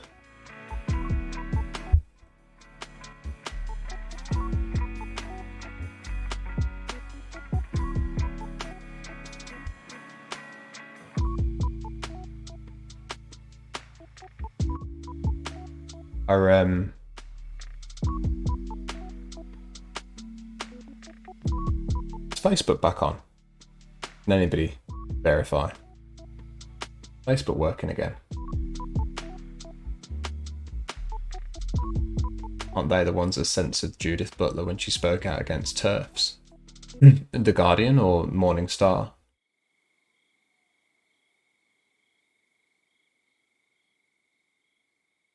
Hey Disron, how you doing? Good to see you, mate.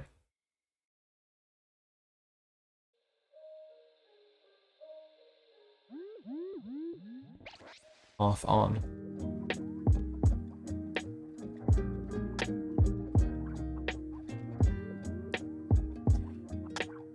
Does the Morning Star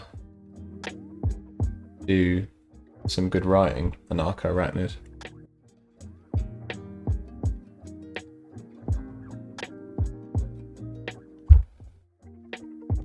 I'm assuming that you probably maybe wrongly assume that you read it by the fact that you brought it up. That could be that could be a wrong assumption. The problem with those papers is public political memory is estimated about 6 months, and all it will take is a pop star shitting in a paper bag for it all to be forgotten. Oh yeah, absolutely. I just took a cheeky look at their readership numbers and they've only got 10,000 in their circulation, which of course puts them at a fraction of Big Six, as I think they're known.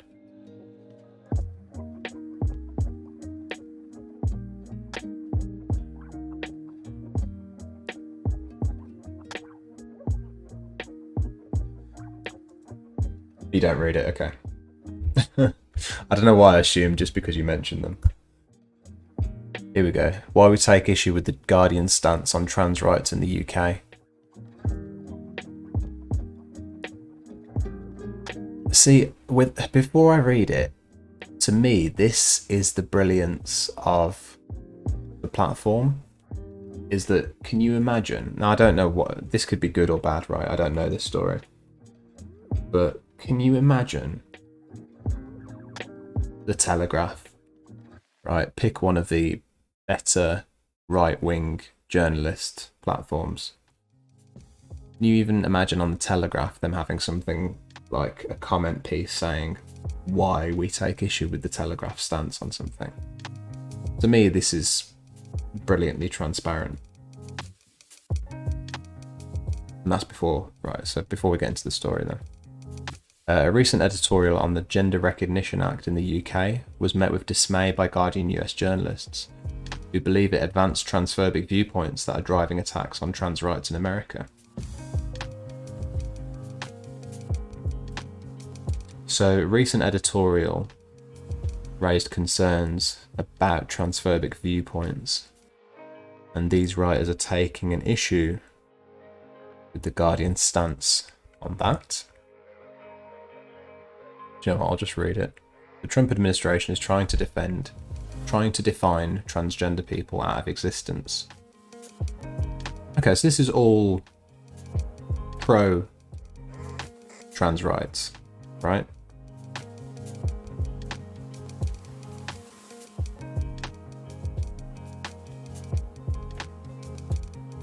Last month, the New York Times reported that the US government is seeking to deny trans people the most basic recognition by claiming that gender is determined by the genitals that a person is born with. A leaked memo sparked outrage and fear about a policy that could cost lives. The Guardian in the US is committed to covering this important civil rights fight, but when the time came for us to report on Trump's attacks, we encountered problems. Some trans people wouldn't talk to us. That's because days earlier, The Guardian published an editorial that we believe promoted transphobic viewpoints, including some of the same assertions about gender that US politicians are citing in their push to eliminate trans rights. Got you. Right, okay. Guardian journalists in the US had no input in the editorial, which we felt was misplaced and misguided, and nearly all reporters and editors from our New York, Washington DC and California offices wrote to UK editors with our concerns.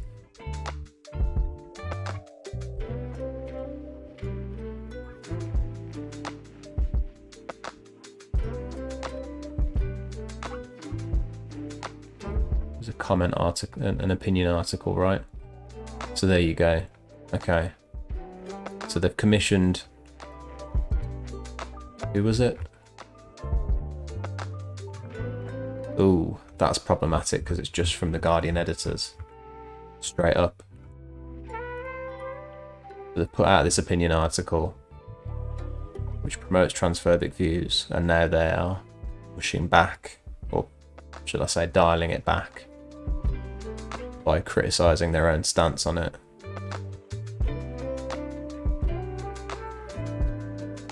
So it's more or less a long apology of a sort, basically, isn't it? Apology for the words of its own writers.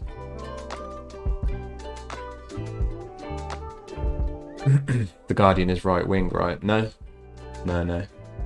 Left of centre. Can I ask about what time you get up in the morning? It varies, this run, it varies. Some days I don't have to get up very early at all. So say on Wednesday when I do the long stream, I don't get up very early at all because I end up working in the evening. So I'll stream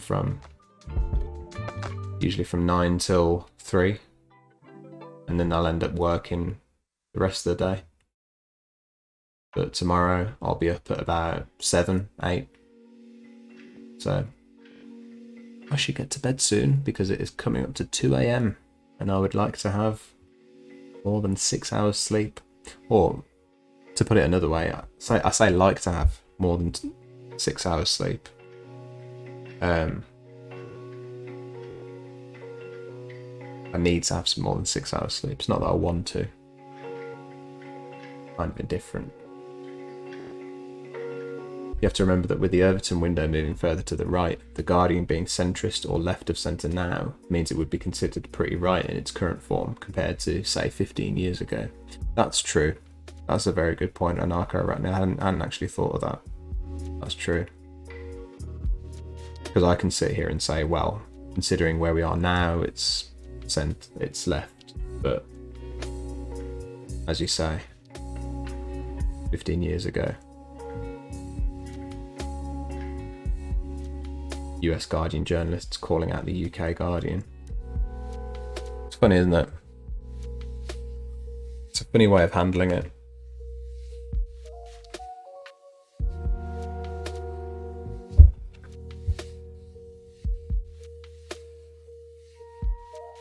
A month or so ago, they put out an interview with Judith Butler at Redefining Womanhood. A few hours after publishing, they got rid of 3 paragraphs with anti-TERF stances. Okay.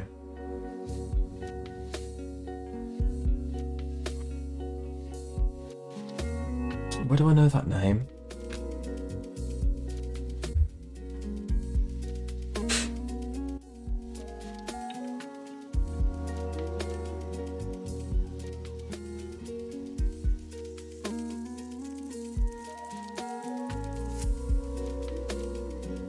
She writes something. She written a book. I think I've seen her cited quite a lot by, I want to say, ContraPoints. I could be wrong. I think one of her books was picked apart by her.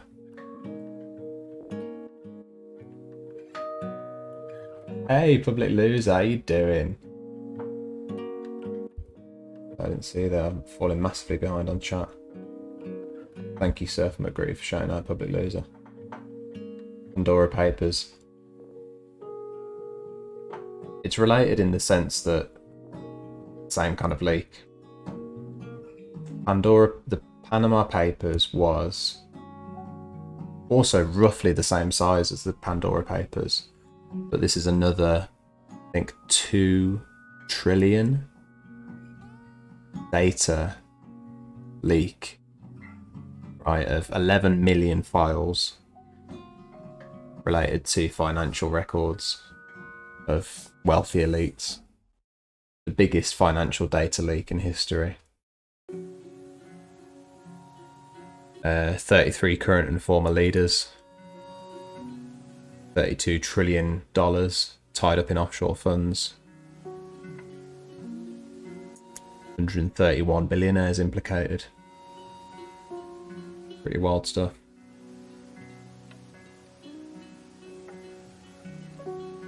You've got the Panama Papers, the Paradise Papers, and the Pandora Papers that have happened over time, and an unnamed leak as well. Before that, there was something in 2013 that was a general leak of this kind of information. But this is by far the biggest. Made a movie about the Panama Papers though. It's shit, but it's quite informative at the same time. It's with Meryl Streep. She plays like I think a widow who's trying to find out where her money's tied up. Like I want to say her husband's money's tied up in offshore funds, and she's trying to find out about it and discovering all of these companies that don't exist in Panama. And it goes on, and eventually she leads to like being the main source of the story. The Panama Papers becomes. I don't think it's a true story. Got really weird segues by Antonio Banderas and Gary Oldman, who are playing these like fictitious like bankers who are kind of like the Wolf of Wall Street and The Big Short, kind of interrupt the film to like break the fourth wall and show you and like explain to you what offshore funds are and stuff. And Gary Oldman's accent in it, man, fucking hell, he's just doing this like offensive German accent explaining how offshore funds work, and it's just like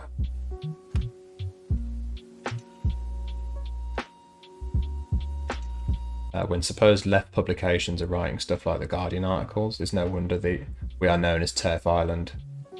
We are, aren't we? And I didn't realise it until I started talking to Americans. And then inevitably, Turf Island comes up.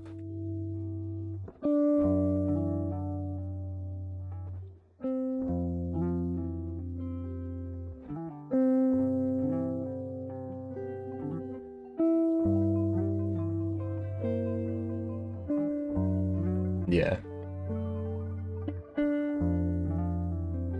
Yeah, the richer pricks. That's the thing. What we've known all along, just confirmed with the evidence.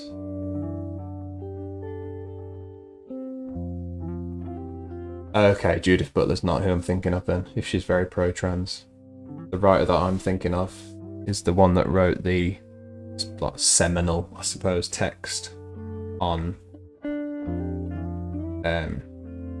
the anti-trans position.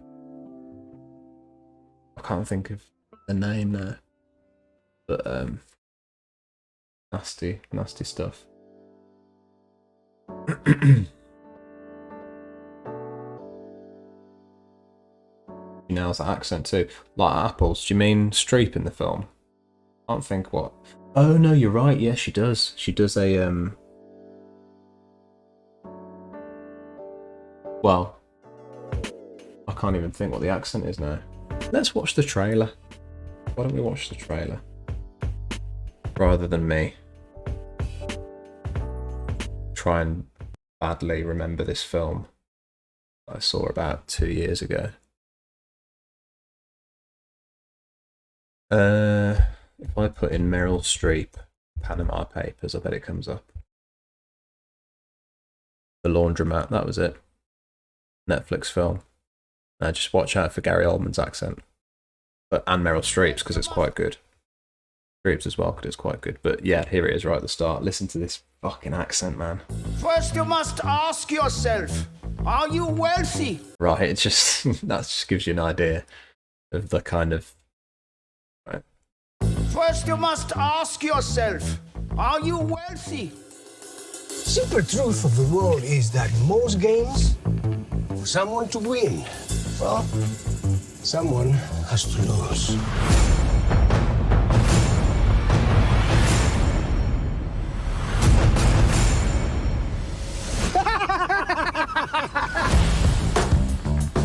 Think of this as fairy tale that actually happened. There's confusion over who has to pay. So they drowned Joe and 20 other innocent people, and somebody's making money from it. No, it goes back to this law firm. That's it. Her husband dies in like I think a plane crash or something. No, it's a bus crash where they drown. And then the company that's like handling that case leads back to Panama, I think. Mossack Fonseca. So what happens next? What do we do next? I'm completely spoiling this film, but it's real life, isn't it? So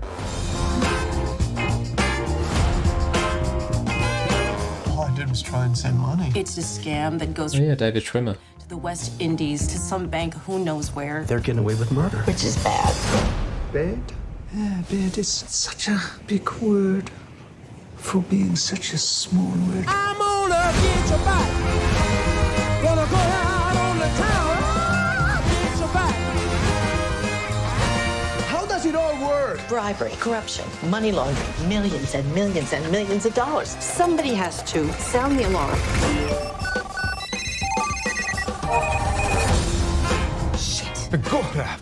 Let's. Where the fuck is my money? Most of the time, we don't even know. Okay, shit film. But you will know how the Panama Papers work if you watch it.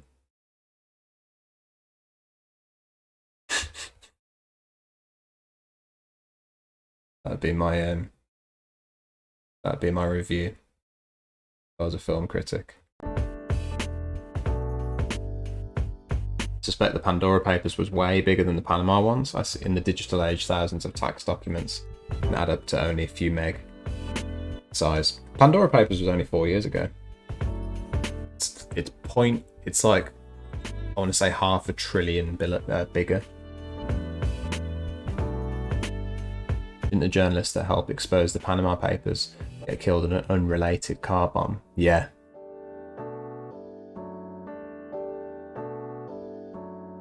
That was huge, huge, huge, huge. People underestimate how big the impact was, the Panama Papers. Like politicians that ran for office afterwards, if they were implicated in this, it would get brought up inevitably. Iceland's premier resigned, like, immediately.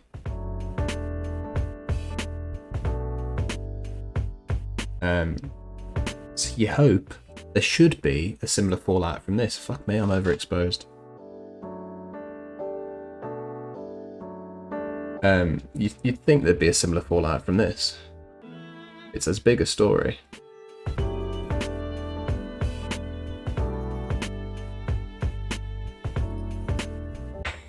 Jesus. I love Gary Oldman as well. I know a lot of lefties that have gone full turf. They even use the same right-wing tropes. See, what's that about?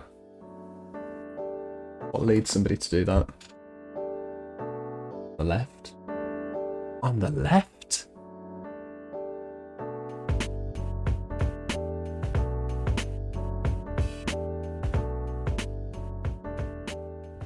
You liked it, a lot of apples. Interesting.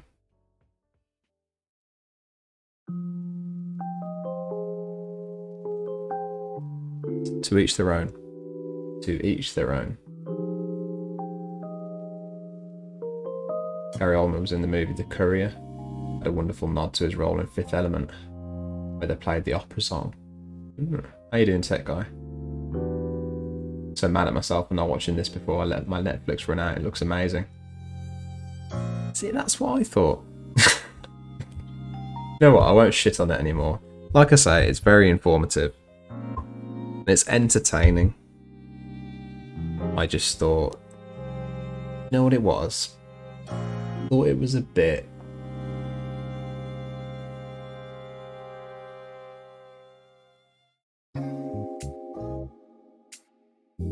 I think I am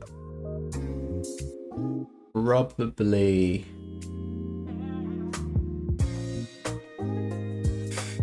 I don't know.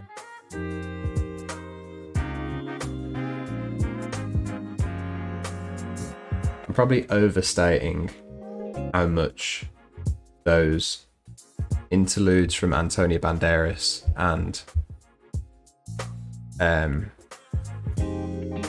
Gary Oldman ruined it.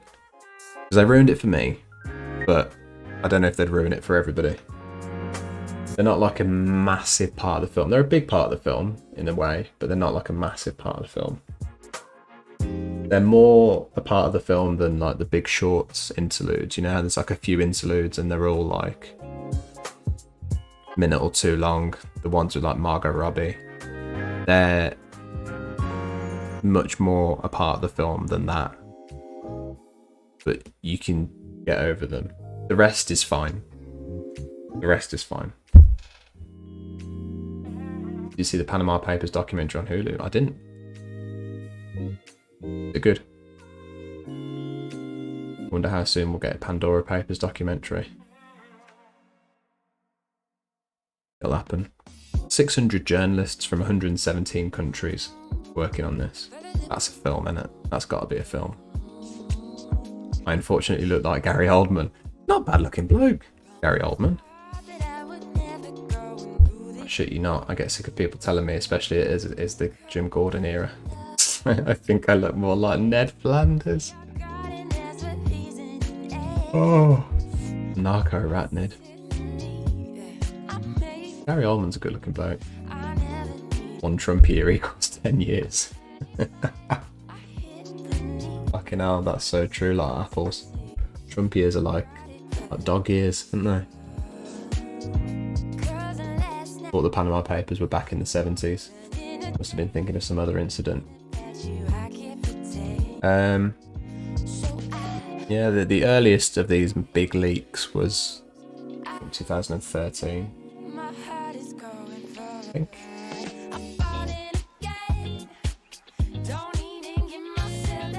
Been 4 of these big leaks.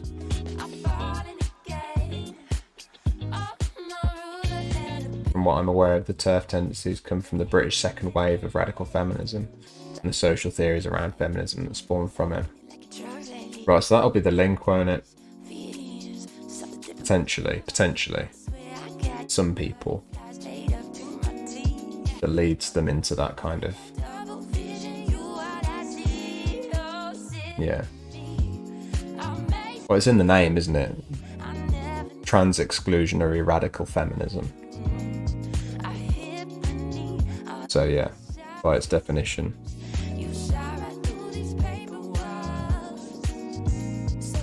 It is a Netflix original, yeah. That's the thing. Big trailer. It's not a big, like, oh my god, kind of film. Whatever that is. Don't make it out to be. Isn't Gary Oldman a huge method actor? What's the bet he best it off someone who sounds just like that? Accent man. Honestly. I can't think what he sounds like. First you must ask yourself, are you wealthy? Reminds me of somebody, I can't think who it is.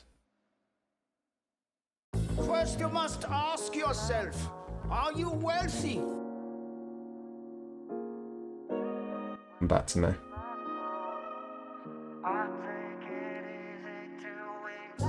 Okay, I promise I only do this to you one time. How often do people ask you to stand up? You know, will the real Dan Cody please stand up? Was it you? Somebody asked me to do that the other day. In a chat. It wasn't my stream, it was somebody else's stream.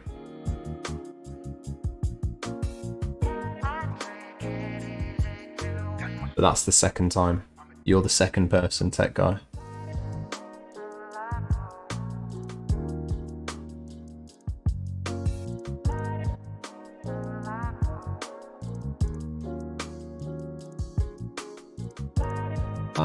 I know.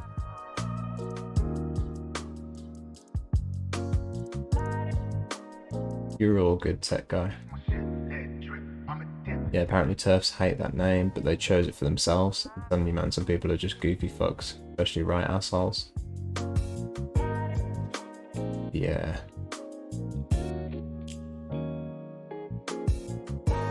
Form of radical feminism, essentialised gender. Men are inherently violent and bad. I think you can see how this forms into modern TERF thought. Yes, that's a good way of looking at it, I suppose.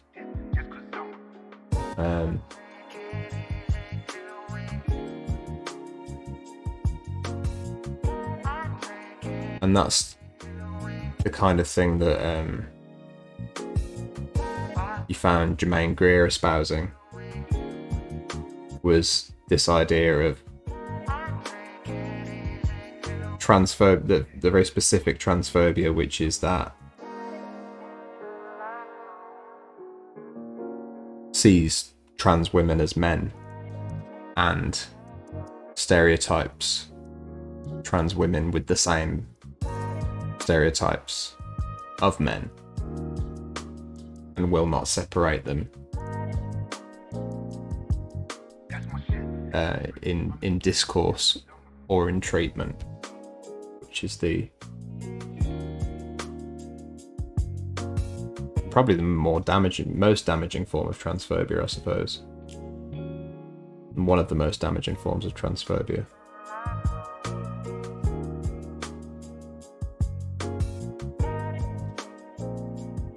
And one which is the least accepting of any kind of change. It's the one that kind of insists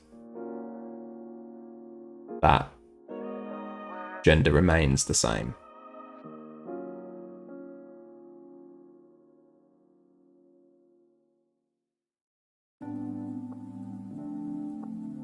God, I'm just thinking about that fucking weird.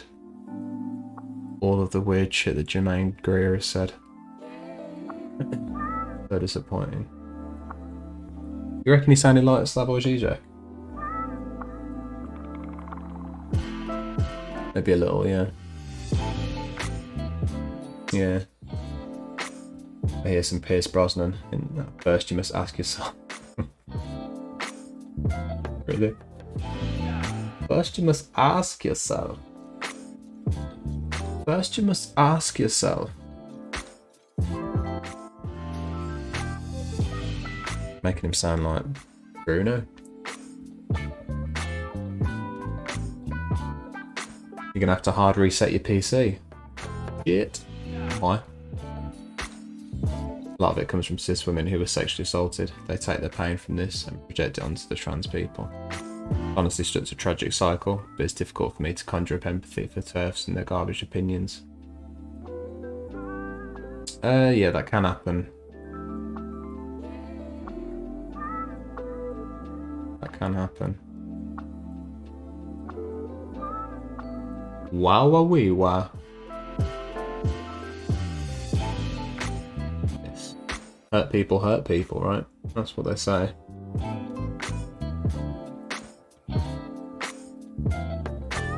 A cycle.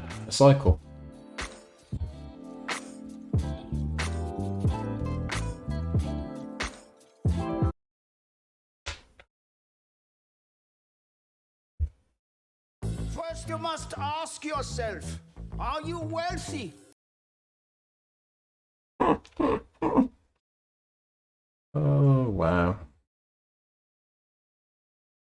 Tell you, I'd love to be shown the person that you based that on.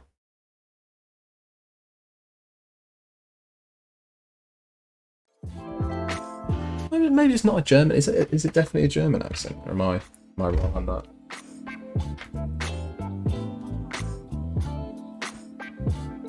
Don't know why I'm shitting myself. I honestly don't know why this tab in the browser is still working. Can't even open a folder. It's because your PC knows that under all circumstances, this stream must survive. No matter what else is happening with your PC, you could have a Trojan horse attack. It could be malware, cyberware. You could be experiencing a vicious ransomware attack. And your PC knows that this stream must be kept alive at all costs. It doesn't help that a lot of lefties have been arguing we should just abandon trans people, focus on class and all that. Bit loser. We're going to talk about this, aren't we? Yeah. Oh yeah, definitely. A complete lack of intersectionality in thought. Leave those people behind. They can't come along on this part of this journey, kind of thing. It's very harmful. When you're talking about entire communities, entire demographics of people, you know?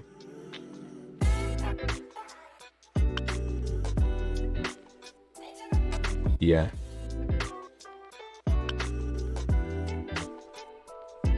Yeah, Ice Wagner, I saw that ContraPoints video.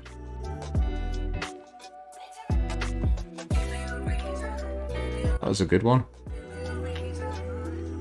It may have even been you that got me into ContraPoints. I could be wrong. But I did like that one. I thought she really tactfully broke it down. I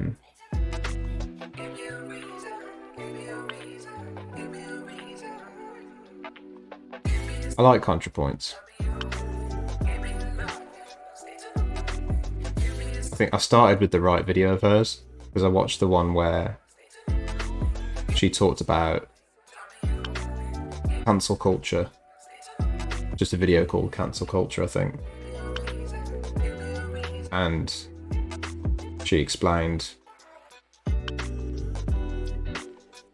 how the term has evolved, basically. How the term has evolved, where it can be legitimate, where it can be harmful, and then how she's been caught up in it. Because she's been accused of various things.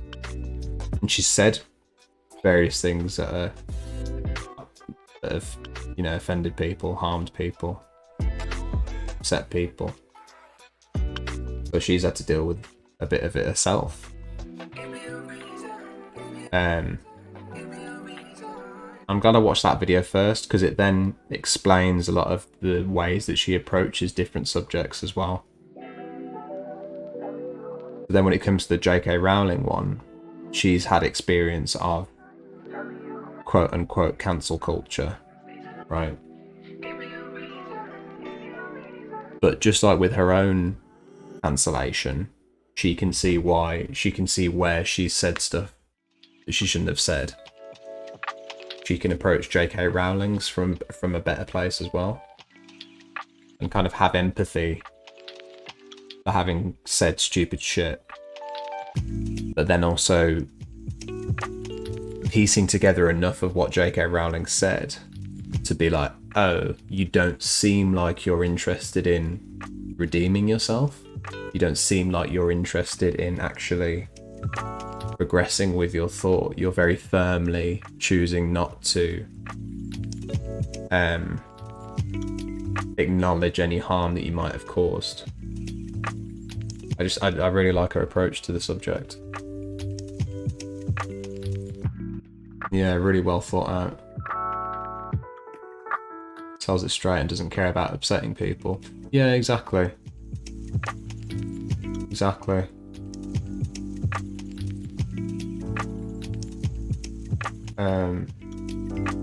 And she's incredibly critical of. Well, she's actually very incredibly critical of online trans communities, isn't she? And that's not valuable for me, because I don't need that kind of introspection, because I'm not a part of that community. I imagine it's helpful for folk in the trans community online, but what she is as well is very critical of the online left. And I love a bit of that. I like people working that muscle and kind of prodding and poking at our own positions on the left, right? The kind of the memery of it all, she pokes fun at quite often. The incessant meme culture that we've developed on the left. And she picks that apart quite well, I think.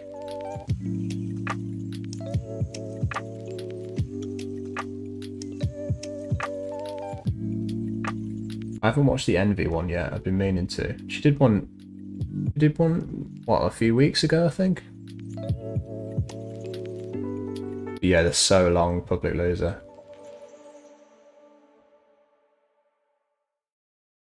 Sorry, tech guy. This is just a tree. It looks like fish, doesn't it? The individual tree leaves look like fish. I always think that as well, even though I know they're not. In fact, I'm convinced that they're meant to look like fish.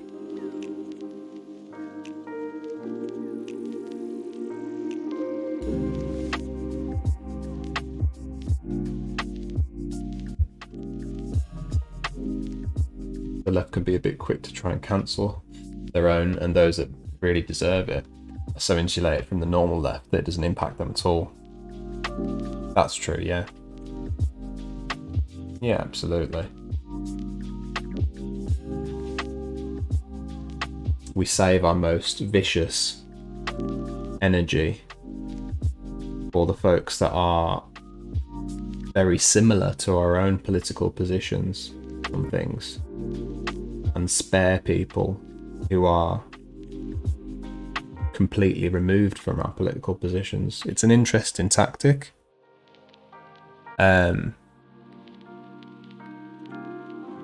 But I don't know. I'm being generous. I would say that we do it on the left so readily because, in contrast to the right of politics, we are more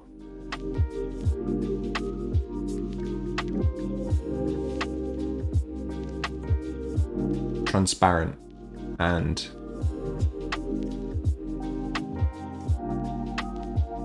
critical, right? We want to change the status quo. We want to interrogate. We want to scrutinize. But I think that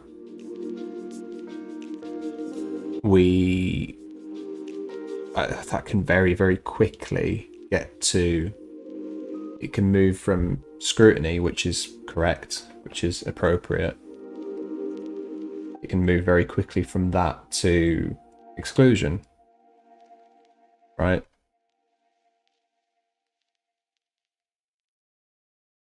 Let me find out what you think about this subject. And once I've got there, even though I understand you fully, let me reject you.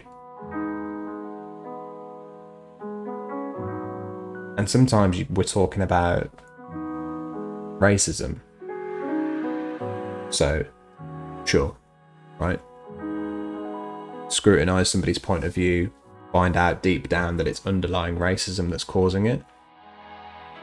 Feel free to get them out of your life. But if you dig down into something and then it turns out that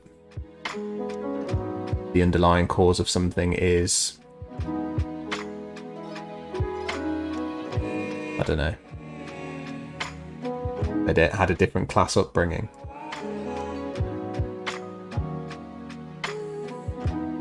then you know that now. You can deal with it, right? You don't need to exclude them.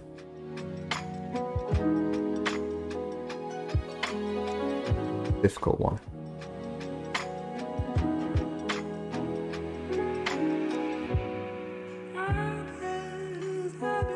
Much as I hate the term, especially as it was coined by Vosh, woke scold is a spot on term. It is the left taking things too far and harming their own causes. Right, yeah. And I know what that is just by looking at that term, woke scold. The Envy one is 2 hours 30 minutes.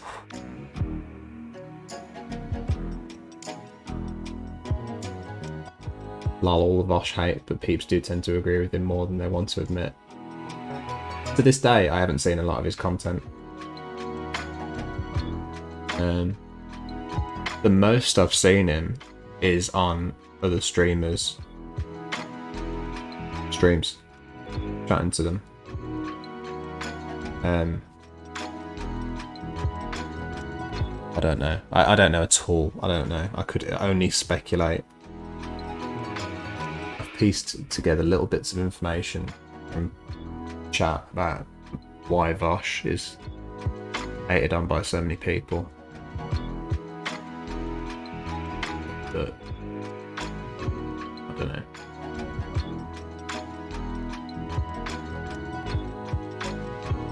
don't know. I won't dive in without knowing, and I don't watch streamers on stream, and that therefore means the only way I'm going to know is by watching this stream in my own time.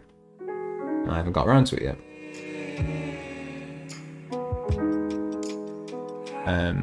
I think mostly because the stuff that ends up in front of me is like debate stuff. And I need to know the person to watch a debate. I won't just watch a debate with 5 people I don't know.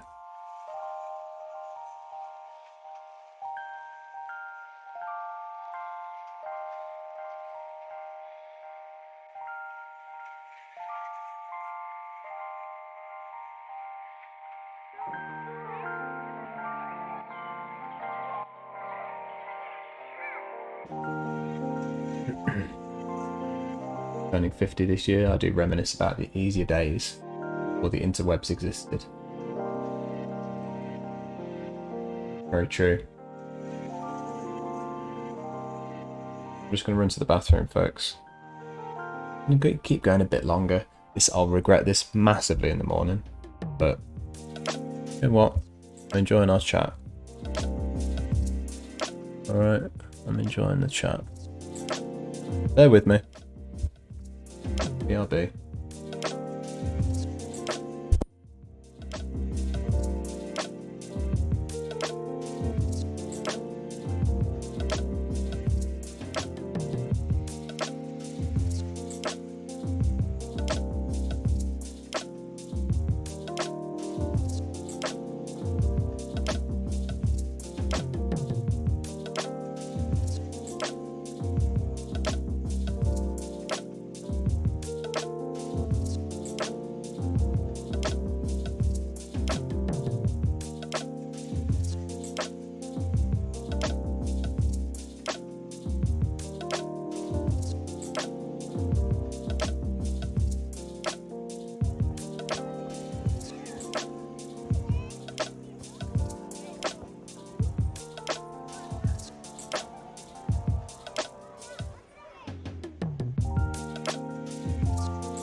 Hello, hello, hello.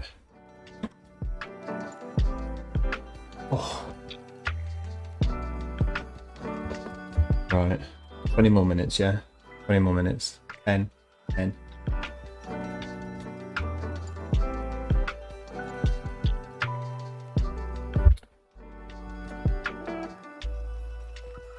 let's finish up our discussion.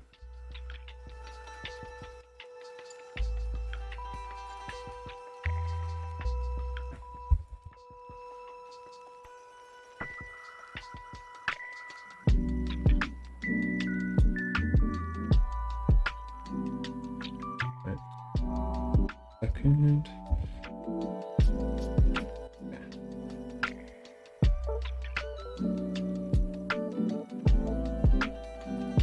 Also, folks, I haven't mentioned it in about 3 hours, so I will again.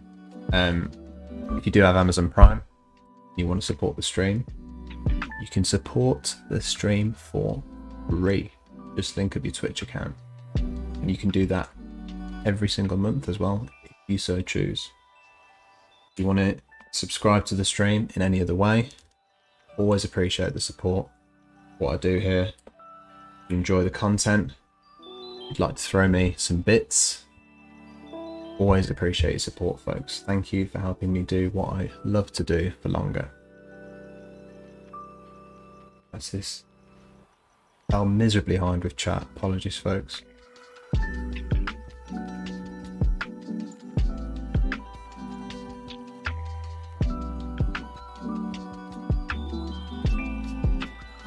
online left is made up of dumb cliques of people who have nearly identical goals. They hate each other over the most meaningless bullshit.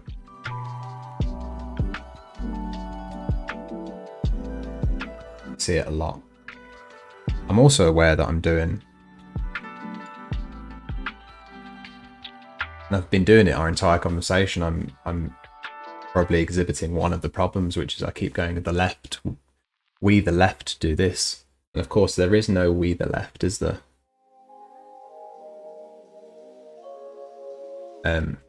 There is no discernible collective thought that we all share.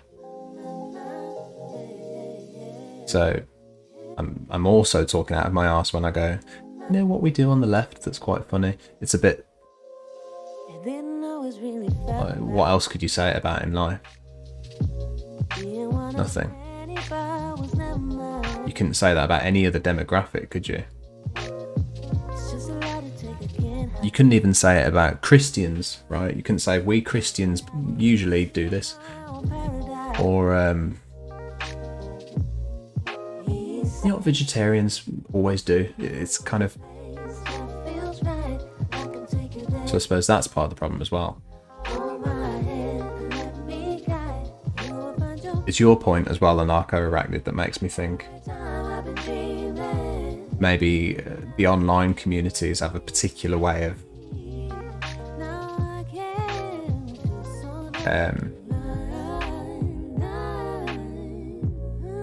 breaking this up into individual groups, and that really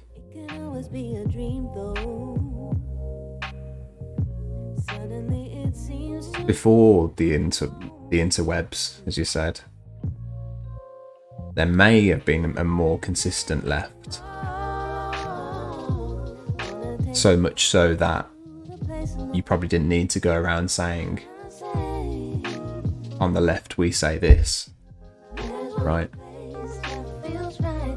The irony is we're massively divided into these little groups. So you've got, I don't know, ANCOMs that only ever talk to other ANCOMs in an ANCOM Facebook group. And they're in there saying, we on the left believe this, this and this. Right? Anything else is not left. Think, hang on. There are several other groups saying this very same thing in their Facebook group where they only talk to other people. You've got SocDems talking to only SocDems in their Facebook group, saying to each other, we on the left believe this, and everybody else is the problem. You've got ANCOMs doing the same thing in that group. And you've got anarcho-syndicalists doing it in another Facebook group. And then over on a Reddit, you've got Maoists talking to specifically other Maoists. And they're saying everybody else is wrong.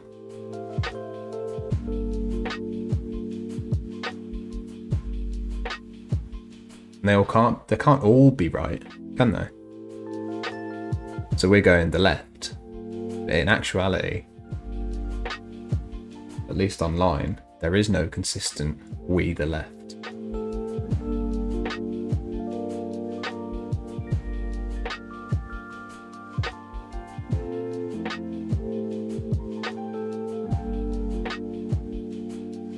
Not so much Vosh's content, it's him being a smug prick with his shit-eating grin. Is that cartoon him? Is that meant to be him?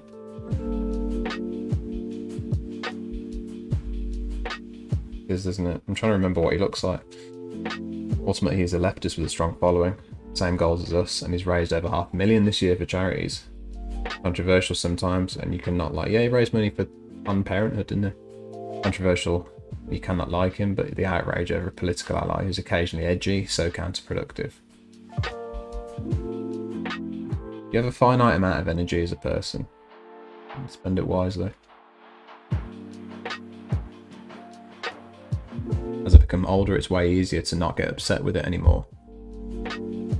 I feel that as well. By the way, people are on different paths and timelines. I will try and meet them where they are now. Instead, yeah, I agree with that. I was saying this to somebody recently. I was far more militant when I was in my early 20s, and less willing to engage with people that were relatively similar in their viewpoints to me, just because they didn't wear the right badge or weren't voting Labour that time because they weren't sure, and maybe they'd vote Lib Dem. Oh, fucking traitor, that kind of shit.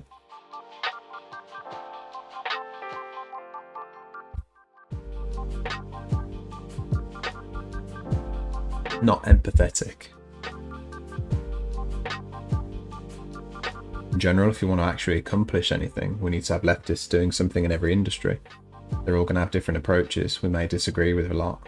But if they're attempting good and accomplishing good, then what's the point in such vitriol? It's our biggest weakness as a movement. Constant infighting over nothing. He's a cocky bastard, this is true. Yeah, Ice Wagner, I agree. I don't know what the term for it is. I suppose the material world might be one, where basically, it's that moment when... I'm not really saying anything, am I? Bit like this, right?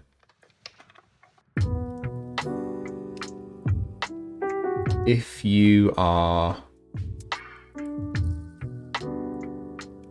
you're walking across the street and you get hit by a car, you get hit and run, right? Driver speeds away. It doesn't matter who comes up to you. It doesn't matter if they are well, it actually doesn't matter if they are conservative, but it doesn't matter if they're an ANCOM or a SOCDEM either. That world, right, whatever that extreme example is, call it the material world, suddenly very quickly slight differences between ideologies mean fuck all.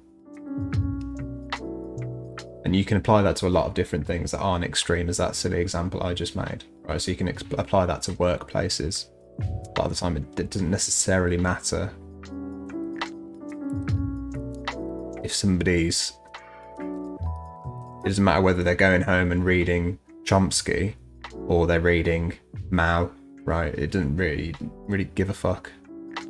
If they're implementing socialist policies in the workplace that empower workers, drive wages up, then who gives a fuck? There's a bit of that as well. I know that sounds idealist a bit, but that's a very real, valid argument.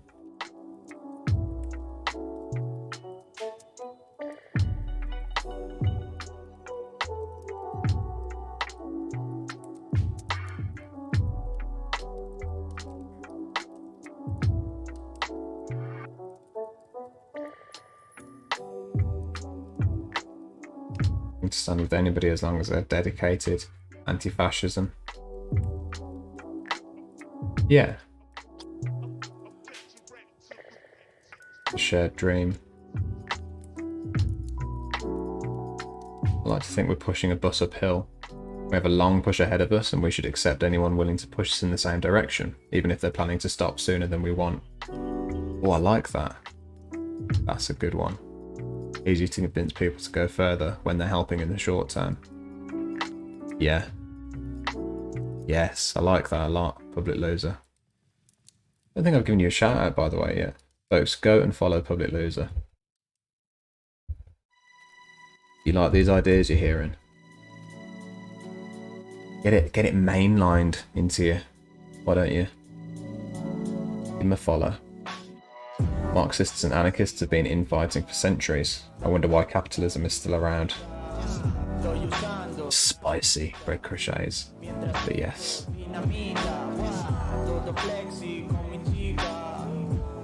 Online it's easier to form bubbles. We can pick from a wider pool and can insulate ourselves from those that we disagree on any issue. Yeah, and these platforms that we use...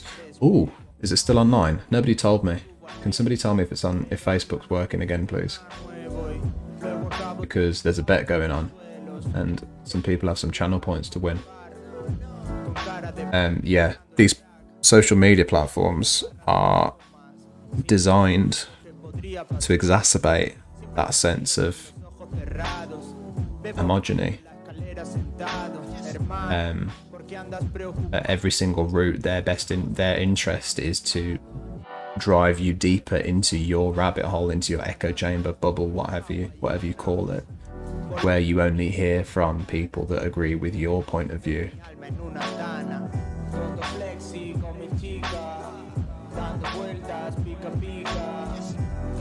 And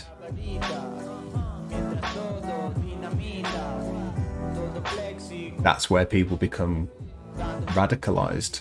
That's how you radicalize people, right?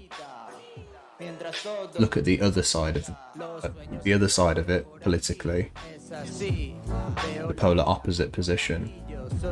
When we were talking about the far right, that's the key moment for these far right groups, right? Is when they get them into a forum where they discuss neo-Nazi ideology.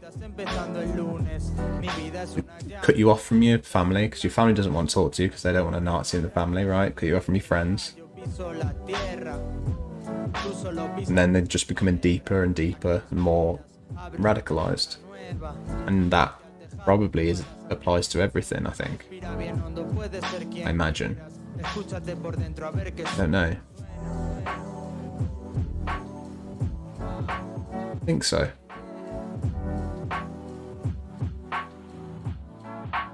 Bit of a 2 a.m. thought, but my online circles are far less radical than I am. The Social Democrats and Democratic Socialists are the only people who know how to market themselves. Socialists with capitalist views. Socialists with capitalist skills. Not capitalist views. I misspoke. Socialists with capitalist skills.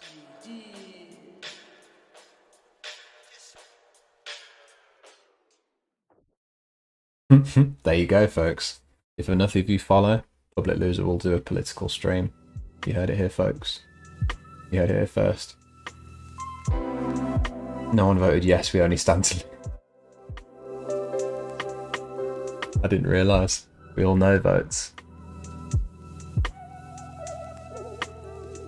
How you doing, Disron? Welcome back. So what do we think?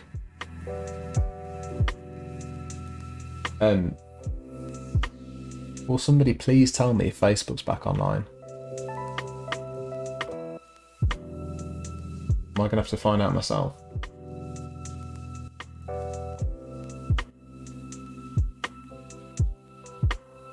Facebook's asking me to log in. I don't know if that means it's working or not. Still don't know. You need a lefty pipeline. The alt-right has one that works surprisingly well. Yeah, that's true.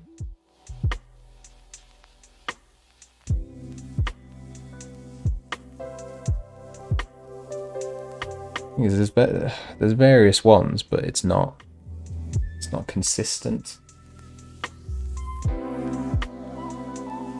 Got so many little circles of folks that are just burrowing down the most niche rabbit holes of left-wing politics. There's just so many, one after the other. You know?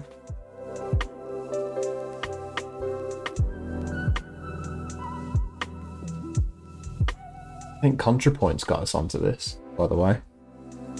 Just trying to think back, how did we get onto this? I think it was ContraPoints.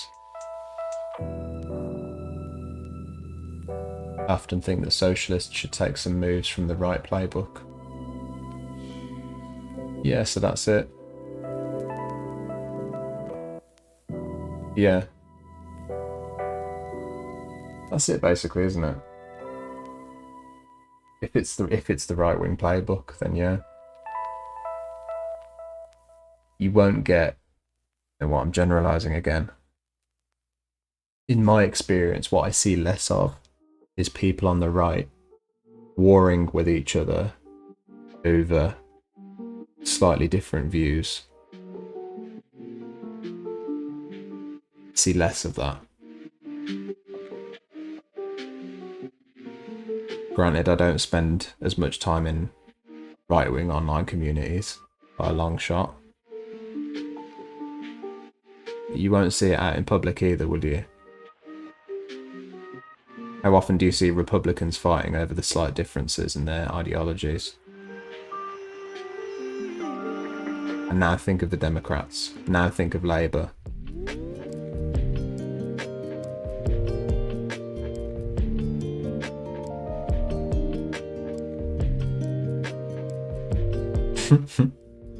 No Facebook withdrawals. All I'm interested in is the prediction.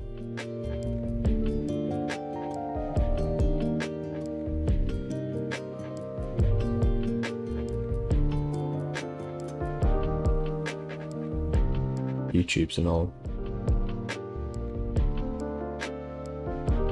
Can't stand people who give up on electoralism but literally don't do any kind of organising or mutual aid.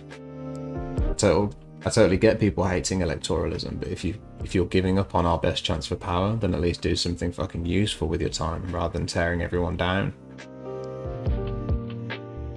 It's not just electoralism either, is it? It's any part way to getting what you want. There is a lot of people that will near enough protest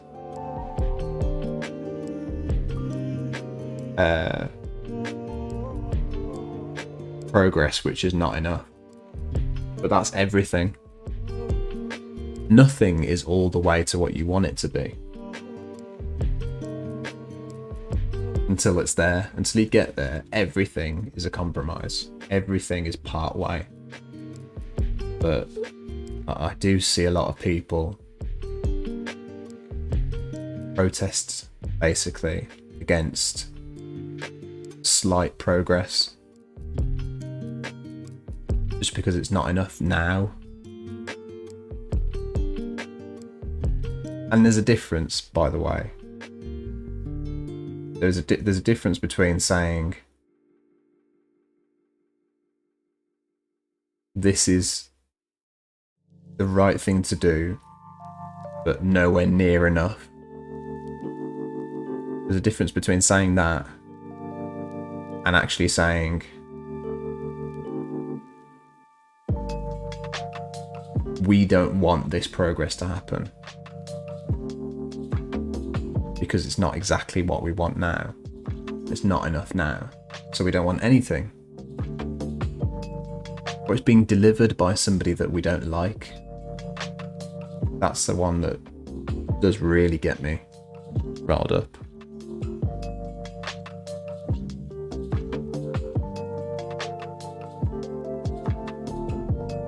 One of the main ones I liked was how the right likes to form committees for all kinds of things. They come up with plans so that when there is a crisis, they have a ready-made plan to solve the issue. That's true, although the leftists do that. How you doing, Kel Thickness? Absolutely. Abolish billionaires. No ethical billionaires, folks, remember that. No ethical billionaires. I mean, the right don't have a lively debate.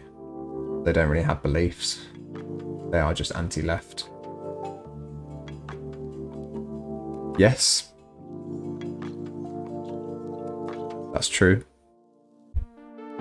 If all you're interested in is the status quo, it doesn't require that much scrutiny. It doesn't require the same amount of scrutiny, does it? Or care. That's very true, I didn't think of that.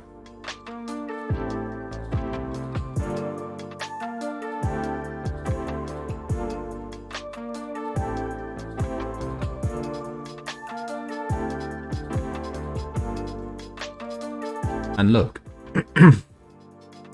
are we anti-right enough? Back to my original point. A lot of people choose to spend their energy fighting the people that are alongside them rather than the opposition.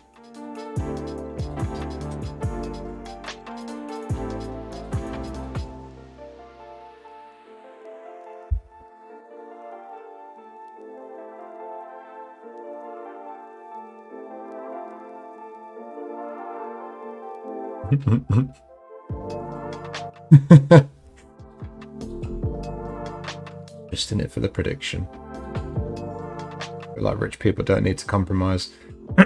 That's true as well. Yeah, if you're talking about the elite, they are above all of this nuance.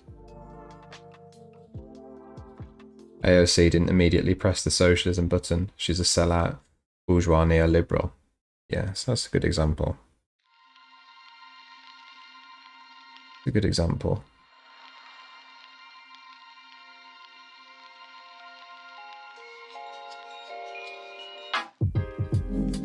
But that's memery, isn't it? Meme culture.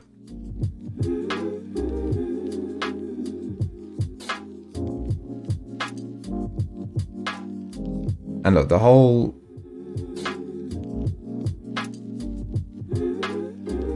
they're just part of the bourgeoisie, right?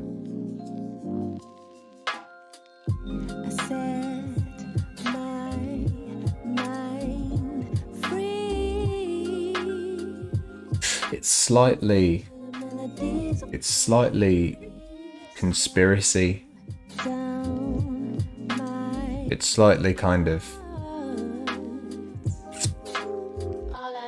it's not tinfoil hat because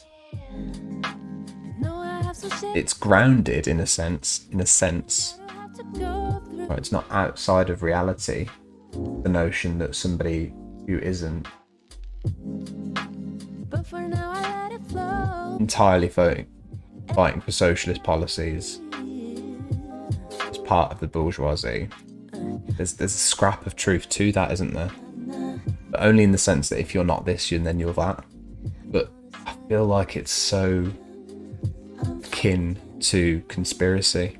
We're not immune to conspiracy on the left. We're not immune to this notion of getting an idea in our heads that somebody is an enemy and then finding other people that agree with that and and then just relaying that to each other back and forth like a hall of mirrors. AOC is a good example. Most people I speak to recognise progress when they see progress, but a lot of people that I speak to are intent on creating a conspiracy around somebody that is so obviously on the right side of history, like AOC. This is all my opinion, obviously.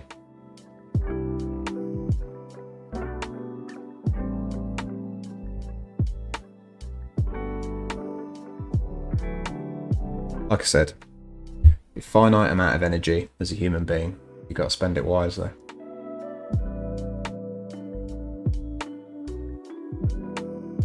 Public loser, thank you for the lurk, mate.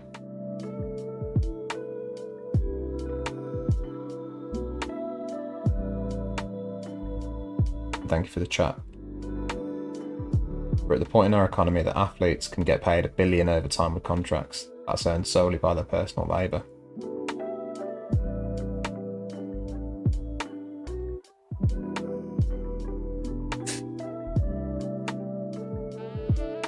Who are the billionaire athletes?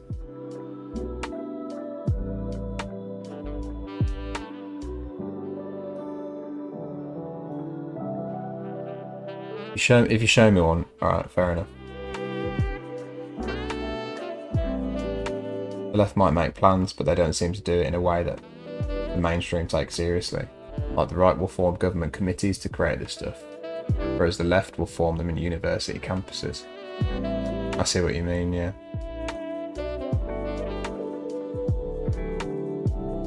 I don't make any of my convictions based on the right. I believe in things. However, in recent years I've come to the opinion that moving the Overton window left so we can have real conversations is all that matters. Yeah, so I agree. I agree with that.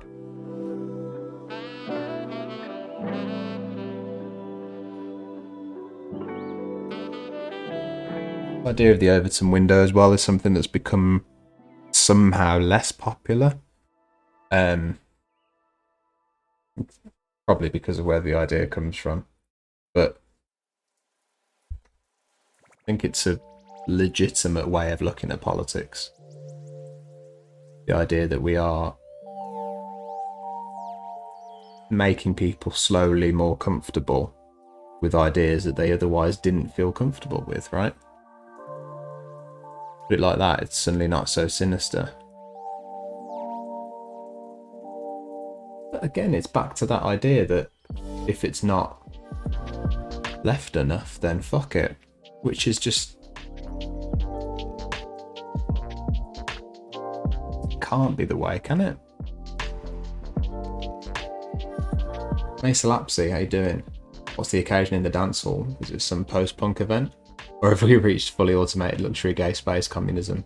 Sorry to break it to you, but it's the 80s. It's Forgotten 80s Dance Party #1. We actually got to the end of it at the start of the stream, because I was talking for so long. Which I don't think has ever happened before. I didn't like what AOC did, but I also wouldn't have gone hard enough for a vote that literally wouldn't have made a difference.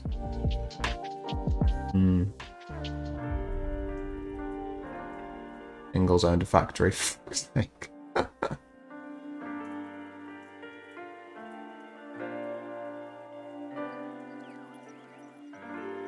A lot of that anti-AOC, anti-Bernie leftism is fueled by capitalist media, though. Like, that's part of how it works. We're the enemy of the most powerful people. Yeah, that's true as well. Yeah. If you're on the right, and you see that happening, you're going to pull fuel on the fire, aren't you?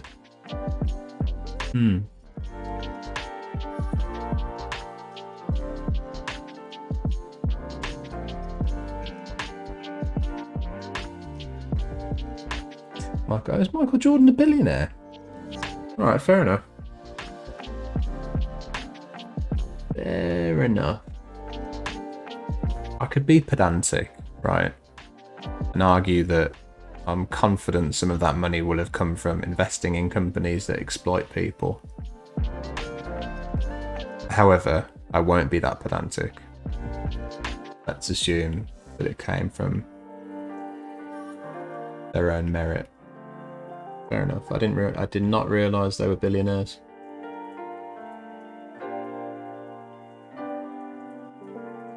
Yeah, the NBA is an absolute cash cow in it. There's far left and far right concepts, so far outside the norm, but to average people they are scary, like sell the average normie out on a classless, genderless, borderless society. We'll have an easier time just focusing on unions and healthcare and working our way left. Yeah, 100%. 100%.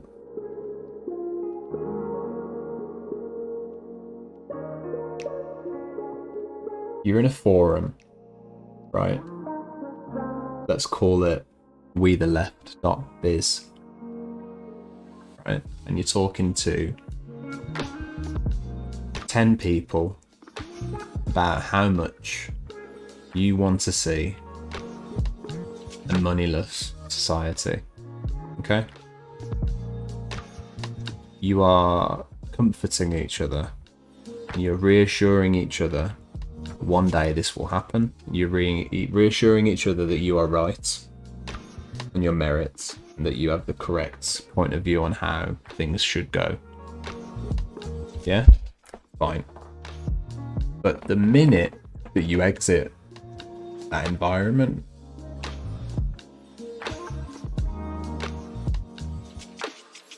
you have to approach things from where you are now. Nothing happens overnight.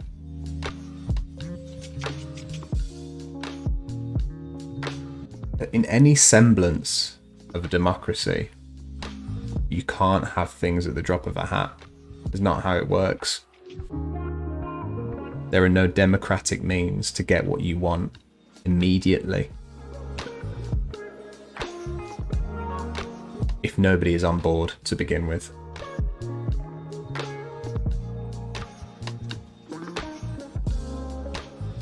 Now, you can have a fluke, right? You can have an absolute fluke. Something like the pandemic, right? Where suddenly you have fucking millions of more people around the world talking about the idea of a 4-day work week.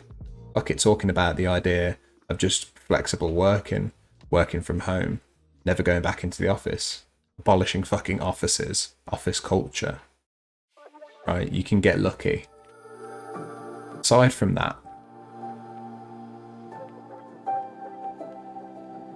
in normal political times, or let's say outside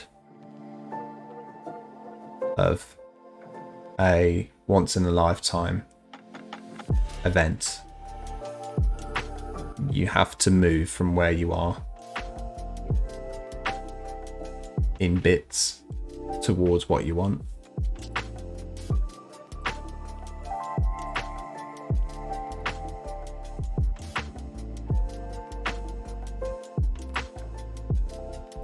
The left is the left, the right can and does continue moving further to the right.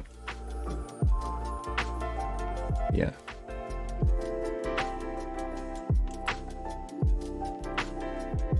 Oh yeah, Jordans. Of course, Nike. I know this is off topic, but a friend of mine is doing a Kickstarter. Can I drop a link in chat? Rather you put it in the Discord if that's alright.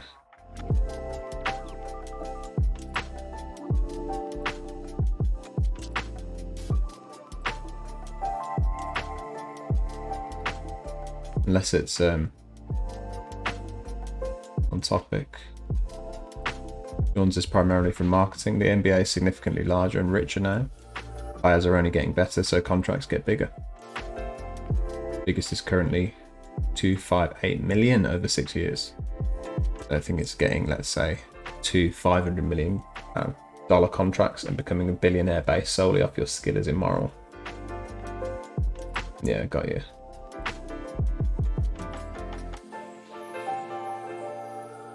Solely off your skill is immoral. I know what you mean. Like I say, I won't be pedantic. But it is, I will say, it's very difficult to get wealthy without investing in some questionable causes. I don't mean questionable made it sound like fucking landmines. All I mean is companies where people get exploited.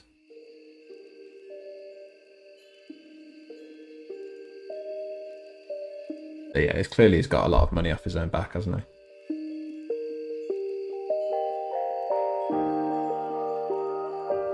And yeah, like you say, I'll be giving a lot of it back to the community. I personally think we'll see DemSoc's socialist nationalisation of private companies, and then more leftism from there. I don't see a huge violent revolution turning us into overnight communism.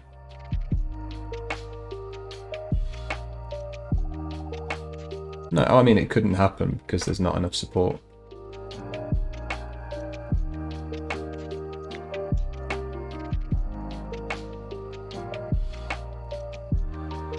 The other thing is,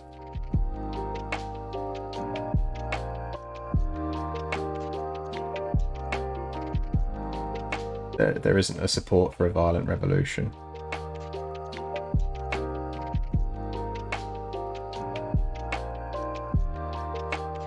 If there's going to be a violent revolution, it's going to be from the far right.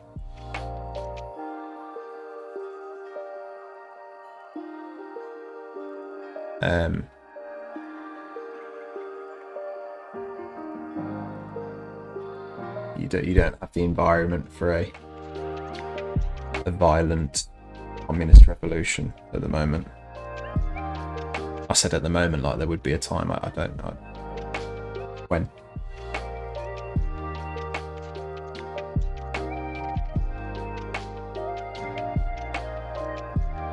We need to get the leftists into power, show people how good it can be, then demand change. Yeah, hence why they're so scared of leftism. That's democracy, isn't it?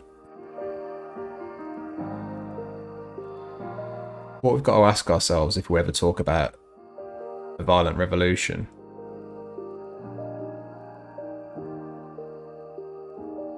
is whether or not we want to deal with the years after a violent revolution.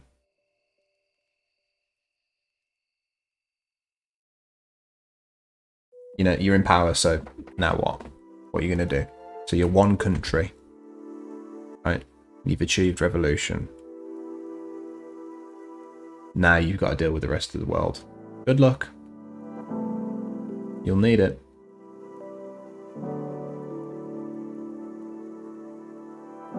If you take power by force, you must keep power forcefully. You abandon democracy. There is no turning back.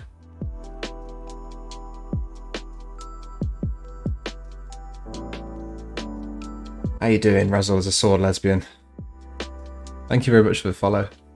What the bloody hell are you doing up at 3 AM? That's a Brit. I'm going to bed imminently. I'm just so buzzing off this conversation. I'll go to bed. But I am really enjoying this conversation. I'm hooked.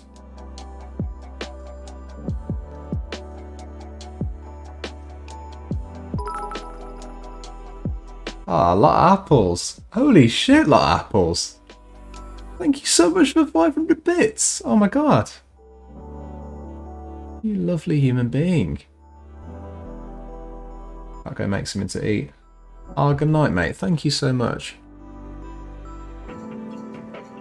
No, thank you for joining. I appreciate it. Enjoy your dinner.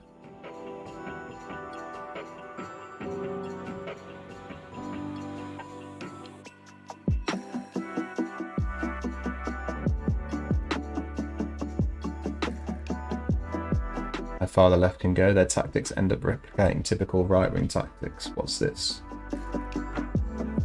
Movie.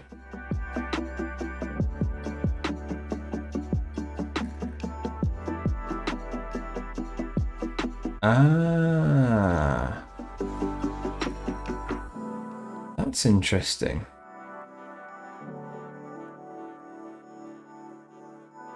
Oh, that looks good. Narco Arachnid, I think I'm going to watch that.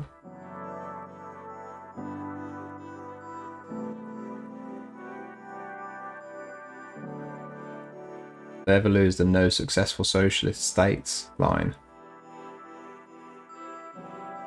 then things will get going fast. When you say lose the line, do you mean... How do you mean? Who's they? And how do you mean lose the line? Every nation is going to have a different approach. My goal for Canada is a deeply populist democratic socialism. It's our best bet for electoral success.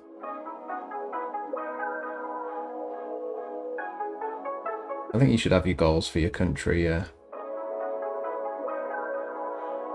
Approach it from your place, I suppose.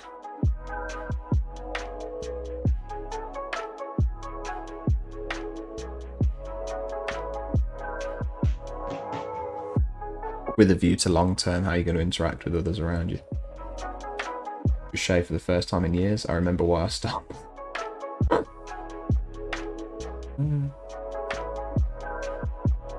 I don't think there's going to be a successful violent revolution anyway. Taking the reins of a capitalist system means keeping the reins through capitalism. That could be very true. Yes. Yeah, if you take power of a system that is upheld by certain principles, yeah, I suppose you'd have to adhere to those principles in the immediate aftermath, wouldn't you?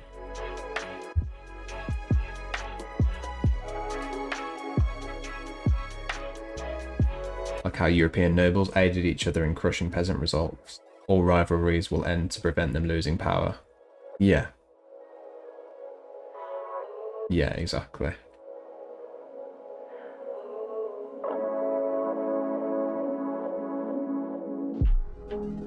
What happened in the USSR was the overthrow of feudalism, instituting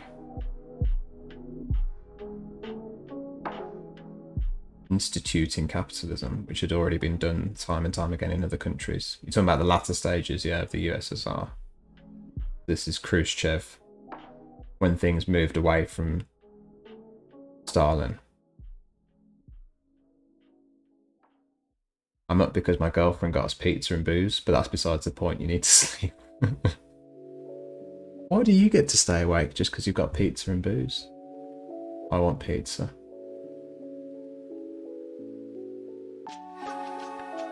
That was the wrong link. Oh, that looked good though. I think you sent me the right link, didn't you?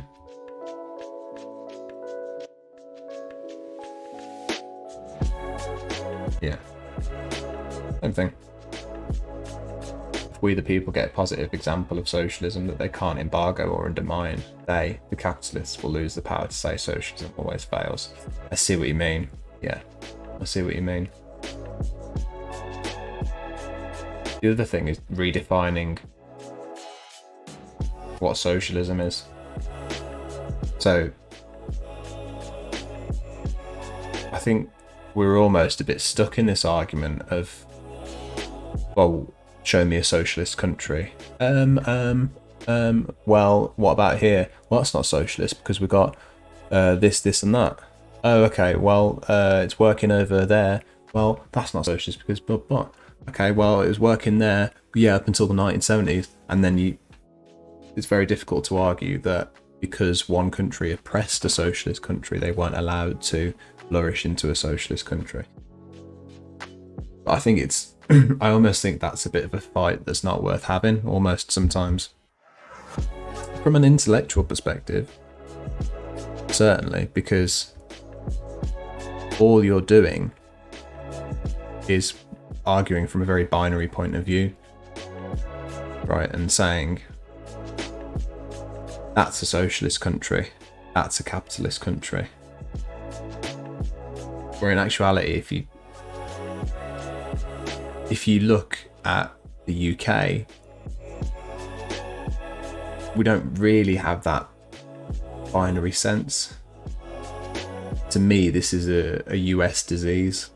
This idea that one country is communist, another country is capitalist, another country is socialist. I don't find myself having those kind of conversations that often. It's more that they've got a socialist principle, right? So they've got a socialist healthcare system,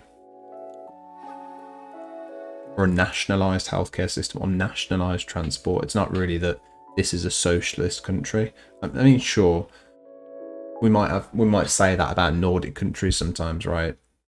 Kind of wrongly characterised as like, that's a socialist country. But I feel like that kind of, we need to get more back to the place of, this is a country that has a socialist system of healthcare, and this is a country that has a market-driven sense of healthcare. Probably holding up this idea of, capitalism good, communism bad, by saying that one country is one thing or the other. What do you think?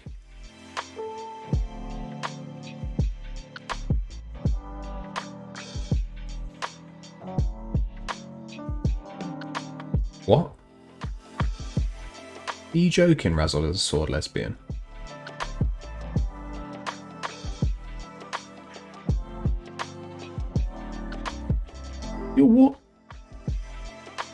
Your water just... I have to ring 999 because my water just broke. Lovely jubbly. You alright? It's all kicking off, isn't it? And as a streamer, what responsibility do I have in this moment?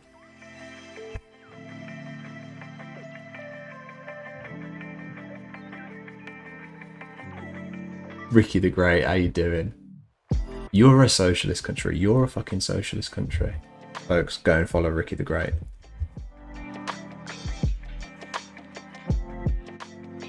You want to really tackle geopolitics? Head over to Ricky the Great, folks. You doing alright? We have a deep history of political populism in two parts of our nation, Quebec and Alberta. Gaining votes with populist message is a heavy focus on democratic reform like a democracy, as well as economic inequality and nationalisation. There also needs to be a big focus on the ground organising in cities. We know what works for the left in Canada historically, and recently we need to embrace it and make it our own. I particularly agree on the idea of national action and local action, which is something that we do lose focus of as well. Too often we go big and forget to go small, right?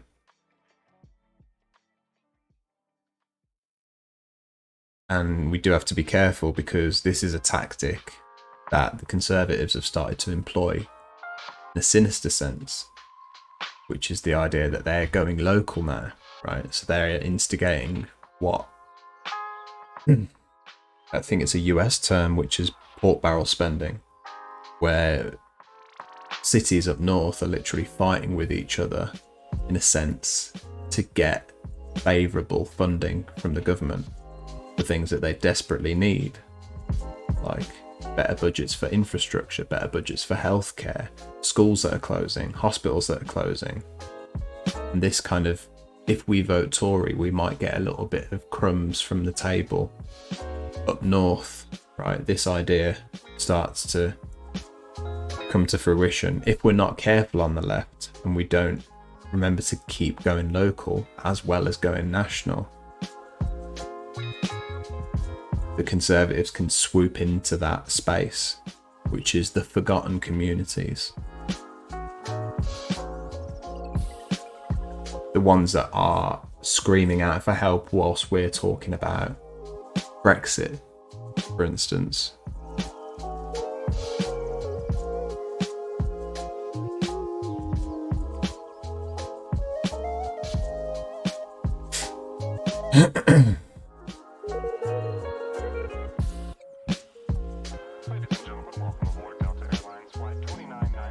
How you doing, choking on ashes? The NHS will be gone in 20 years. Oofed.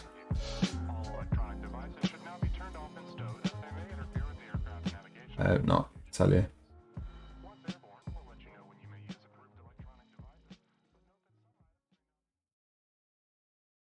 You have to name the child now. I'll call it.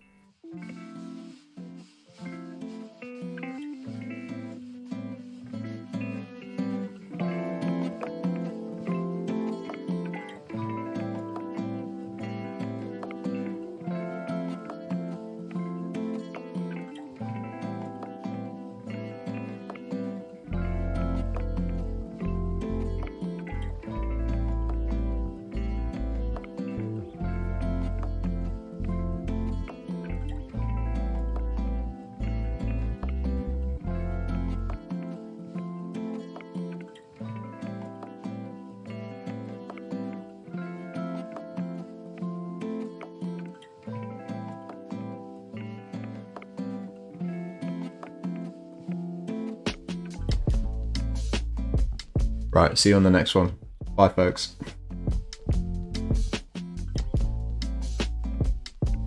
Fucking hell, I can't tell you how many different things went through my head then, folks.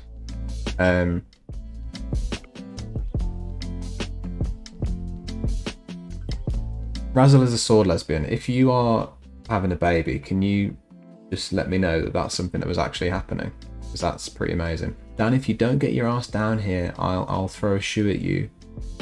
I've already ringed 999. Right. That's not happening, is it? I've gone from this might be happening to there's no way that that's happening.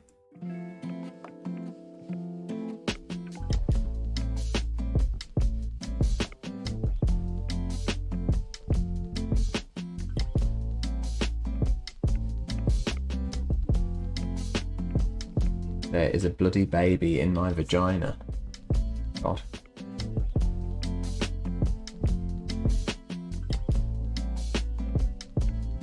Take it easy, Ice Wagner. Good chatting to you, mate.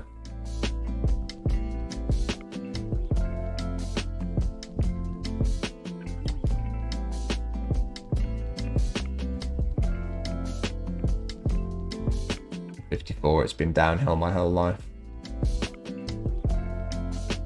You know what? It's not. The NHS isn't looking great, is it? Well, when I say the NHS isn't looking great, what I mean is its prospects aren't looking great. What concerns me is that we're not concerned about privatisation.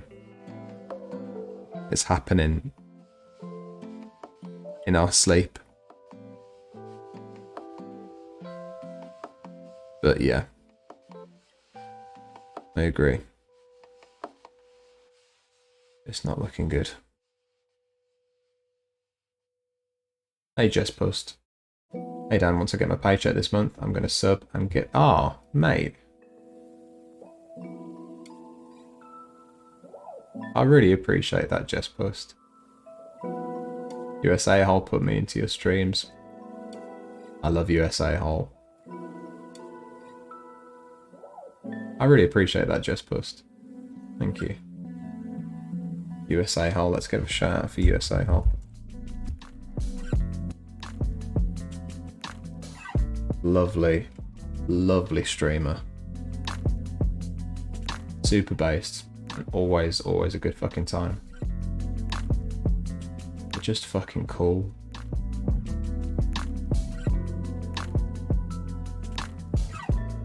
Pensive look. Yes, break crochets. Pensive look.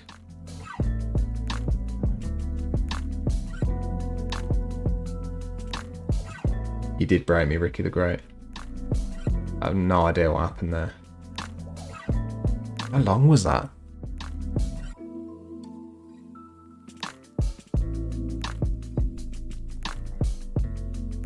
wonder if I can instantly make some kind of video off the back of that. That was a really long fucking time, man. Jeez. There's the Insta-VOD.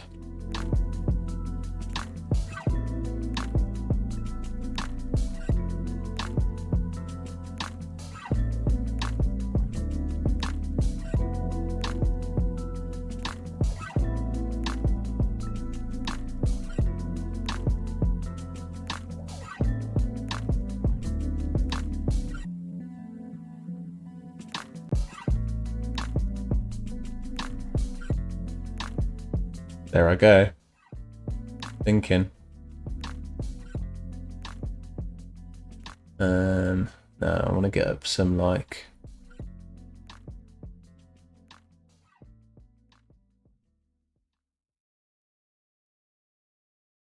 Don't know why this came into my head, but let's just go with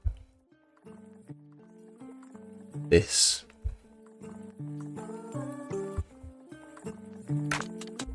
I haven't done this before. This isn't something that I do, by the way. We'll just see how this goes. Alright. Alright.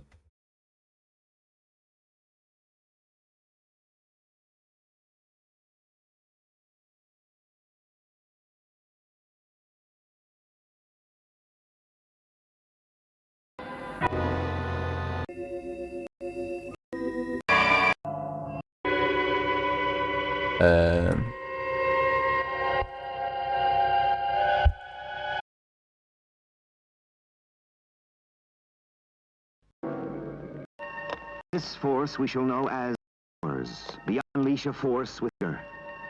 The finger is on the trigger.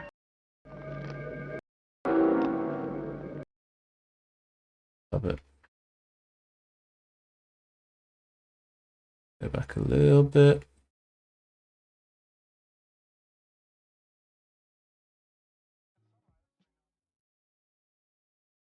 You have to name the child now. I'll call it.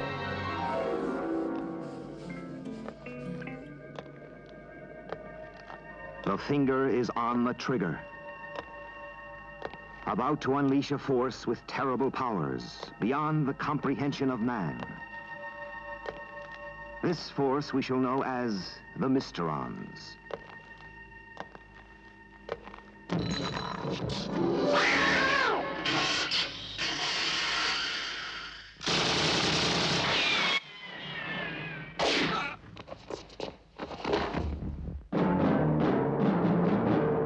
This man will be our hero, for fate will make him indestructible. His name, Captain Scarlet. That didn't really work that well.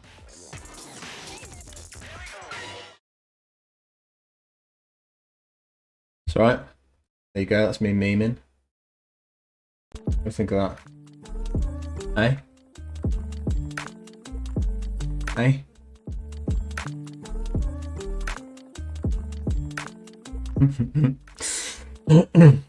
Bit of Captain Scarlet there, folks. Anybody used to watch that?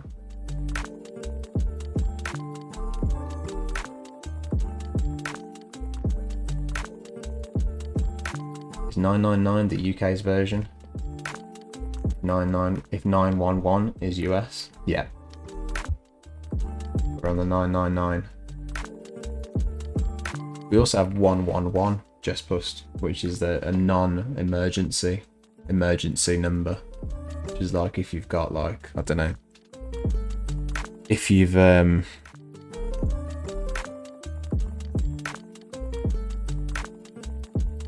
got food poisoning or something, you could ring 111 and get advice about that.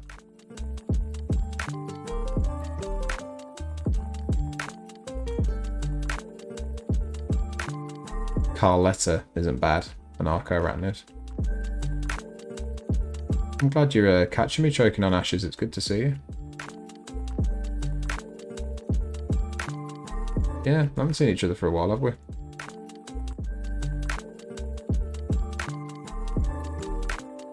No worries, Just Bust. Sorry, I didn't see your message there. Good night, mate. Yeah, hopefully see you around, definitely. Is anybody else up for deprivatising some industries and just not giving the owners anything? Anybody? Anybody?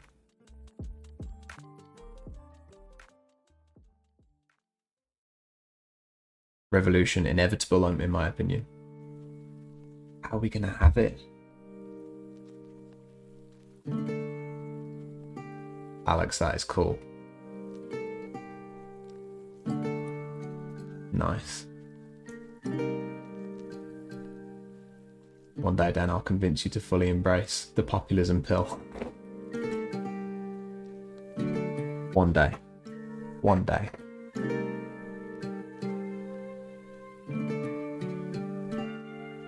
Razzle is a sword lesbian. If you are actually having a baby, then I hope everything goes well.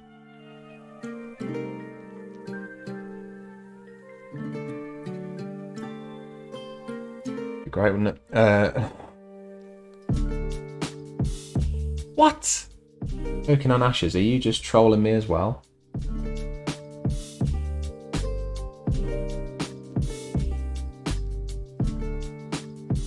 What is it, Distron? What's happened?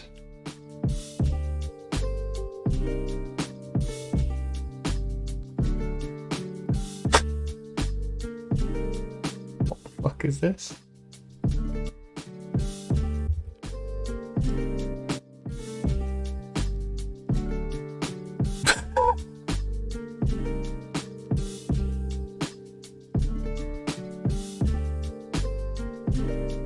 No, this isn't real. This isn't real. Bollocks.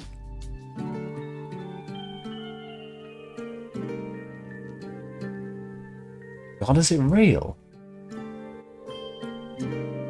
Fuck me. Police protection unit.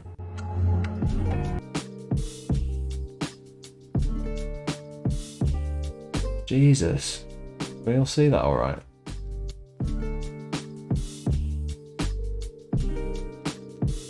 Look at that fucker.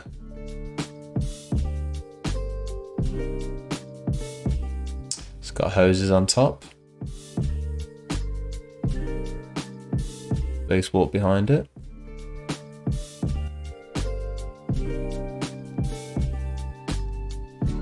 There you go, they lift it and then they can just go in and batter people.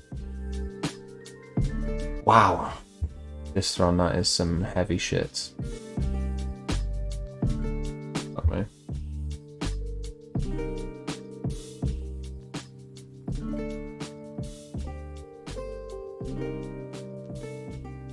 .101 non-emergency police. 111 is non-emergency NHS. Oh yeah, I'm way behind. Have you talked about the Met Police saying to flee intimidating officers and report them to other officers? Swear to God, the UK is a made-up place. I haven't talked about that, actually. Horrendous though it is. Yes. Once again,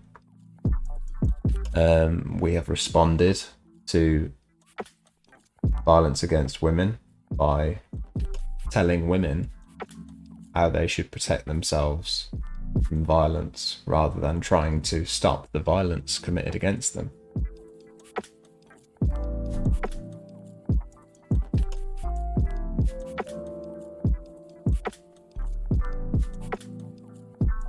Now I'm a mum. This was for real.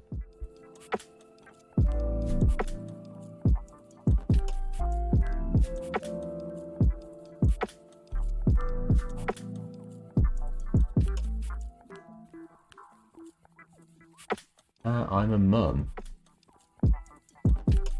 This was for real. You reckon?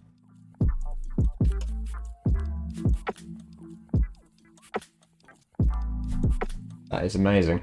Somebody just gave birth.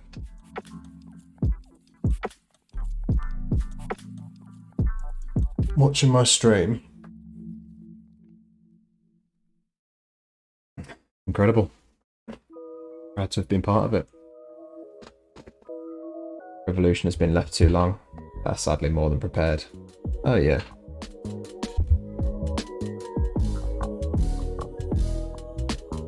Altered Earth Mover. That was pretty fucking terrifying, I'm not gonna lie. Look at that. Look at the spin. It's the spin that also made me think it wasn't real, because it looks a bit comical. But it's very real, isn't it?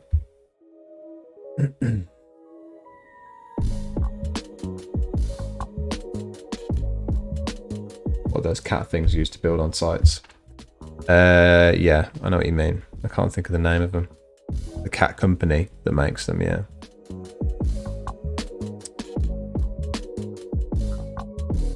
Diggers or whatever.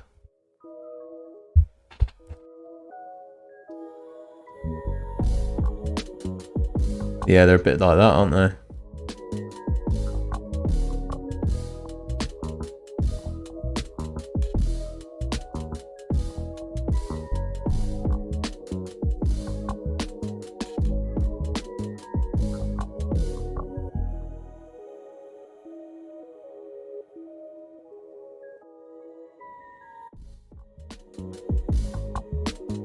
Folks, I'm gonna have to jump off.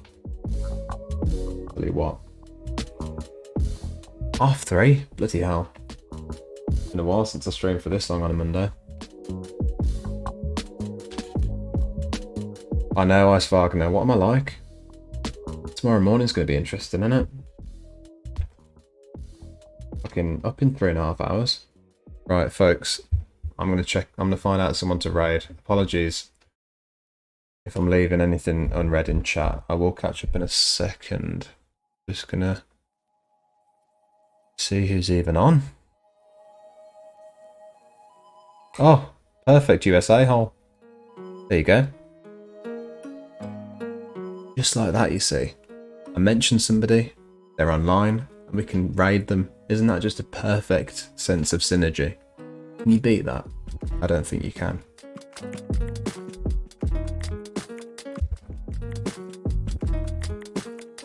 Right, so we'll raid over to USA hole. Yeah, always a good time. I think they're watching a film from what I just saw. Always good to see you, folks. This was fucking awesome chat. Started off talking about Pandora papers and ended up with infighting in the left. So fucking fun stuff, hey? I love you all. It's always fucking fun. I'll be back on Wednesday for the usual long stream. Thank you, join the message for the raid. Thank you, raiders that stuck around. Thank you very, very much for the bits. Thank you for the follows. Really appreciate the support.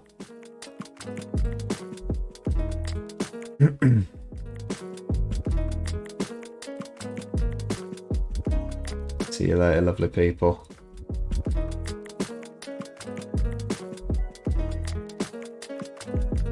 Alright, let's jump across. Take it easy, stay safe. As always, what am I going to say? Tell them the British are coming, alright? Scream it at them. As soon as you get over there, the British are coming, as we always do. Much love. Peace out.